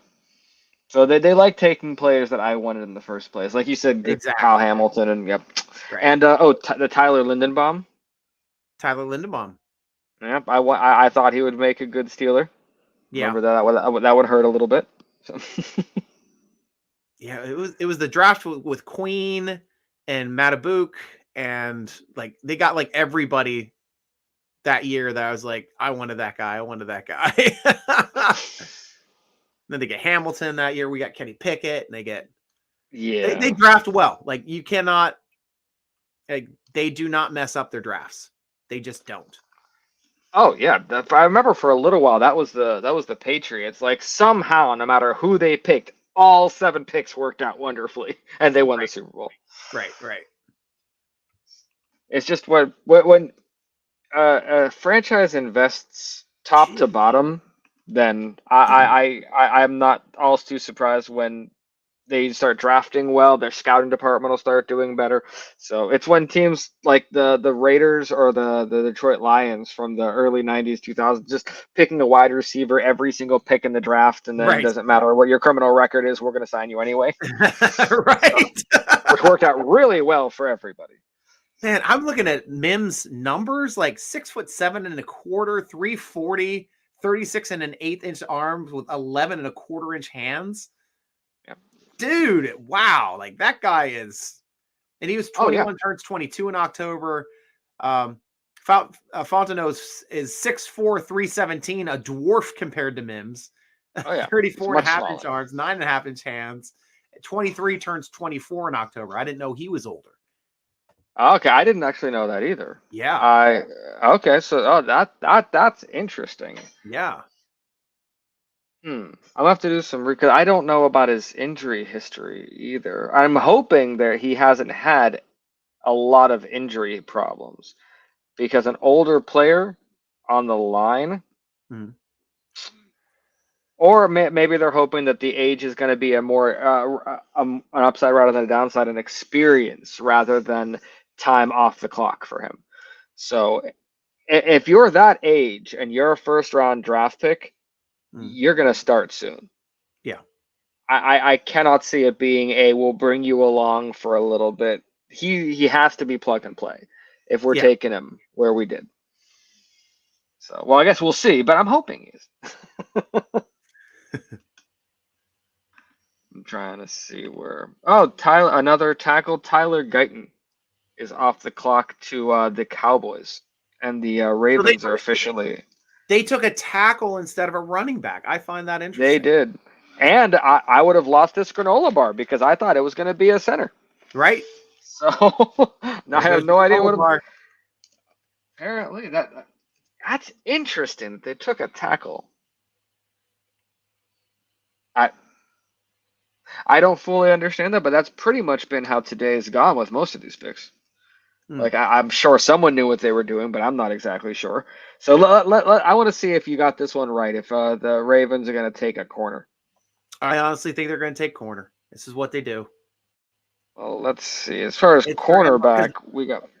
Like, is there an inside linebacker that's worthy of a pick right here late in the second? That's the only other thing if they're trying to replace Queen. I can't. There's no Patrick Queens. No. I at least as far as I know, there could be one that we find out about 5 years from now. But as far as I'm looking at it right now, I don't see a Patrick Queen. Especially because they have the Cooper DeJean is right there. If they want a corner, there are plenty of guys here. It's just do they want them? I really don't want to see a Cooper or Nate Wiggins go to Baltimore. I'd really prefer not to see that happen. Just seeing who playing in Baltimore. Oh, I don't want to see either Cooper DeJean or Nate Wiggins, the two top cornerbacks left on the board. Yeah, they're one of those two. I would be, but I also no. You're right. The more I look at it, the more I'm like, you know what? Probably. Because Byron Murphy was someone they might have had their eye on, but he went at 16, so I think at this point, corner is probably what we're gonna look at. Yeah. Steelers don't get top couple centers, Powers, Johnson, or Frazier, then they might be moving one of their guards to play their previous NFL position of center, and it makes a first-round pick a guard. Right now, it looks like Herbig would be the current starting center on this roster. I know a lot of people thought it was a smokescreen, but at that pre-draft press conference, both Mike Tomlin and Omar Khan were very confident that they had a center on the roster already. Okay, then it's so Herbig. So everyone was saying, "Oh, smokescreen," but looking at this, where they had their choice of centers, if they really, really wanted it, right? They could be. So that's leaning it. So they were telling the truth, as far as right now seems. They were so. Yeah, could have gone top center in the draft. Instead, they went, fourth or fifth tackle. Yep. So I wouldn't expect the Steelers to make a big move for a center. If we're making a big move, jumping up or a trade, it's going to be for something else. I cannot see us doing that for a center, especially not now that I'm leaning more towards we actually might be starting a center on our roster. So yeah, because for all I know, I'm not in the scouting department. Next year could be an amazing center draft that no one's seen in 10 years. So the scouts are like, hold off. We have someone now. If we need to bring them on, we'll bring them on next season. Right. So, wow, Stryker. Good job. The Baltimore Ravens select Nate Wiggins, cornerback out of Clemson. Screw that crap up. They never. Wow. They always restock the defense. They're not like us, letting those guys pass. They will not let that kind of value pass them at that spot. They draft too well. Yep. They really do. That right there. So I was hoping you were wrong, but you know what? I've watched enough Ravens drafts to know that they're too good at drafting to hope they make a mistake, because they don't. The only time they make a mistake is when they draft wide receivers in the first round, minus Flowers, where they finally hit one. Flowers was honestly, like, I've been watching everybody that they pick. I'm a wide receiver guy. I break down wide receivers. I'm like, when they got Flowers, I'm like, he's the best one they've got. Even better than Hollywood Brown when they picked him up. I think Flowers is a beast. Is severely undersized in the NFL. And yeah, he's got boomer bust, but he can get banged up and injured easily. Flowers is a tough dude. Flowers is a great player. I mean, unfortunately, he fumbled it right there at the goal line, which cost them the game against Kansas City in the AFC Championship game. But outside of that, I mean, he's still a player. He's young. He's going to bounce back from that. He is not a load, and that's not going to define him. Well, so we got we have San Francisco on the clock, and then we were going to round it out with Buffalo, who I'm not sure what they're going to do. Although a lot, I keep getting. They did trade Stephon Diggs, right? They sent him to the Texans. I don't know. I'm gonna double check that. I don't recall. I don't remember somebody got moved. Yeah, he's on the Texans. So why if the Bills don't go wide receiver? Yes. I thought we were talking about centers. I'm like, Diggs isn't a center. No, receiver. I was like, oh, we're talking about wide receivers now. Oh, shite. Oh goodness. No, so I don't know who San Francisco is gonna take. I legitimately don't know any about let's see. Well, there it is. The needs are tackle and cornerback. Oh, we could see another cornerback go. We could see Cooper DeJean go here. Definitely could. So I would not be surprised if it went Cooper DeJean and then Adonai Mitchell out of Texas. If we had back-to-backs like that. If it turns out that way, then I should have bet my granola bar on that one. The thing with Cooper DeJean, I'm pretty sure he broke his leg. I'm pretty sure, not last year, but I think the year before. So there are some injury and longevity concerns with him, but he still is the top cornerback on the thing on the board. Yeah. So honestly, I would prefer Nate Wiggins in Baltimore. I liked Cooper DeJean more, so I'd rather not see him in Ravens colors. Yeah. Draft pick to guard and James Daniels to center. Considers himself more of a center than a guard, but Samuels is our best. Seumalu is our best lineman, so let him touch the ball the most. He started NFL games at center. Well, James Daniels did start some games at center his second year in Chicago. Seumalu, I know, did play some center as well, and I thought he played how do you spell Seumalu? Seumalo. That is. Yep, there it is. Because I thought he had more games at center. Nope, doesn't have any listed as center. So Seumalu's never played center. In college, 23 starts at center. Yep, in college he played center. I'm just saying, not in the NFL. At least Daniels does have some starts at center, but so did Nate Herbig has a lot of, I think maybe even more starts at center, and I'll check that up right now. This is not listing him as his center starts, and he hasn't gotten a lot of starts, mostly at guard, right guard. Now, but he's the one I think that's being projected to play center on our team. I thought he did have some snaps at center. I can't see any here on a Pro Football Reference. And I know there's been guys that I've underestimated that have actually turned out to be, decent, not amazing centers, but like Jeff Hardings wasn't a superstar. Jeff Hardings was a good center. He was a fantastic center. And I really feel like this could be one of those things where like the other four people on the line will be the ones everyone's talking about, and Nate and Herbig will just do his job. Yeah. And that's what we need. So I'd be fine with that. Because we did the same thing with Hartwig too. I think we moved him to center. Yep. Hartwig. Wow. And he did well too for us. And then we had Sean Mahan, who was an absolute train freaking wreck, turnstile, trying to move him from guard to center. He's one of the absolute, like, I couldn't stand watching him play for the Pittsburgh Steelers. I could not stand it. He play after play, he'd make a mistake. He was horrible at center. Like, he couldn't stop anyone from getting to the quarterback. One of the, I don't like to bash Steeler players. I know I've done my fair share of bashing Edmonds, but I'm bashing Edmonds just for not making splash plays. Yeah. I'm bashing Mahan for not being able to make any play. Like those kind of guys, like Blake, when he was trying to play corner for us and he's like wearing ice skates anytime anybody makes a double move, he falls on his ass. Like that Yeah. type of player, I can't stand. Cannot stand. So, but for the most part, like I'm not gonna bash a Steeler player, but Sean Mahan is one of those all-time Steeler players where I'm just like, I wish they were never on our team. I get that. He made our team worse. Like there's players that will make your team worse. Blake was one at corner. Mahan was one at center. Aside from that, Edmonds just made us not as good as we could be. I didn't think he made us worse. Yep. Because it's like we were talking about. It's okay if you have a guy who just does his work, doesn't produce a lot.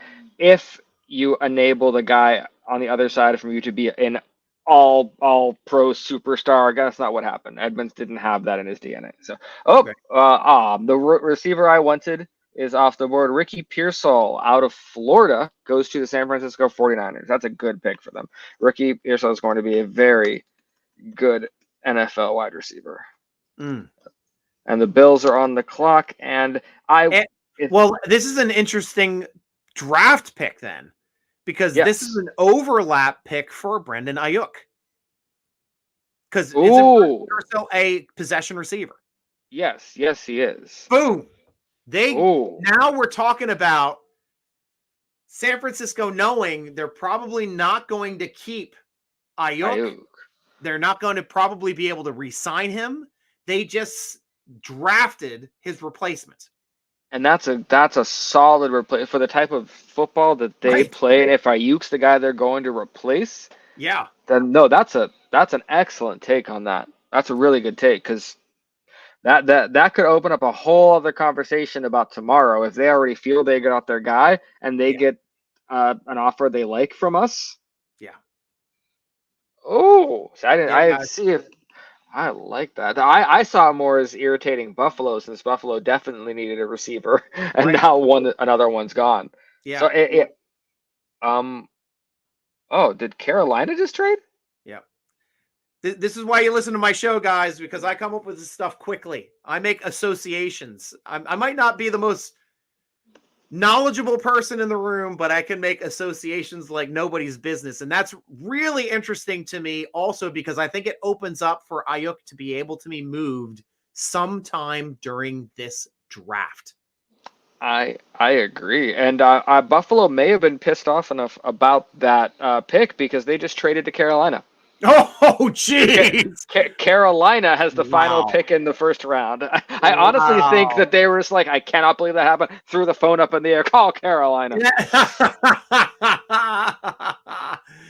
Carlos, I agree, Carlos. I wanted Ricky to. I wrote an article on him too. I wanted him so bad. So that is a. But that feels like I'm angry about that pick from Buffalo. Right. And look, we're getting done right here, right underneath the midnight. So it's going to work out good. Robert, quick question for you here, Zach. Is Frazier worth trading up for in the second round? So we at least know who's going to be our starters on O-line by getting a good center? Frazier, I see Frazier as under Jackson Powers-Johnson. And I see Jackson Powers-Johnson as possibly going to be around when we pick tomorrow. So unless there is, and if you heard Stryker earlier today, this never happens. If there's a run on centers, it would be the only reason I can see us saying, we better trade up for Zach Frazier. Otherwise, it's probably going to be a Zach Frazier lands in our lap, or him and Jackson Powers-Johnson are available. I don't want us trading for Frazier, because that would be something desperate would have to have happened for us to feel that was necessary. So not a good move if we trade for Frazier. You can get yourself in. It's already gapped, Kat. You know how to open up a door. Use your girth. You're huge. She moves that door when it's completely shut. Now she's like, can you open this up a little bit more? I can't get my head in. I just checked what the pick was traded. From what I can see, Buffalo traded up by like 1. Because Carolina traded like the first pick in the second round to Buffalo to move up 1 pick into this. And from what I can see, that's what just happened. That's a weird pick. That's a weird move. Go get those edibles and get even more creative. Well, it's not a weird move, because you're dropping back 1 spot. You're getting the guy probably you're going to be getting anyway, and you get an extra pick.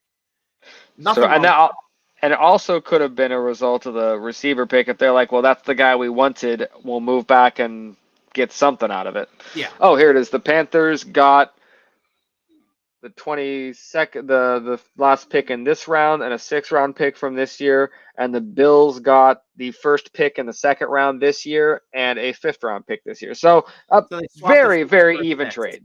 Very even trade all across the board. So So they essentially got a better round. yeah, they Which is moved up around for one pick, which is that's fine. Good for them. right, but they swapped picks, so they didn't. Yep. Neither team lost a pick. They Yep. just swapped. The swap is larger later in the draft than it was just for one position here. But one interesting aspect too, with Buffalo being able to move back, having the first pick now of day 2, is they're in the catbird seat for all the other teams that want to call in and try to trade. And Steelers nearly got Young last year from the Washington Commanders. I do remember that. But the reason why that trade didn't happen was because they thought it was too much capital. That Steelers wanted too much capital for that pick.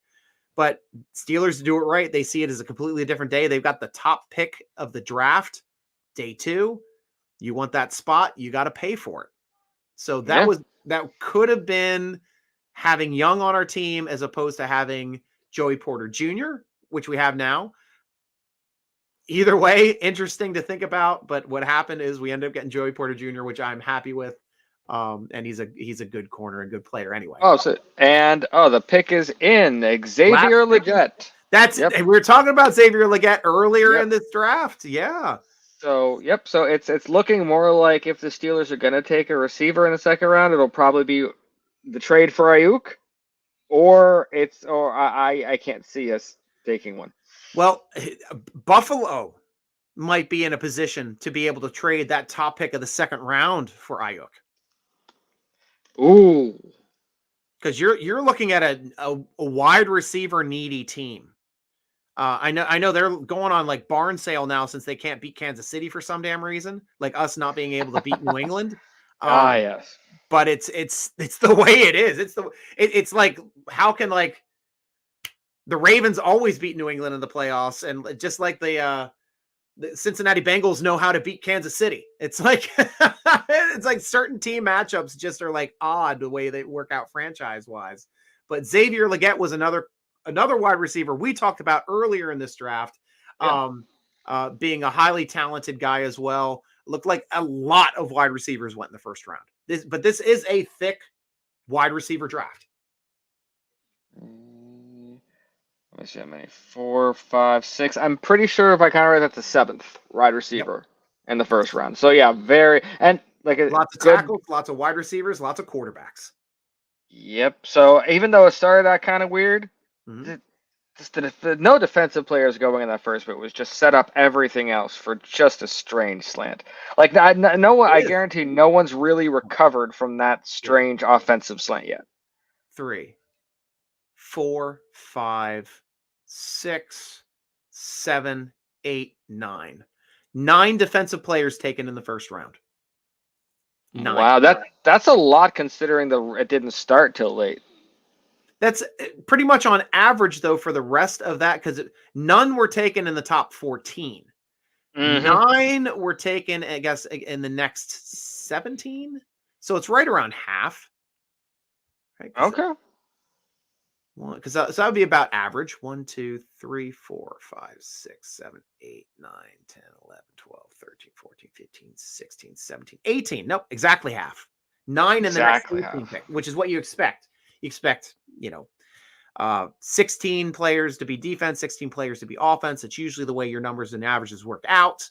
No matter how the runs go, that's generally how most drafts go, with a deviation of 2 or 3. Off of the center of the one of being exactly equal, but this is a huge skew. That's 9. It is.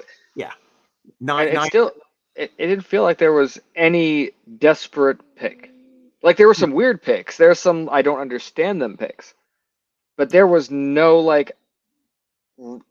don't see any desperation picks here. Yeah, that's 23 offensive players to 9 defensive players in the 1st round. That's a huge deviation. Wow. That's a huge deviation. Wow. That's just me doing quick math. That is legitimately. I mean, with that, there was some decent defensive depth in several positions, Right. and it still went that way. I mean, I really feel like it's going to work out well if the Steelers want to go defense in the second round or even down to the third, because the push isn't going to stop here. The ripples are going to keep going because people are going to adjust based on this skew. It's going to skew the next round and the next round. So who knows what could drop into our lap that we never thought we'd be able to get. Yeah. And I'm telling you again, too, just the way this wide receiver run has gone as well. Like, this is starting to become to a point where the Steelers, it will behoove the Steelers to move one of their picks for a NFL wide receiver at this point, with as many wide receivers that have gone in the first. And we know a good amount is going to go in the second as well, before we have a chance to 100%. pick at 51. So, 100%. so like this is the stuff that I'm going to be interested to see if Khan is good enough, because usually you'll see like great wide receivers moving in drafts for fourth rounders. Yeah.